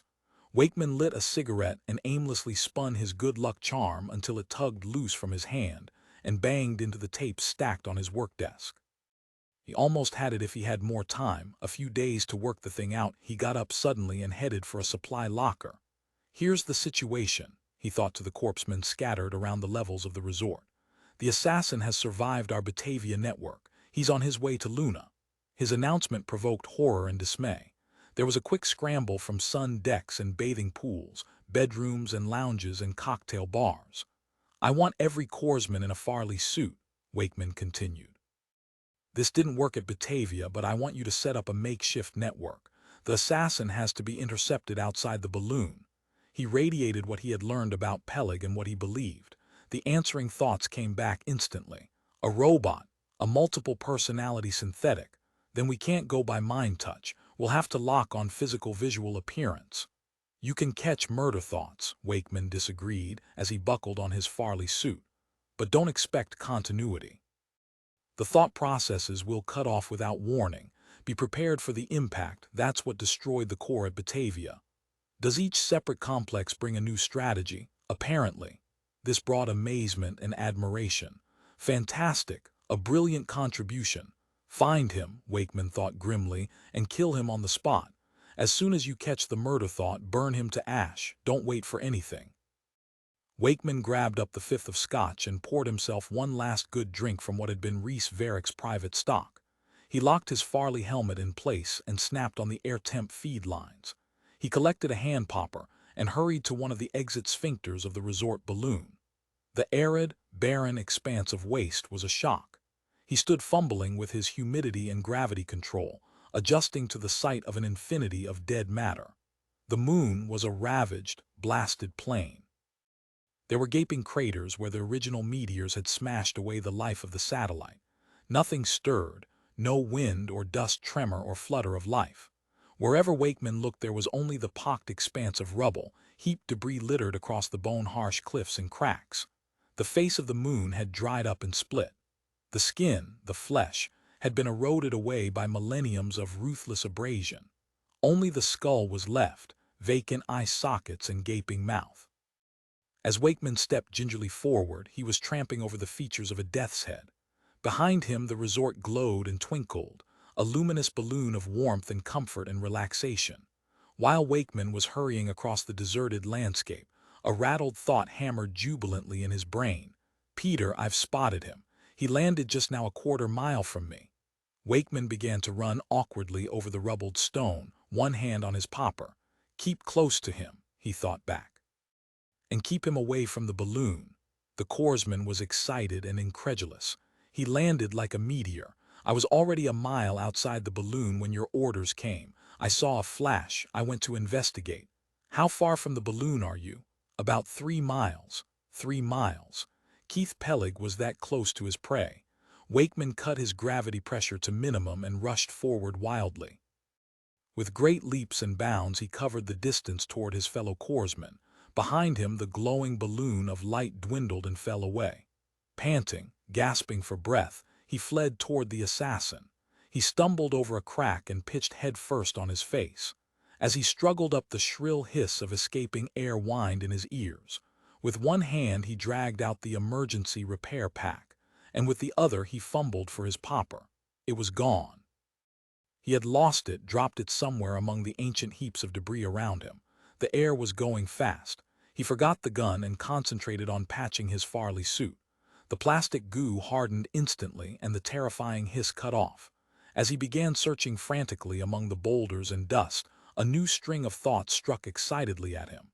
He's moving. He's heading toward the balloon. He's located the resort. Wakeman cursed and gave up looking for the popper.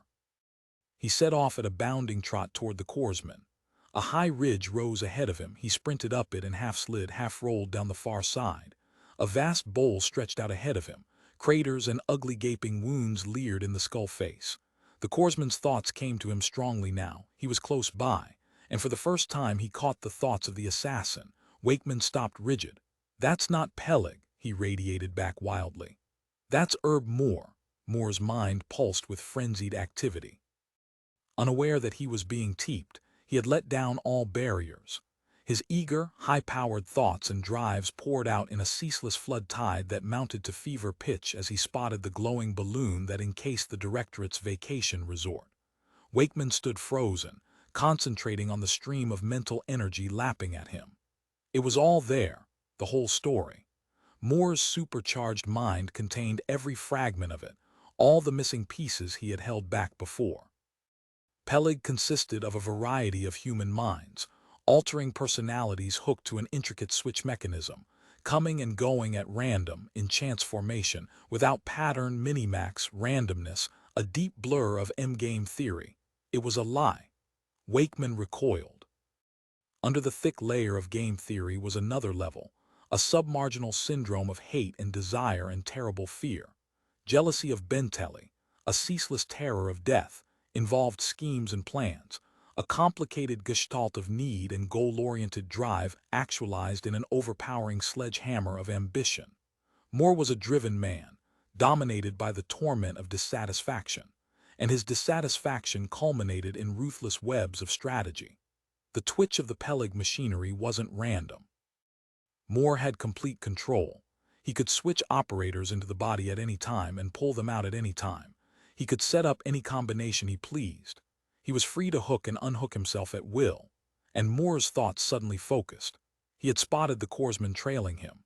The Pellig body shot quickly upward, poised, and then rained a thin stream of lethal death down on the scurrying telepath. The man's mind shrieked once, and then his physical being dissolved in a heap of incinerated ash. The sickening moment of a Teep's death rolled over Wakeman.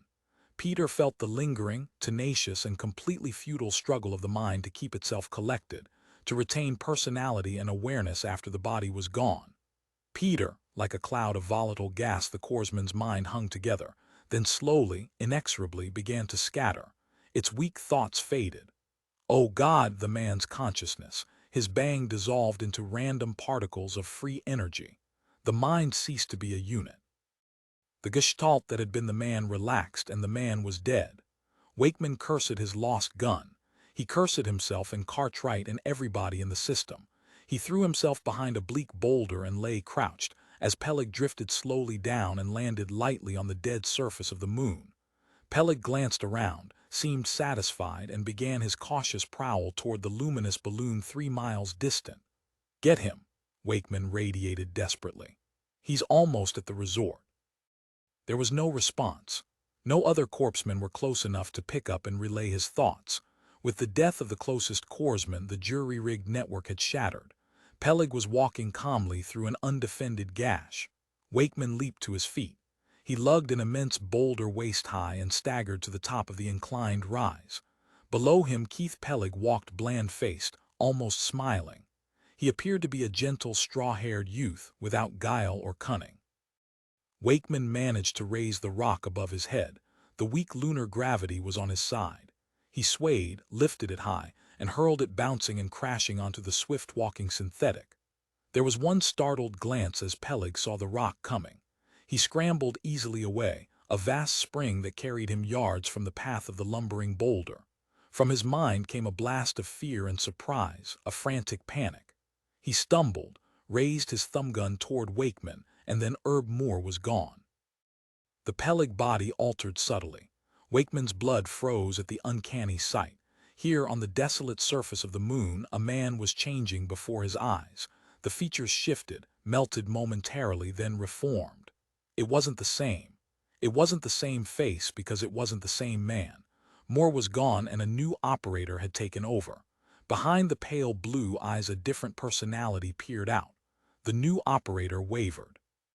He fought briefly for control, then managed to right the body as the rock bounced harmlessly away. Surprise, momentary confusion radiated to Wakeman as he struggled for another boulder. "Wakeman," the thoughts came. "Peter Wakeman." Wakeman dropped his boulder and straightened up. The new operator had recognized him. It was a familiar thought pattern. Wakeman probed quickly and deeply. For a moment he couldn't place the personality. It was familiar but obscured by the immediacy of the situation.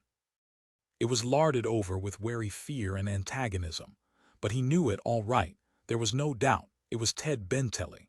13 out in dead space beyond the known system, the creaking GM or carrier lumbered hesitantly along. In the control bubble, Grove sat listening intently, his dark face rapt. "The flame disk is still far away," the vast presence murmured in his mind. "Don't lose contact with my own ship." "You're John Preston," Grove said softly. "I am very old," the voice replied. "I have been here a long time." "A century and a half," Grove said. "It's hard to believe." "I have waited here. I knew you would be coming. My ship will hover nearby. You will probably pick up its mass from time to time. If everything goes correctly, I'll be able to guide you to the actual landing on the disk." "Will you be there?" Groves asked. "Will you meet us?" There was no answer. The voice had faded. He was alone. Groves got unsteadily to his feet and called Conklin. A moment later, both Conklin and Mary Usich hurried into the control bubble. Jarrett loped a few paces behind. "You heard him," Groves said thickly. "It was Preston," Mary whispered. "He must be old as hell," Conklin said.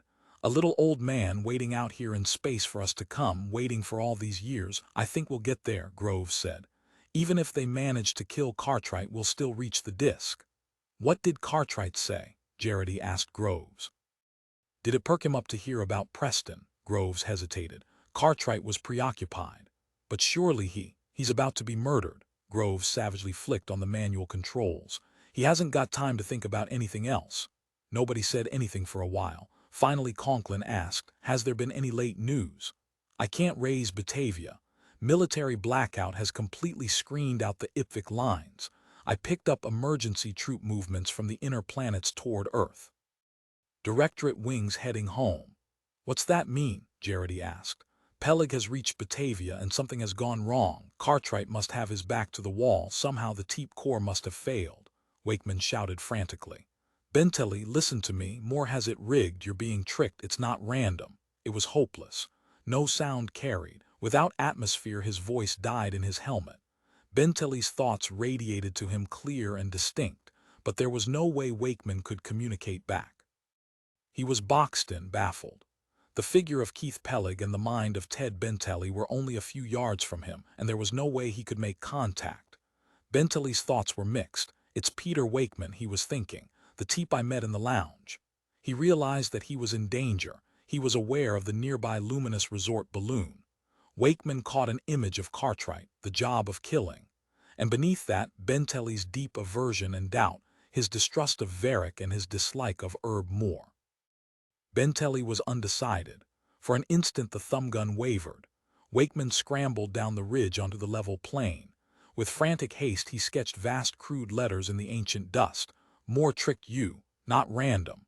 Benteley saw the words and the vapid face of Keith Pellig hardened. Benteley's thoughts congealed. What the hell, he was thinking. Then he realized that Wakeman was teeping him, that a one-sided conversation was going on with himself as transmitter and the telepath as receiver. "Go on, Wakeman," Benteley radiated harshly. "What do you mean, tricked?" In Benteley's mind there was ironic amusement. He was seeing a telepath, an advanced mutant human, sketching clumsy figures in the dust like some primitive reduced to the most primal means of communication. Wakeman wrote desperately, "Moore will kill you and Cartwright together." Benteley's mind radiated amazement. "What do you mean?" Then suspicion. "This is some kind of strategy. There must be other Teeps coming." His thumb gun came quickly up. Bomb. Wakeman, panting for breath, sought a new surface on which to write, but he had written enough. Benteley was filling in the details himself. A phantasmagoria of comprehension, vivid glimpses of his fight with Moore, his sexual relations with Moore's mistress, Eleanor Stevens, Moore's jealousy of him. It flashed through Benteley's mind in bewildering procession, and he lowered the thumb gun. "They're seeing this," Benteley thought. "All the operators at their screens. And Moore, he's seeing it too." Sensing instant danger, Wakeman leaped up and ran clumsily at the Pellig figure. Gesturing excitedly, trying to shout across the airless void, he got within 2 feet before Benteley halted him with an ominous wave of his thumb gun. "Stay away from me," Benteley thought grimly.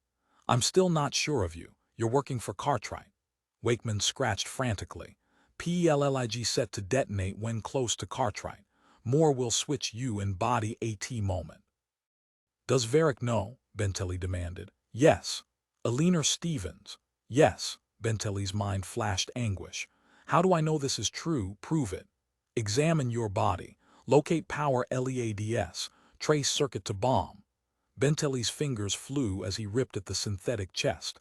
His mind flashed technical data as he found the main wiring that interlaced the body beneath the artificial layer of skin. He tore loose a whole section of material and probed deep in the humming circuit of the synthetic body. As Wakeman crouched a few feet away, heart frozen in his chest, clutching futilely for the good luck charm he had dropped in his office and never retrieved. Benteley was wavering.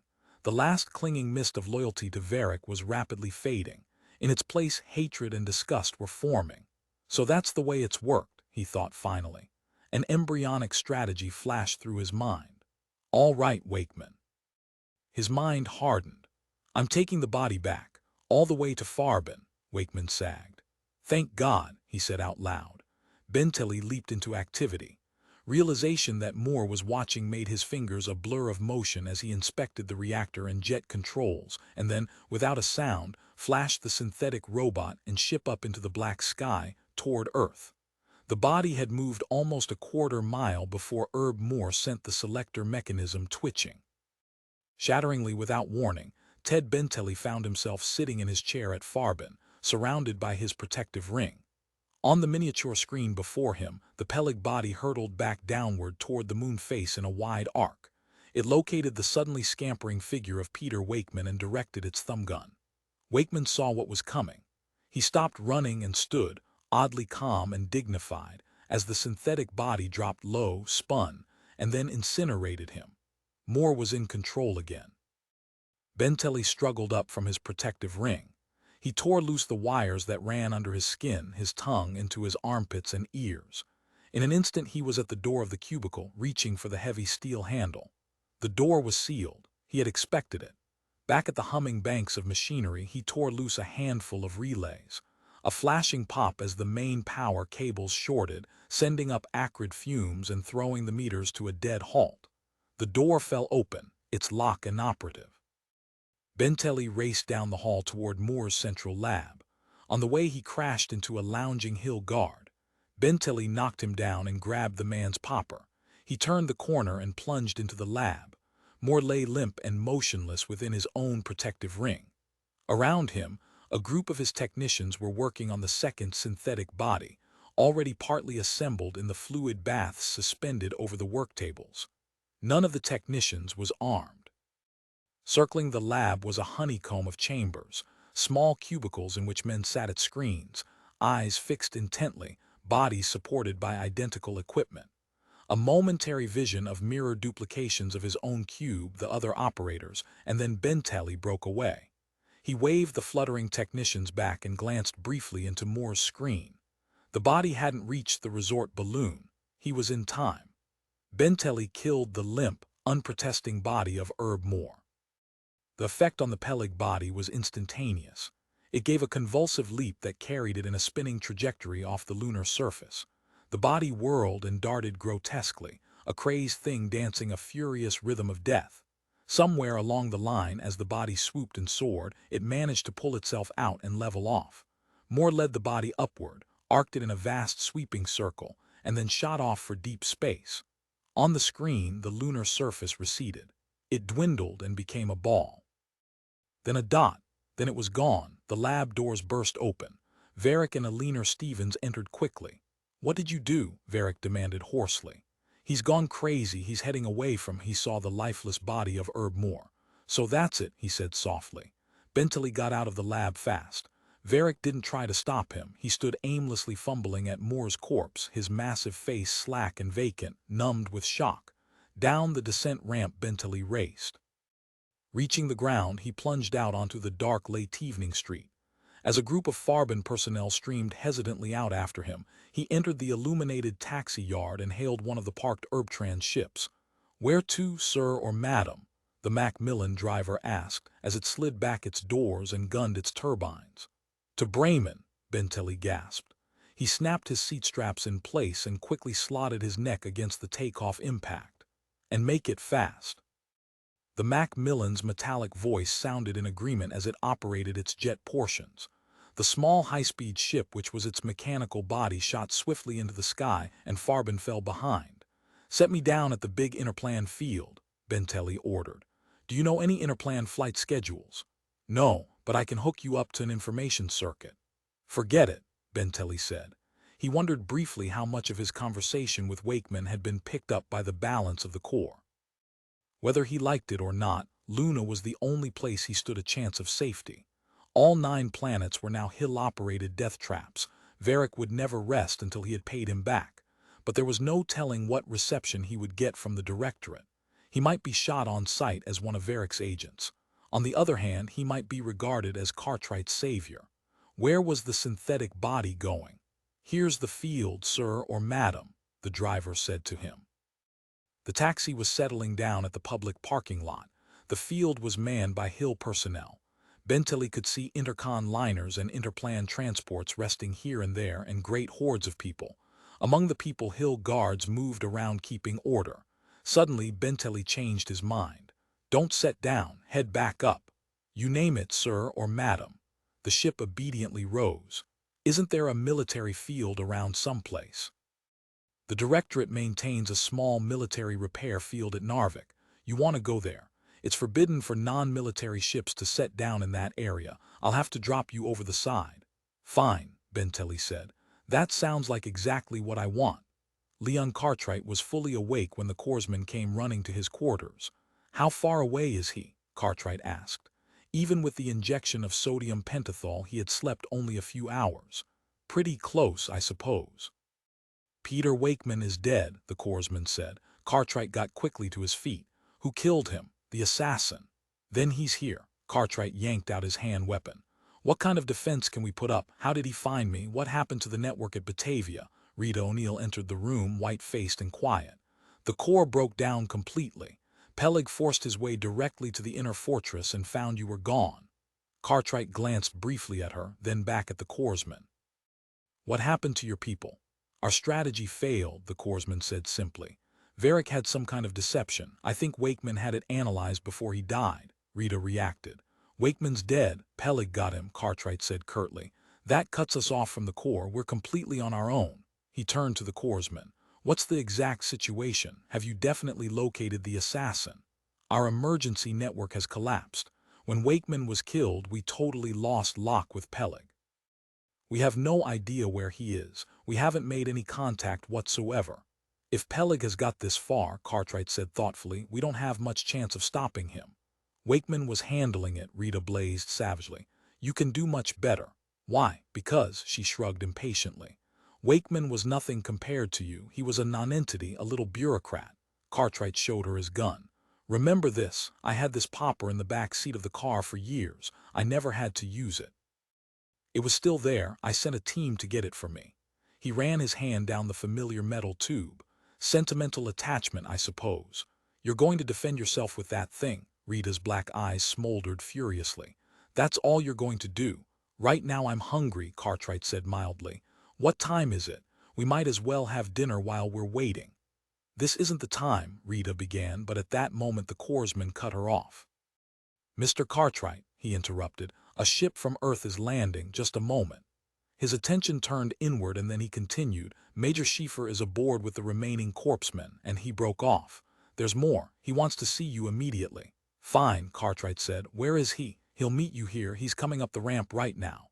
Cartwright fumbled in his coat pocket for his crumpled pack of cigarettes. "Strange," he said to Rita. "Wakeman dead after all his careful planning." "I'm not sorry for Wakeman. I only wish you'd do something instead of just standing there." "Well," Cartwright said, "I can't go anywhere, and we've tried everything we know. There's not a hell of a lot left when you get down to it. I can't help thinking if one man is really determined to kill another, there's not much that can be done to stop him. You can delay him, you can make it hard for him, you can do a lot of intricate things that take up a lot of time and energy, but sooner or later he shows up." "I think I liked you better when you were afraid," Rita said bitterly. "At least I understood that. Don't you understand this? You were afraid of death. Now you're not human, you have no emotions. Maybe you're dead, you might as well be dead." "I'll make a concession," Cartwright said. "I'll sit facing the door." He settled gingerly on the end of a table, his popper in his palm, a dispassionate expression on his face. "What does Pellig look like?" he asked the corpsman. "Young, thin, blonde, no special characteristics." "What kind of weapon is he using?" "He has a thumb gun, that's a heat beam principle. Of course he may have something more we don't know about." "I want to recognize Pellig when I see him," Cartwright explained to Rita. "He may be the next person through that door." The next person through the door was Major Schieffer. "I brought this man with me," Schieffer explained to Cartwright as he entered the room. "I think you'll want to talk to him." A dark, neatly dressed classified man in his early 30s had entered slightly behind Schieffer. He and Cartwright shook hands as Schieffer briefly introduced them. "This is Ted Benteley," Schieffer said, "a serf of Reese Verrick S." "You're a little premature," Cartwright said.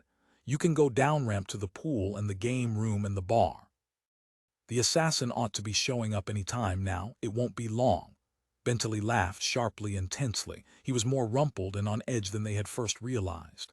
Schiefer is incorrect, he said. I'm not under oath to Verrick any longer. I left him. You broke your oath, Cartwright asked. He broke his oath to me. I left in a considerable hurry. I came here directly from Farben. There were complications. He killed Herb Moore, Schiefer said. Not exactly, Benteley corrected. Killed his body. Rita's breath caught sharply. What happened? Benteley explained the situation. When he was perhaps half through, Cartwright interrupted with a question. Where's Pellig? The last we heard he was around here somewhere, not more than a few miles from the resort. The Pellig body is on its way toward deep space, Benteley said. Moore isn't interested in you. He's got his own problems. When he realized he was stuck in the synthetic body, he left Luna and headed straight out. Headed where? Cartwright asked. I don't know.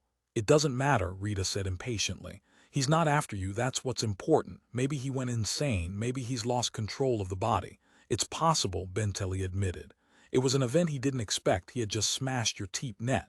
He explained how Moore destroyed Peter Wakeman. We know that, Cartwright said. What kind of velocity is the synthetic capable of? C+, Benteley answered. Aren't you satisfied Moore is moving away from here? Cartwright licked his lips. I know where he's going.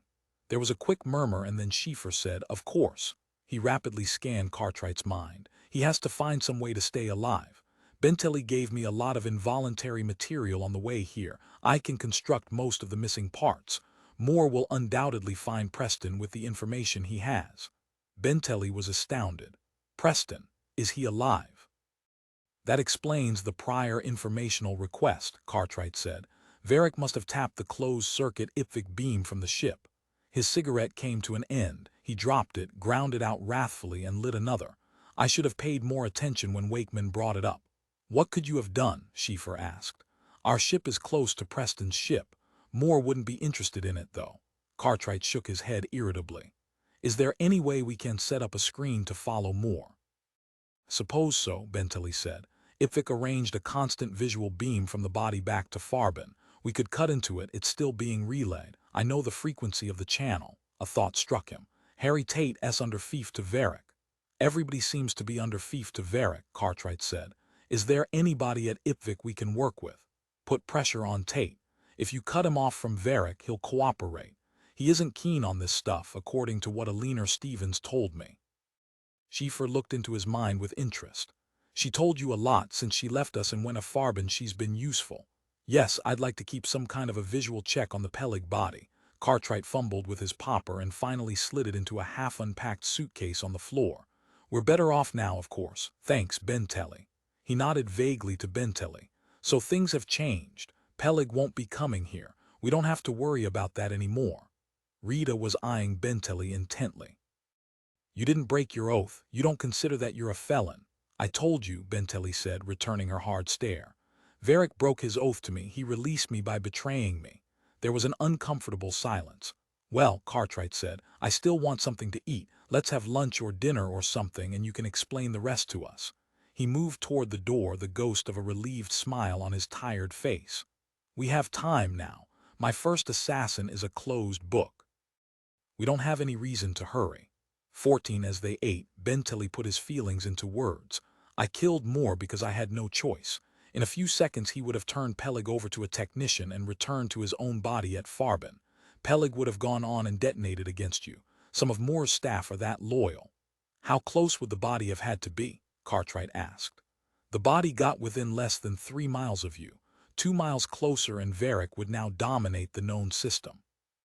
No actual contact was necessary. I had time for only a quick look at the wiring, but a standard proximity mechanism tuned to your brain pattern was wired into the circuit. And then there's the power of the bomb itself. The law specifies no weapon a man can't carry in one hand. The bomb was a regulation H grenade from the last war. The bomb is, Cartwright reminded him. Everything depended on Pellig, Rita asked. There was a second synthetic body. It's about half complete. Nobody at Farben expected total disorganization of the core. They got more than they hoped for, but Moore is out of the picture. The second body will never go into operation. Only Moore can bring it to its final stages. He kept everybody else down to lower levels, and Verrick knows that. What happens when Moore reaches Preston? Rita demanded. Then Moore will be back in the picture again. I didn't know about Preston, Benteley admitted. I destroyed Moore's body so he couldn't leave the synthetic. If Preston is going to help him, he'll have to work fast. The synthetic won't last long in deep space. Why didn't you want him to kill me? Cartwright inquired. I didn't care if he killed you. I wasn't thinking about you. That's not precisely true, Schiffer said. The thought was there as a corollary. When you made your psychological break, you automatically switched against Verrick's strategy. You acted as an impeding agent semi-voluntarily. Benteley wasn't listening. I was tricked from the beginning, he said. All of them were mixed up in it, Verrick, Moore, Aliner, Stevens. From the moment I set foot in the lounge, Wakeman tried to warn me. He did what he could. I came to the directorate to get away from rottenness. I wound up doing its work. Verrick gave me orders and I followed them. But what are you supposed to do in a society that's corrupt? Are you supposed to obey corrupt laws? Is it a crime to break a law that's a rotten law or an oath that's rotten? It's a crime, Cartwright admitted slowly, but it may be the right thing to do.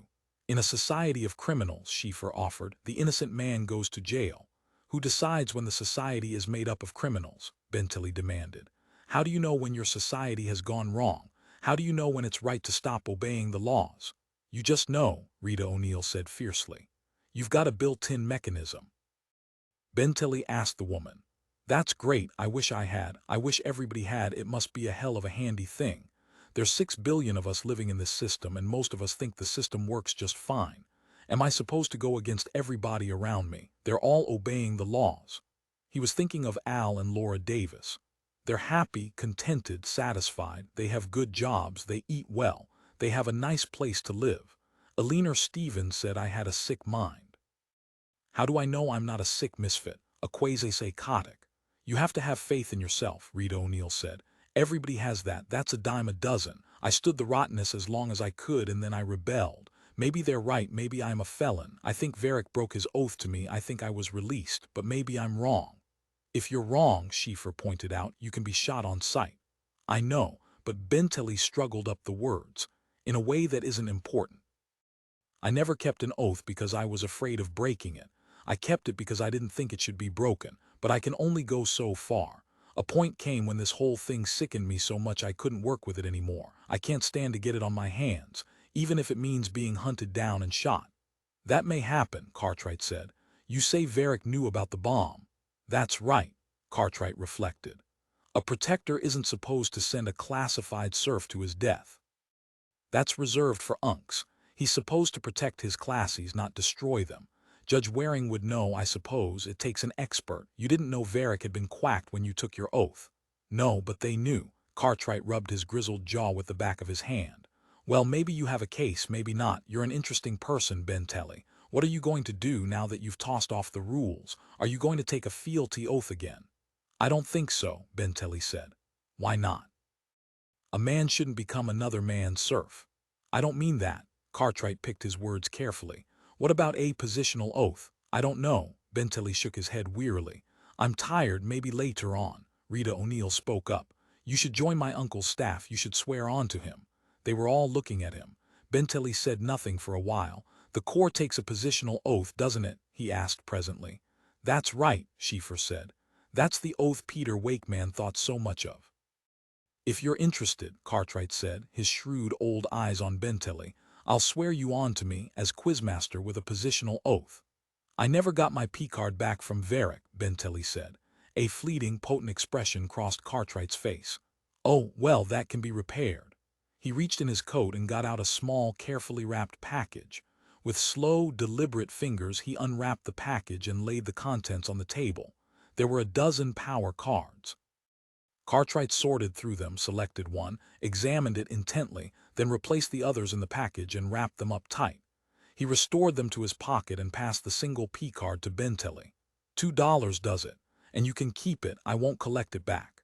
You should have one. Everybody ought to have an even chance in the great game. Benteley got slowly to his feet. He dug in his wallet and presently tossed 2 paper dollars down. He pocketed the P-card and stood waiting as Cartwright rose. This feels familiar, Benteley said. You know, Cartwright said, I haven't any idea how the oath goes. Somebody'll have to help me out. I know it, Benteley said. With Rita O'Neill and Schieffer watching silently, he recited the positional oath to Quizmaster Cartwright and then abruptly took his seat. His coffee was cold, but he drank it anyhow. He barely tasted it. He was deep in thought. Now you're part of us officially, Rita O'Neill said. Benteley grunted. The woman's eyes were dark and intense. You saved my uncle's life. You saved all our lives. The body would have blown this resort to fragments. Leave him alone, Schieffer said to her warningly. Rita ignored him. Leaning toward Benteley, her strong face avid, she continued, You should have killed Verrick while you were at it. You could have. He was there too. Benteley threw down his fork. I'm through eating. He got to his feet and left the table. If nobody minds, I'll be outside walking around. He strode out of the dining room and into the corridor.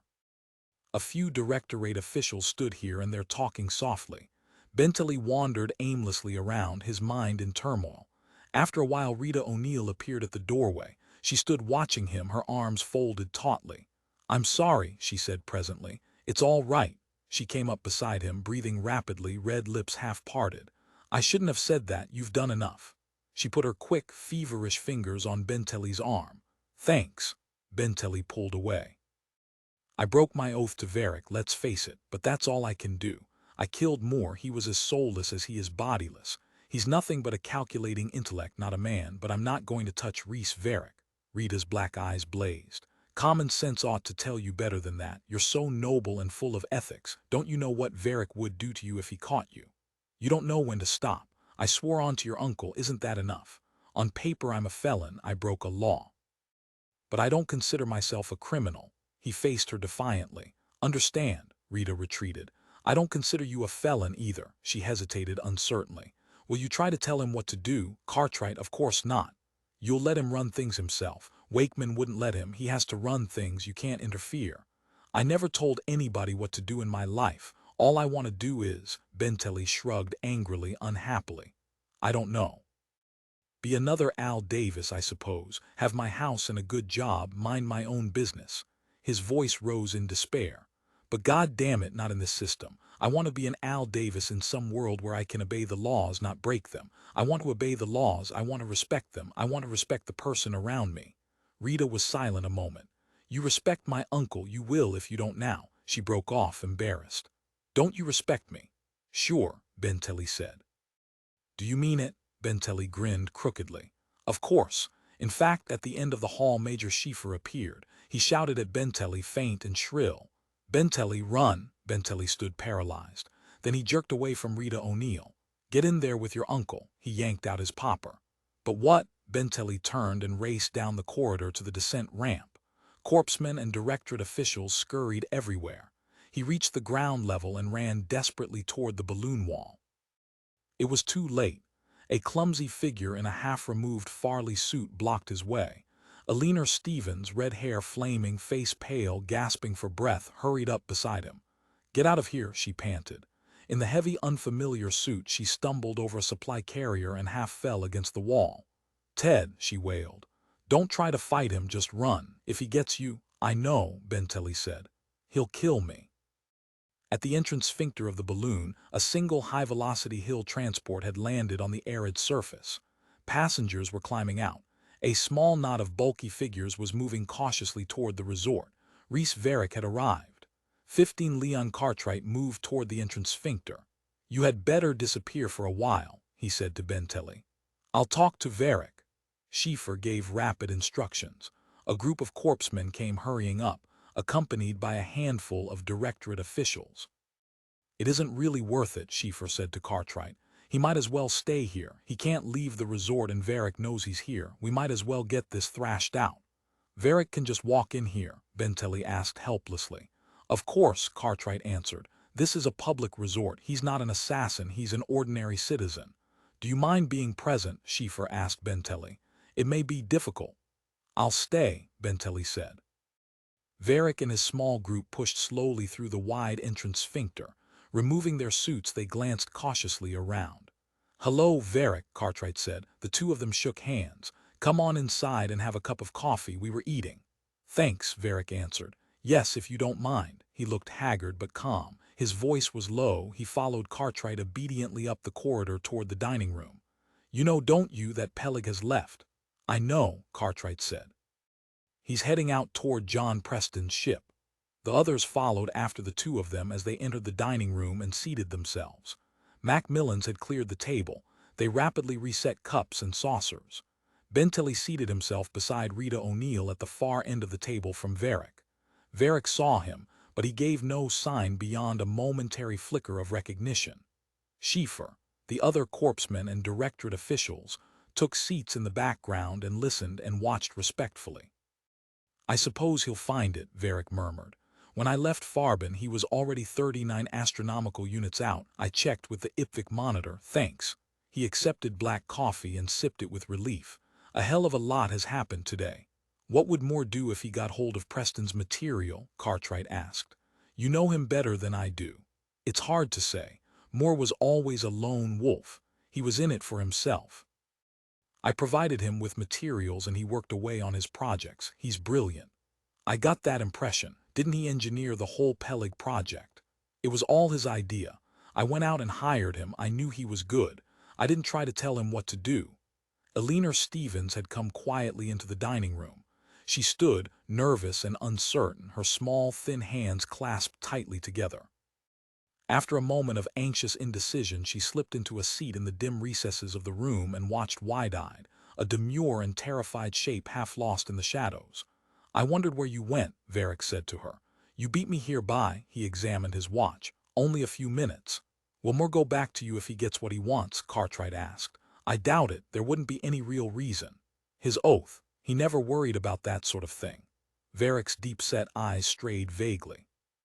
It seems to be the fashion among the bright young men. I suppose oaths don't seem as important as they did once. Benteley said nothing.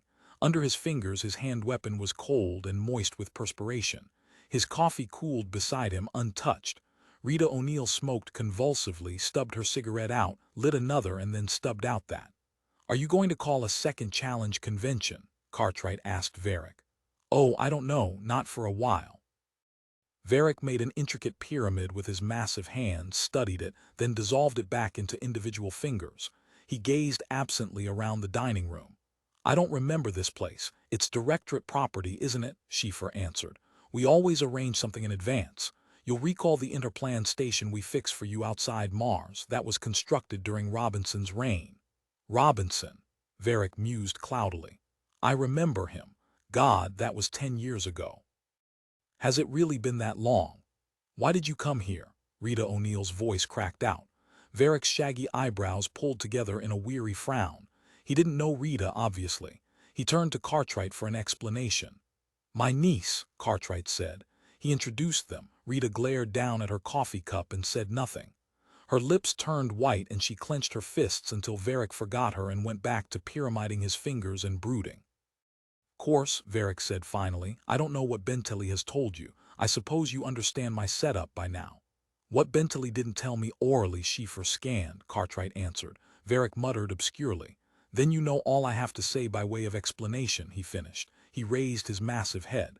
Can I take that for granted? Yes, Cartwright said, nodding. Of course. I don't intend to bring in anything to do with Herb Moore. As far as I'm concerned, that's over and finished. Verrick struggled with his pocket and finally brought out a massive hopper popper which he propped upright against his water glass and napkin ring. I can't very well kill Benteley here at the table. I'll wait until later on. A thought struck him. I don't have to kill him here at the resort. He can go back with me and I'll kill him along the way somewhere. Schiefer and Cartwright exchanged glances. Verrick took no interest. He gazed down broodingly at his popper and paw-like hands. That really doesn't matter, Cartwright said, but we should clear up one thing. Benteley is presently under oath to me as Quizmaster. He took a positional oath. But he can't, Verrick said. He broke his oath to me. That negates his freedom to swear on. Well, Cartwright said, I don't consider that he broke his oath to you. You betrayed him, Schiefer explained to Verrick. Verrick reflected at length. I'm not conscious of any betrayal. I performed the duties and obligations due from my end. That's not even remotely true, Schiefer contradicted. There was a moment of silence. Verrick grunted, retrieved his popper, examined it, and then shoved it back in his coat pocket. We'll have to get advice on this, he murmured. Let's try to get Judge Waring up here. Fine, Cartwright agreed. That's satisfactory. Do you want to stay here during the interval? Thanks, Verrick said appreciatively. I'm tired as hell. What I need is a good long rest. He gazed around him. This looks like just the place. Judge Felix Waring was a grouchy, hunched-over old gnome in a moth-eaten black suit and old-fashioned hat, a heavy legal binder under his arm. He was the highest-ranking jurist in the system, and he had a long white beard. "I know who you are," he muttered curtly, glancing at Cartwright. "And you too." He nodded briefly at Verrick. "You and your $1,000,000. That Pellig of yours was a fizzle, wasn't he?" He cackled gleefully. "I never liked the looks of him. I knew he was no good. He didn't have a muscle on him." It was morning in the resort. The ship that had brought Judge Waring had quietly disgorged Macmillan news machines, Hill officials, and more directorate bureaucrats. IPVC technicians came in their own ship. A steady stream of workmen moved through the sphincters into the balloon. Signalmen with tangled reels of communication wiring thrown over their shoulders wandered everywhere, stringing up IPVC TV equipment. Toward the middle of the day, the resort became a hive of noisy, determined activity. Motion was everywhere, figures coming and going with serious expressions. "How's this?" a directorate official was saying to one of the IPVC men. "Not big enough. What about that place over there? That's the main game room." "That'll be fine." Equipment was waved toward the entrance arch. "The acoustics will be blurred, but that's okay, isn't it?" "Not on your life. We want no boom. Use something smaller." "Don't step through the balloon," a soldier warned a work crew setting up transmission equipment. "It's pretty tough," a technician said. "This place was made to handle tourists and drunks." The central game room had rapidly filled with men and women in bright-colored vacation clothes. They scampered and played and amused themselves as the technicians and work crews laid out tables and machinery. Macmillans were everywhere, getting underfoot and blundering among the game players. Benteley stood off in a corner watching gloomily. The laughing, gaily clad men and women sprinted back and forth. Shuffleboard was a popular sport as well as softball and soccer. No purely intellectual games were permitted. This was a psych resort. The games were therapeutic. A few feet from Benteley, a purple-haired young girl was determinedly hunched over a three-dimensional color board, forming elaborate combinations of shapes, tones, and textures, with sharp little quivers of her hands.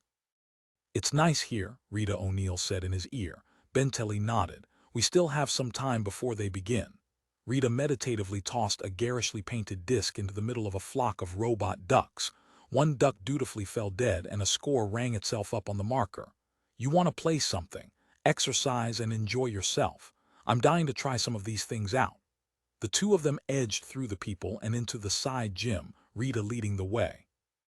Directorate soldiers had stripped off their green uniforms and were tilting with magnetic fields, pressure beams, artificial high-grav steps, a variety of muscle-building equipment.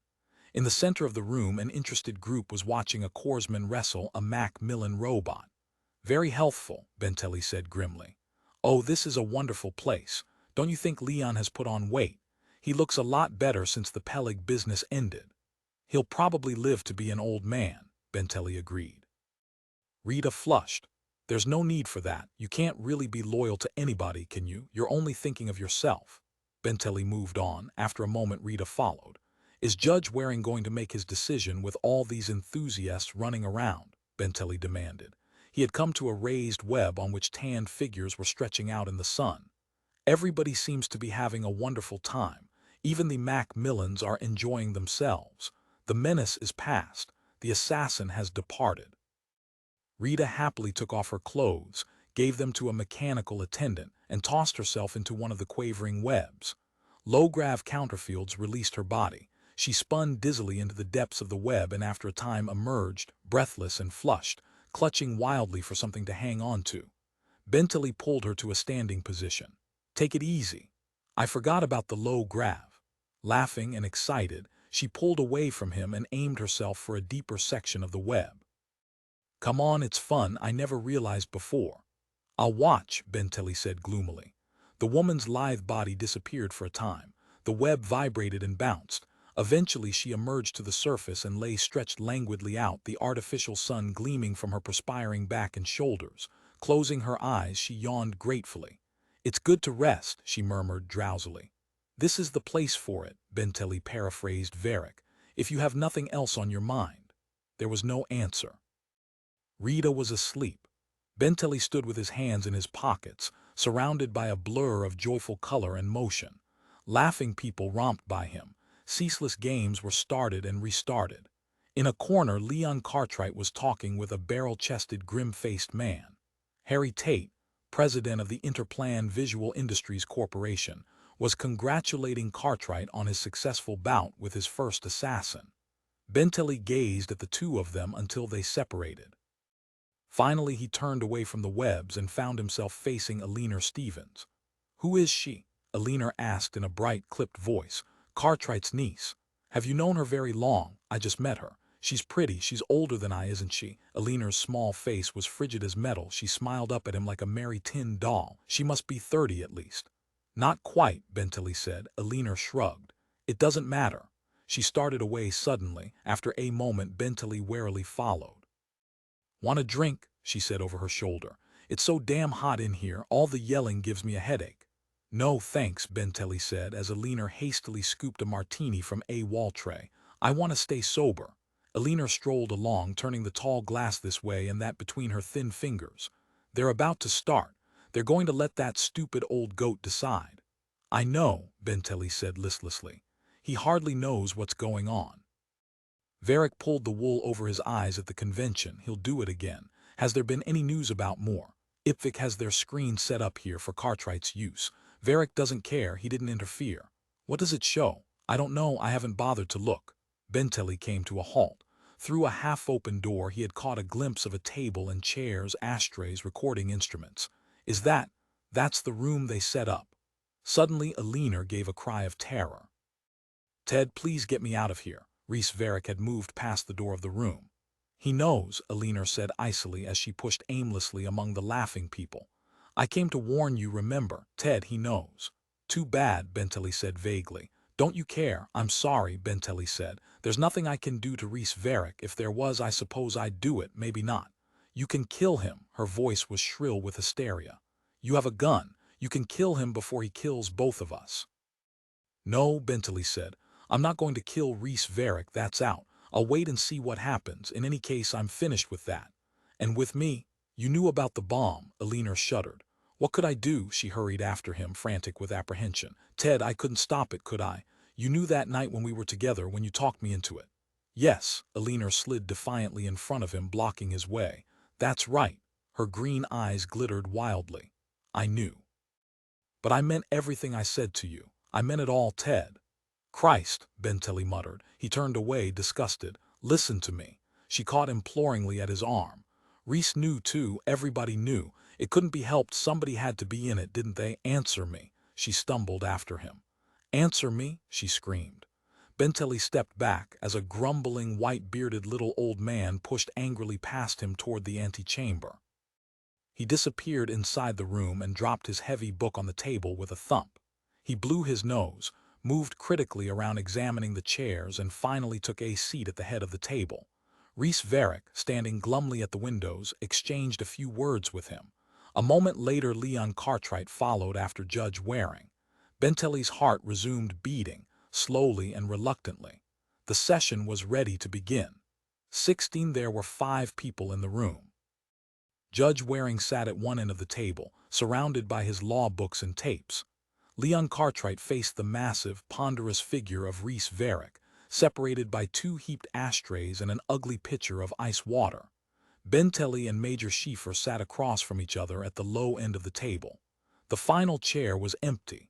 Oster, the Ipswich technicians, the directorate officials, the Hill brass had been barred. They were in the game room and the gym and basking around the pool. Through the heavy wood door of the antechamber filtered the faint vibrations of men and women at play. "No smoking," Judge Waring muttered. He glared suspiciously from Verrick to Cartwright and back to Verrick. "Is the recording business going?" "Yes," Schieffer said. The recording robot crept agilely along the table and took up a position in front of Reese Verrick. "Thanks," Verrick said, as he collected his papers and prepared to begin. "Is this the fellow?" Waring asked, indicating Benteley.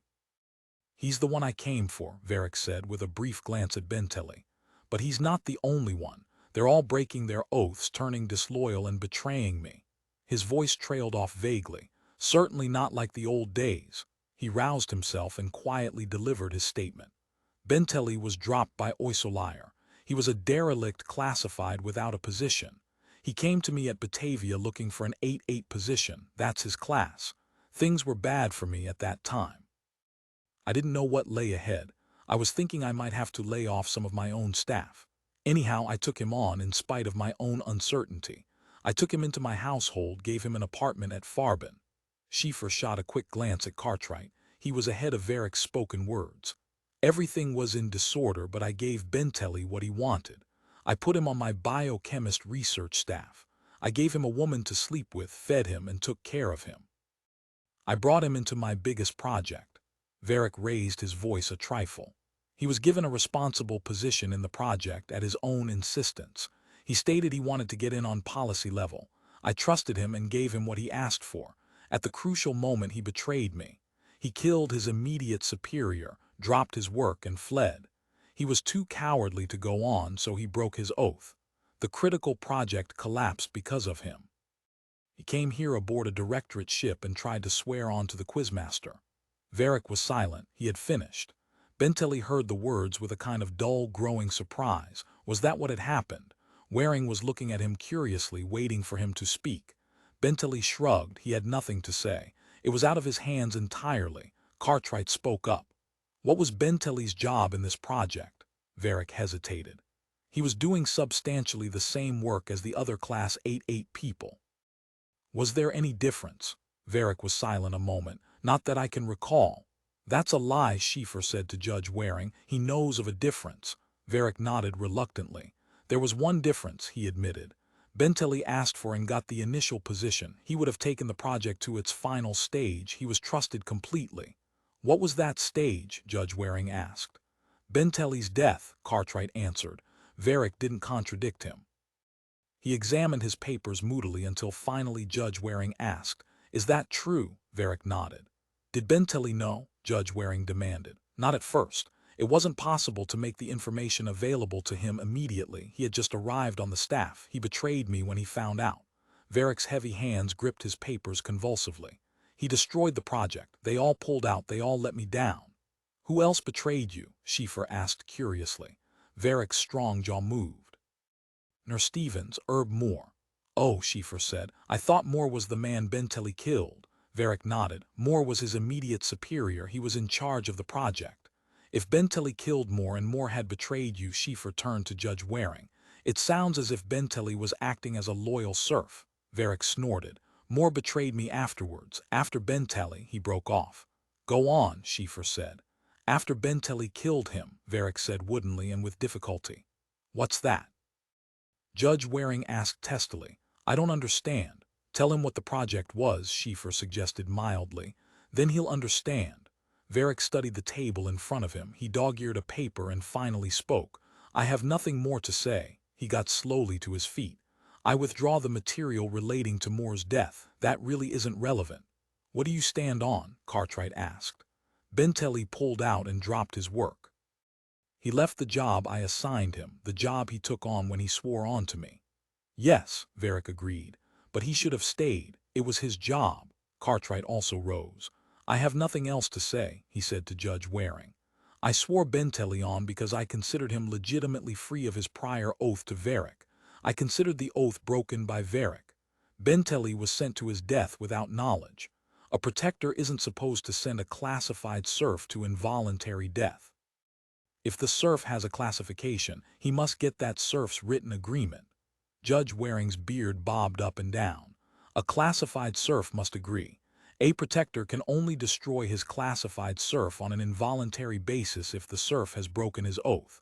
In breaking his oath, the serf forfeits his rights but remains his protector's property." Judge Waring gathered up his law books and tapes. "The case here rests on one point. If the protector in question broke his side of the oath first, the serf in question was legally within his rights to drop his work and leave. But if the protector did not break his side of the oath prior to the serf's departure, then the serf is a felon and liable to the death penalty." Cartwright moved toward the door. Verrick followed after him, his heavy face dark and brooding, hands shoved deep in his pockets. "That's it then," Cartwright said. "We'll wait for your decision."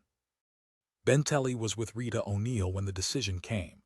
Schiffer approached him briefly. "I've been scanning old Judge Waring," he said. "He's finally made up his mind." It was evening in the resort. Benteley and Rita were sitting in one of the small side bars of the resort, two vague shapes in the dim, color-twisting shadows that hung around their table. A single aluminum candle sputtered between them. Directorate officials were sitting here and there in the room, murmuring, gazing vacantly ahead, sipping their drinks. A Macmillan moved silently around. "Well," Benteley said, "what is it?" "It's in your favor," Schiffer said. "He'll announce it in a few minutes. Cartwright told me to let you know as soon as possible." "Then Verrick has no claim over me," Benteley said wonderingly. "I'm safe." "That's right." Schiffer moved away from the table. "Congratulations." He disappeared through the entrance and was gone. Rita put her hand on Benteley's. "Thank heavens." Benteley felt no emotion, only an empty sort of daze. "I guess that settles it," he murmured. He absently watched a flow of color move up the side of the wall, hover against the ceiling, and then redescend like a fluid spider. It dissolved back into basic swirls and dabs, then formed once more and started its slow crawl back up. "We should celebrate," Rita said. "Yes, I'm where I wanted to be." Benteley sipped the remains of his drink. "Working for the directorate, sworn into the Quizmaster. This is what I set out for that day. It seems like a long time ago. Well, I've finally arrived." He gazed down at his glass and was silent. "How do you feel?" "Not much different." Rita tore apart a match folder and fed the fragments to the metallic candle. "You're not satisfied, are you?" "I'm as far from satisfaction as it's humanly possible to be." "Why?" she asked softly. "I haven't really done anything. I thought it was the hills, but Wakeman was right. It isn't the hills, it's the whole society. The stench is everywhere. Getting away from the hill system doesn't help me or anybody else." He pushed his drink angrily away. "I could simply hold my nose and pretend it isn't there. But that isn't enough. Something has to be done about it. The whole weak, bright thing has to be pulled down. It's rotten, corrupt, it's ready to fall on its face. But something has to go up in its place. Something has to be built. Tearing down isn't enough. I've got to help build up the new. It has to be different for other people. I'd like to do something that really alters things. I have to do something that alters things." "Maybe you can." Benteley looked ahead into the future from where he was sitting. "How? Where'll the chance come from? I'm still a serf. I'm still tied down and under oath." "You're young, we're both young. We've got a lot of years ahead of us to do things and plan things." Rita lifted her glass. "We've a whole lifetime to alter the course of the universe." Benteley smiled. "Okay, I'll drink to that." Raised his own glass and touched hers with a clear clink. "But not too much." His smile ebbed away. "Verrick is still hanging around. I'll wait until he leaves to do my drinking." Rita finished feeding bits of paper to the white-hot candle flame. "What would happen if he killed you?" "They'd shoot him." "What would happen if he killed my uncle?" "They'd take away his power card. He'd never be Quizmaster." "He won't be Quizmaster anyhow," Rita said quietly. "What's on your mind?" Benteley roused himself. "What are you thinking?" "I don't believe he'll go back empty-handed. He can't stop at this point." She glanced up at him, dark-eyed and serious. "It's not over, Ted. He has to kill somebody." Benteley started to answer. At that moment a slim shadow fell over the table. He glanced up, one hand in his pocket against the cold heel of his gun. "Hello," Eleanor Stevens said. "Mind if I join you?" She sat down quietly facing them, hands folded calmly in front of her, a fixed, mechanical smile on her lips. Her green eyes flashed brightly at Benteley and then at Rita. In the half-shadows of the bar, her hair glowed a deep rust red, soft and heavy against her bare neck and shoulders. "Who are you?" Rita said.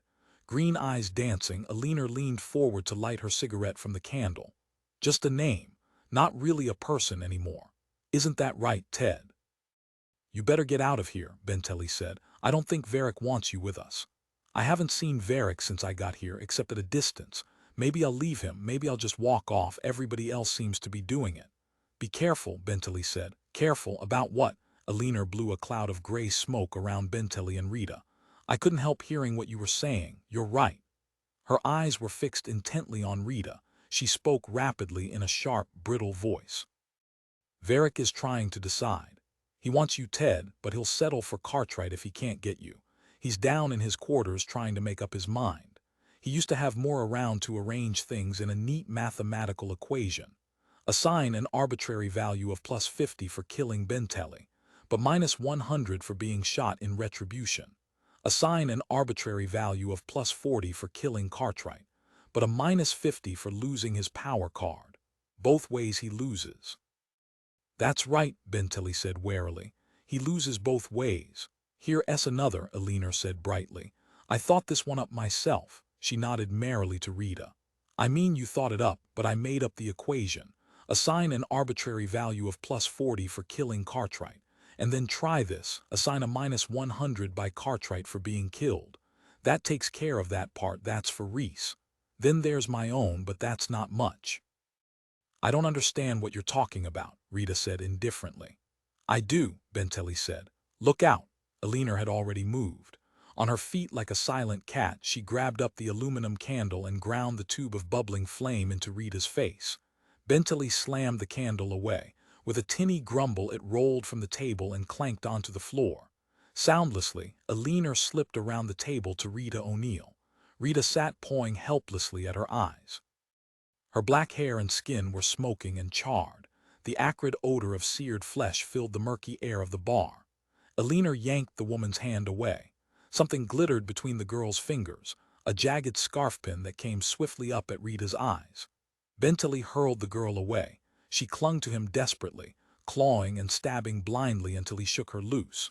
Green eyes wild and glazed, she spun away and vanished into the black shadows of the room. Benteley turned quickly to Rita O'Neill. I'm all right, Rita said between clenched teeth. Thanks. The candle went out and she didn't get me with the pin. Better try to catch her. People on all sides were leaping up and hurrying over. Eleanor had already disappeared from the bar, out into the corridor. A Macmillan medical attendant wheeled efficiently from its emergency locker into the bar and over to the table. Rapidly, it cleared the people back, Benteley along with the others. Go on, Rita said patiently, her hands over her face, elbows resting against the table. You know where she's going, try to stop her, you know what he'll do to her. Benteley left the bar. The corridor was deserted. He began to run toward the descent lift. A moment later, he emerged on the ground level of the resort. A few people stood around here and there. At the far end of the corridor, he glimpsed a flash of green and red. He raced forward. He turned a corner and stopped dead. Eleanor Stevens stood facing Reese Verrick. Listen to me, she was saying. Don't you understand? It's the only way. Her voice rose in shrill panic. Reese, for God's sake, believe me. Take me back. I'm sorry. I won't do it again. I left you, but I won't do it again. I'm bringing you this, aren't I? Verrick saw Benteley. He smiled slightly and reached out to take firm hold of Eleanor's wrist with his iron-hard fingers. We're back together, all three of us. You've got it wrong, Benteley said to him. She didn't mean to betray you. She's completely loyal to you. I don't think so, Verrick said. She isn't worth anything. She's treacherous, childish. She's no good. Then let her go, Verrick considered. No, he said finally. I'm not going to let her go. Reese, the girl wailed. I told you what they said. I told you how you can do it. Don't you understand? You can do it now. I made it possible. Take me back. Please take me back. Yes, Verrick admitted. I can do it. But I had already worked it out. Benteley stepped in fast. But this time not fast enough. Ted, Eleanor screamed. Help me. Verrick swept her up and lugged her in 3 giant strides to a supply sphincter. Beyond the transparent balloon, the dead, bleak surface of the moon stretched out. Verrick lifted the screaming, struggling girl high and with one quick shove threw her sprawling through the sphincter, outside the balloon. Benteley stood paralyzed as Verrick stepped away from the sphincter. The girl stumbled and fell into the rubble and heaps of frigid rock, arms flailing, her breath a frozen cloud hanging from her mouth and nose. She tried to drag herself to her feet, her body half turned toward the balloon, face distorted, eyes bulging. For one pleading instant she crept like a mashed insect toward Benteley, hands groping, clutching futilely. Then her chest and visceral cavity burst. Benteley closed his eyes as an expanding mass of rupturing, lashing organs burst into the airless void of the lunar surface. A sickening explosion of organic parts that immediately solidified to brittle crystals. It was over. The girl was dead. Numbed, Benteley plucked out his hand weapon. People were racing up the corridor. An emergency alarm was wailing unhappily up and down. Verrick stood unmoving, without any particular expression. Schiefer knocked Benteley's popper from his numb hand. "No good, she's dead, she's dead," Benteley nodded. "Yes, I know." Schiefer bent to pick up the gun. "I'll keep this." "He's going to get away with it," Benteley said. "It's legal," Schiefer agreed. "She wasn't classified." Benteley moved away. Vaguely, he made his way back to the ramp in the direction of the infirmary. Images of the dead girl drifted around him, mixed with the burning face of Rita O'Neill and the cold, dead horror of the moon's surface. He stumbled onto the ascent ramp and started dully up. Footsteps and hoarse, heavy breathing sounded behind him. The ramp shuddered under a ponderous weight. Verrick had followed. "Wait a minute, Benteley," he said. "I'll come along with you. I have an arrangement I want to discuss with Cartwright, a business transaction I think he'll be interested in."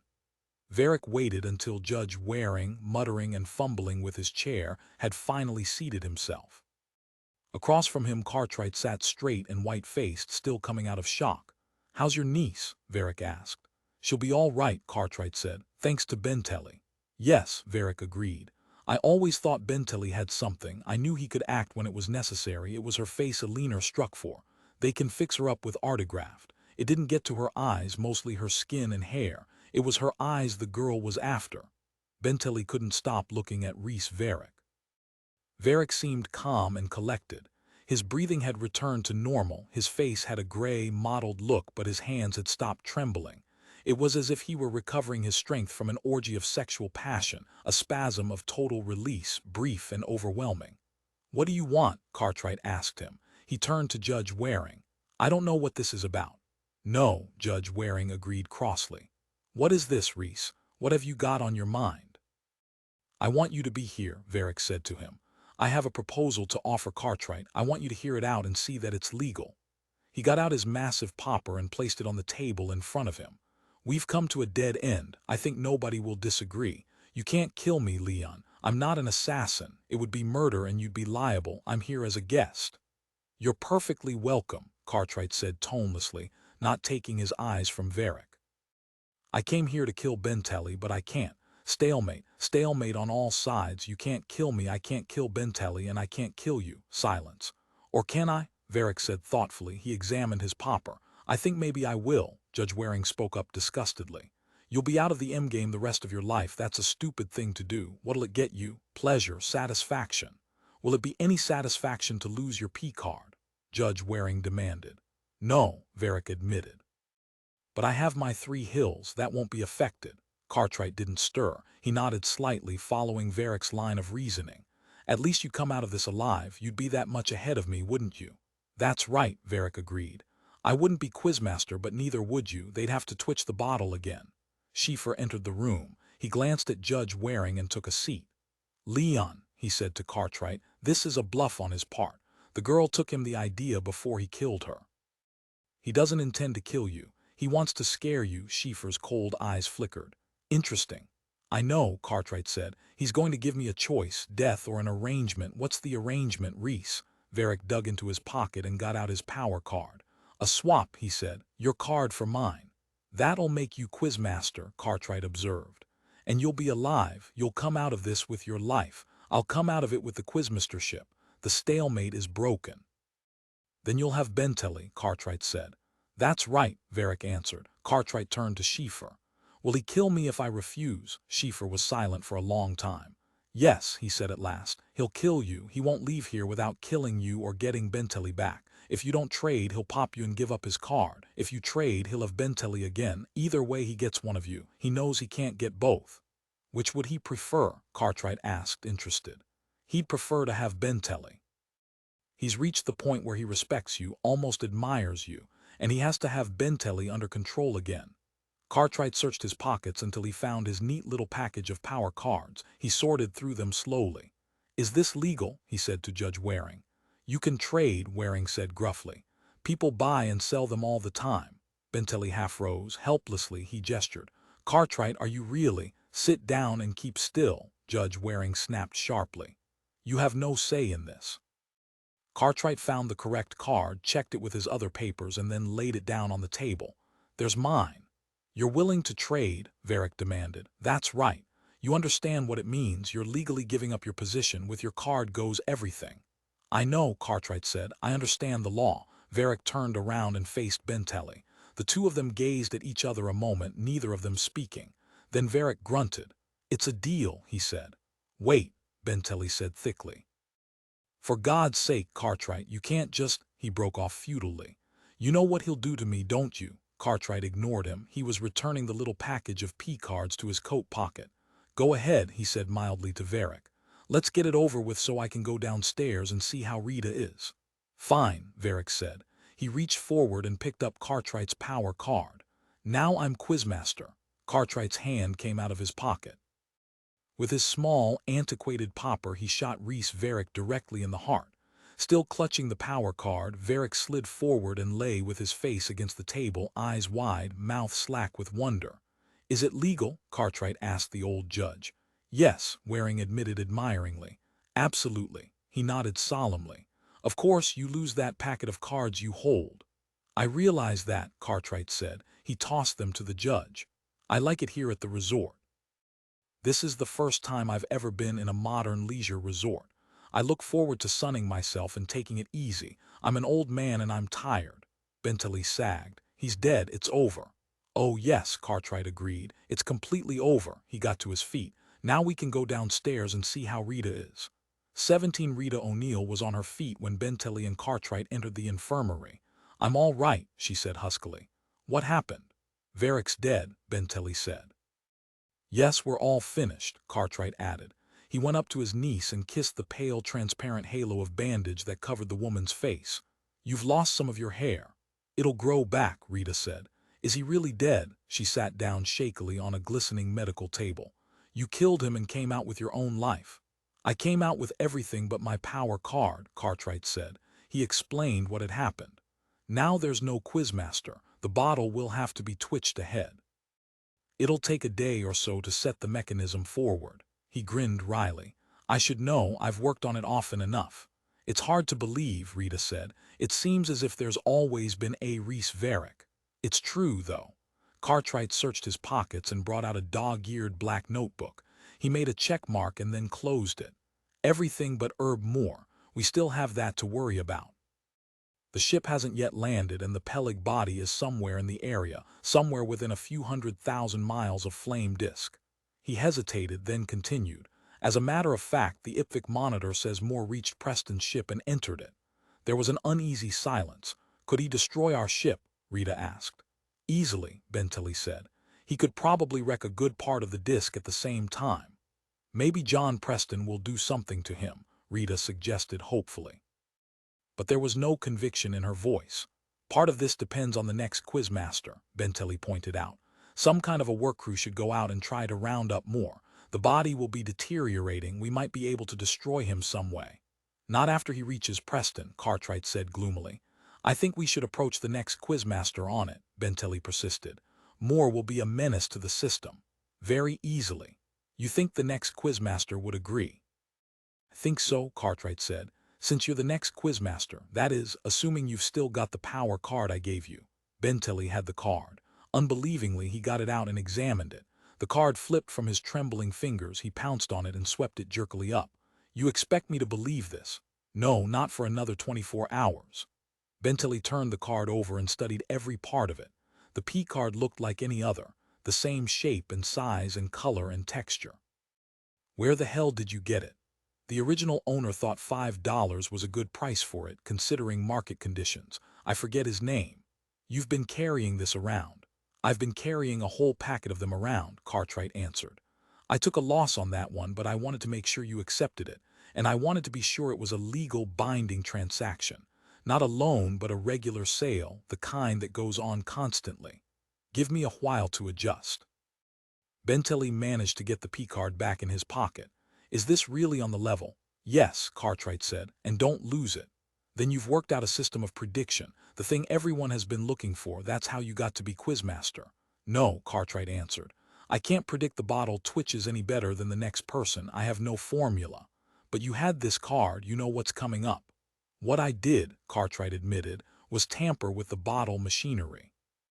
During my lifetime, I've had access to Geneva 1,000 times.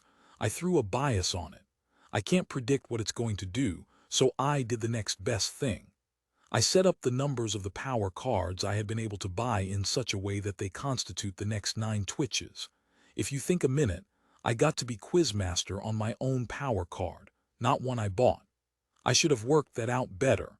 That gives me away if anybody stops long enough to analyze it. How long ago did you begin to work on this? Benteley asked. When I was a young man. Like everybody else, I wanted a foolproof system by which I could predict the twitches. I studied all the papers on bottle construction, Heisenberg's principle, everything related to randomness and prediction, cause and effect. I got in as a general repairman of electronic equipment. When I was in my late 30s, I worked on the bottle at Geneva, down in the basic controls. By that time, I realized I couldn't predict it. Nobody could. The uncertainty principle is on the level. The movement of subatomic particles on which the twitches are based is beyond human calculation. Was that ethical? Benteley asked.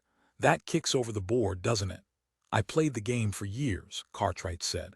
Most people go on playing the game all their lives. Then I began to realize the rules were set up so I couldn't win. Who wants to play that kind of game?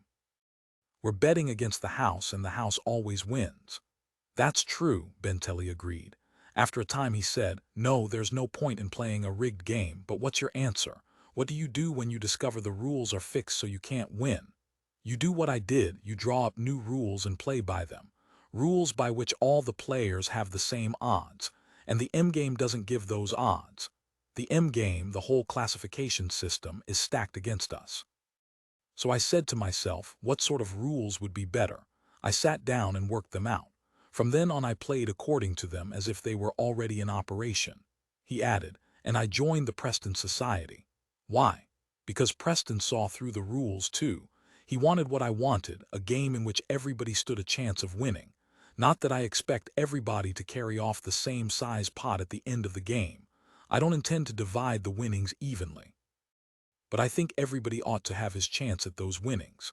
Then you knew you were Quizmaster even before they came to notify you. I knew weeks in advance. I had set a bias on the bottle the last time I was called to repair it. Every time I worked on the mechanism, I threw more and more bias on it. The last time I was able to get complete control. At this moment, it doesn't operate randomly at all.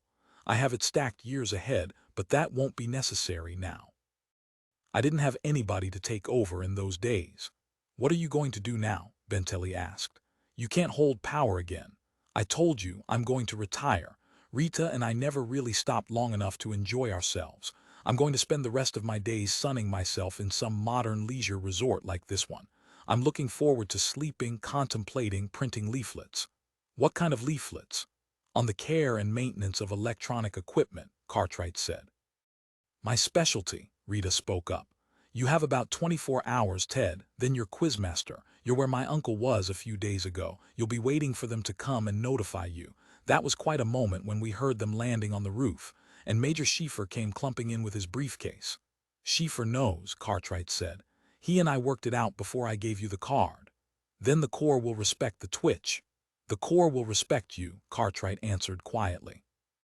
It's going to be a big job. Things are happening. The stars are opening up like roses. The disk is out there, a halfway point. The whole system will be changing. You think you can handle it? Rita asked Benteley. I think so, Benteley said thoughtfully. I wanted to get where I could make changes. Here I am. Suddenly he laughed. I'm probably the first person who was ever under oath to himself. I'm both protector and serf at the same time. I have the power of life and death over myself. Maybe, Cartwright said, impressed, that might catch on. It sounds like a good kind of oath to me. You take full responsibility for protection and for carrying out the work. You have nobody to answer to but your own conscience. Is that the right word? Major Schiefer hurried into the room. That's the right word according to the history tapes. I have some information. The Ipswich Monitor S in with a final report on more. It took a moment. Then Cartwright responded. Final. The Ipswich people followed the synthetic body to the point it entered Preston's ship. You knew that. The body entered the ship, spoke to Preston, and began investigating the machinery that maintains Preston. At that point the image cut off. Cut off. Why? According to the repair technicians, the synthetic body detonated itself. More, the ship, John Preston and his machinery were blown to ash. A direct visual image has already been picked up by inner-plane astronomers. Did some kind of field trigger the bomb? Benteley asked. It was critical as hell.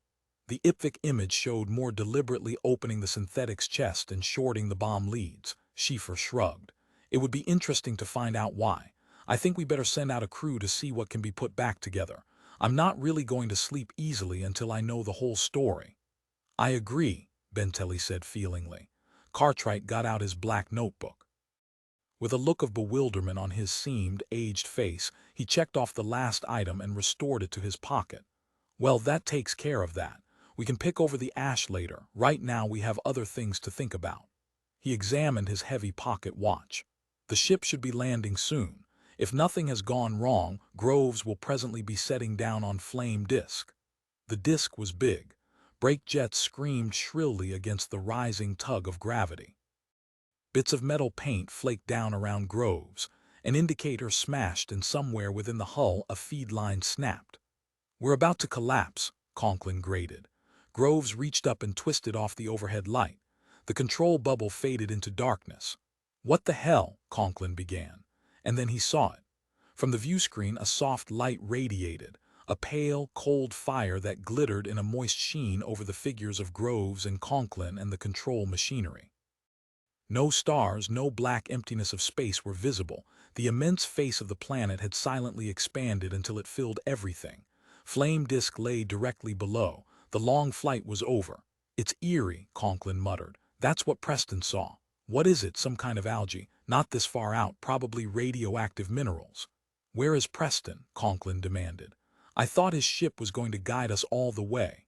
Groves hesitated, then answered reluctantly. My meters picked up a thermonuclear explosion about 3 hours ago. Distance from us, perhaps 10,000 miles. Since the explosion, Preston's ship hasn't registered on my gravity indicators.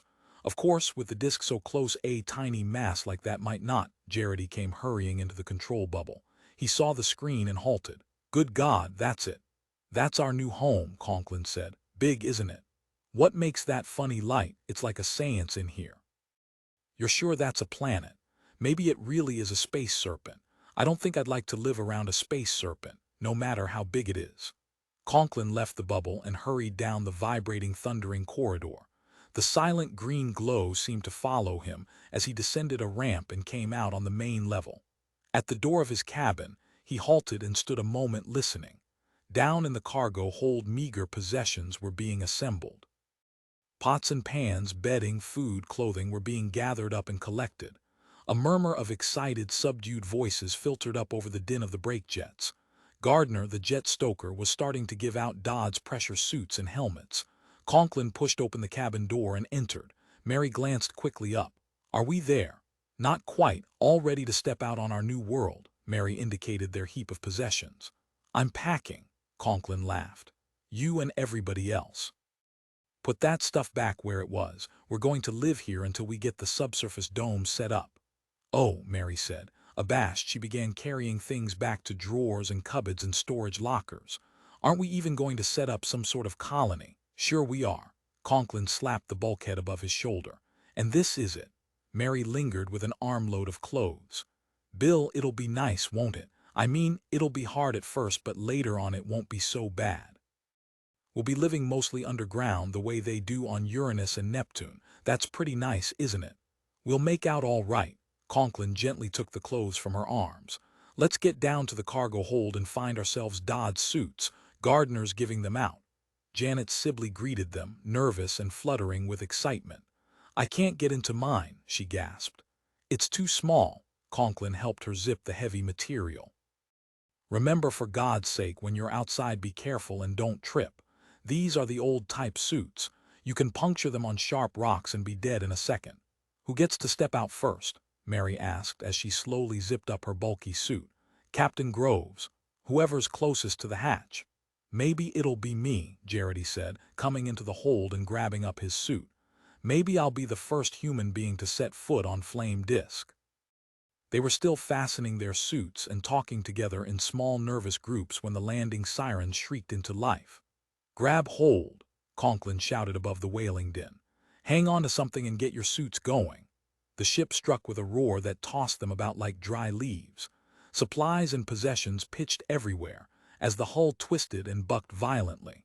The brake jets moaned and fought to slow the rocking ship as it plowed hideously into the ice-hard surface of the planet. The lights flickered and faded out. In the blackness, the thunder of the jets and the ear-splitting squeal of metal against rock deafened and scattered passengers into paralysis.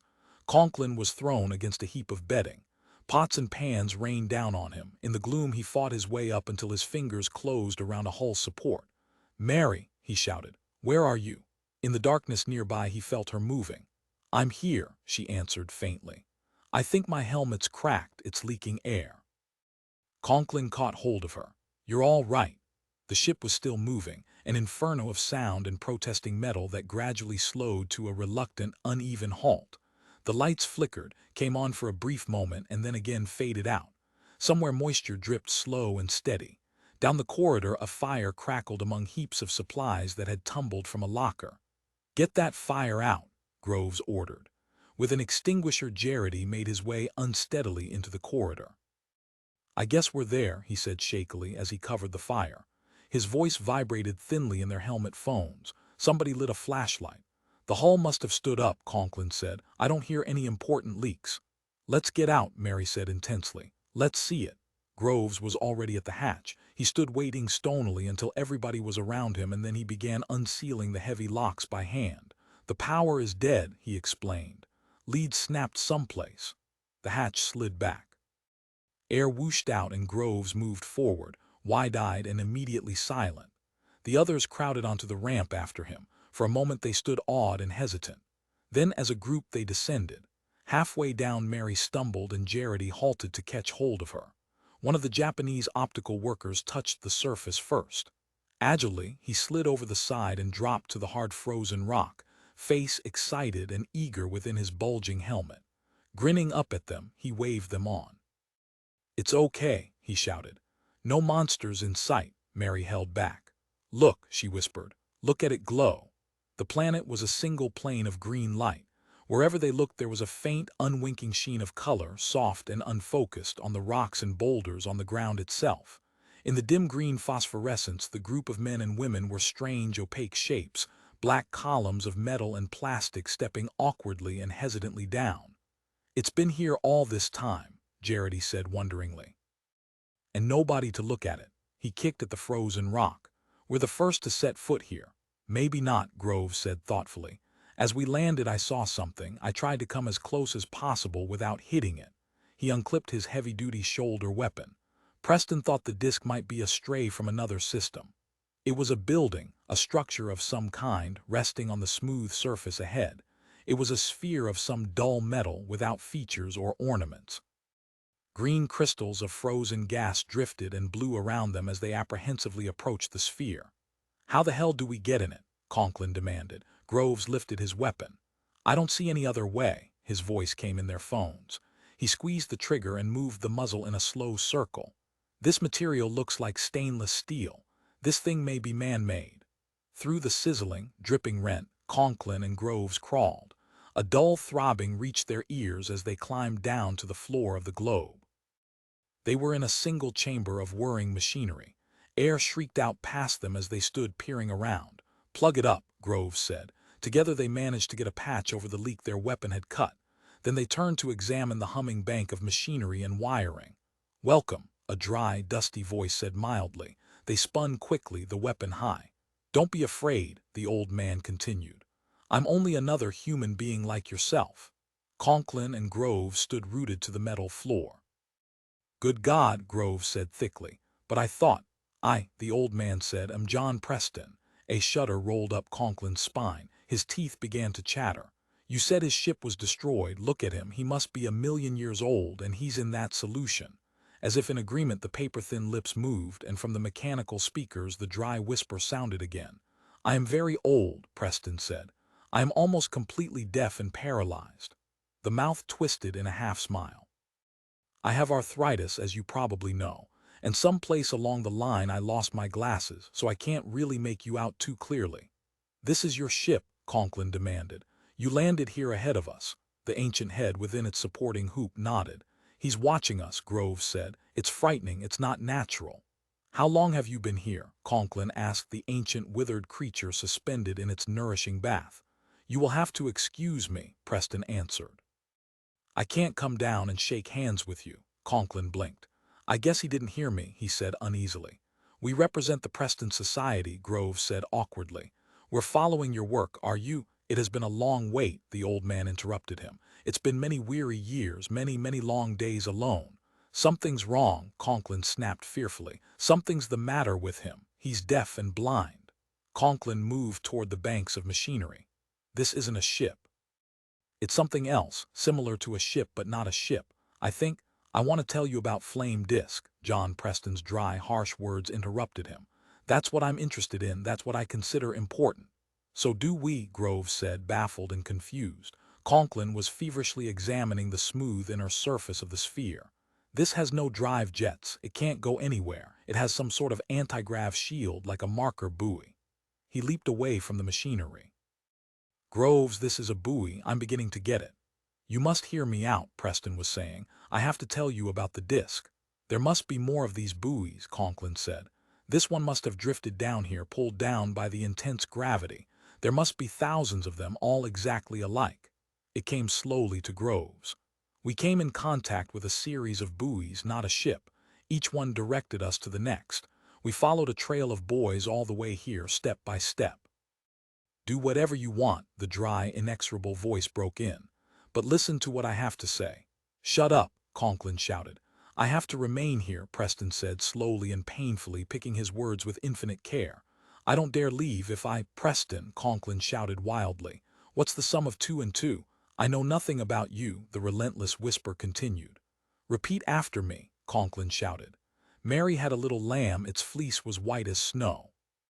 Stop it, Groves snarled, on the verge of hysteria. Have you gone crazy? The search has been long, Preston's withered whisper rasped on monotonously. And it has brought me nothing, nothing at all, Conklin sagged. He moved away, back toward the rent they had cut. It's not alive. That isn't a nourishing bath. That's some kind of volatile substance on which a vid image is being projected. Vid and odd tapes synchronized to form a replica. He's been dead 150 years. There was silence except for the dry, whispering voice of Preston, and it went on and on. Conklin tore away the patch and scrambled out of the sphere. Come on, he signaled to the others. Come on in. We got most of that on our phones, Jarrett said as he struggled into the sphere. What was it all about? What the hell was that Mary had a little lamb? He saw the replica of John Preston and his voice stopped. The others scrambled in after him, excited and breathless. One by one they came to a halt as they saw the old man and heard the faint, dry words whispering through the thinning air of the sphere. Seal it up, Groves ordered when the last of the Japanese optical workers was in. Is it? Mary began doubtfully. But why's he talking like that, just sort of reciting? Conklin put his stiff pressure glove on the girl's shoulder. It's only an image. He left hundreds of them, maybe thousands, scattered through space all around here. To attract ships and lead them to the disk. Then he's dead. He died a long time ago, Conklin said. You can tell by looking at him that he died a very old man, probably a few years after he found the disk. He knew ships would be coming out in this direction someday. He wanted to bring one of them here to his world. I guess he didn't know there would be a society, Mary said sadly. He didn't realize anybody would actually be looking for the disk. No, Conklin agreed. But he knew there would be ships heading out this way. It's sort of disappointing. No, Groves corrected. I don't think so, don't feel bad about it. It's only the physical part of John Preston that's dead, and that part isn't really very important. I guess so, Mary said. She brightened. It's sort of wonderful, too. In a way, it's sort of a miracle. Shut up and listen, Conklin said softly. They all became silent and listened. It isn't senseless drive, the withered image of the old man was saying. Its blind eyes gazed out over the group of people, not seeing them, not hearing them, not aware of their presence. It was speaking instead to listeners far off, watchers far away. It isn't a brute instinct that keeps us restless and dissatisfied. I'll tell you what it is. It's the highest goal of man, the need to grow and advance, to find new things, to expand. To spread out, reach areas, experiences, comprehend and live in an evolving fashion. to push aside routine and repetition, to break out of mindless monotony and thrust forward, to keep moving on.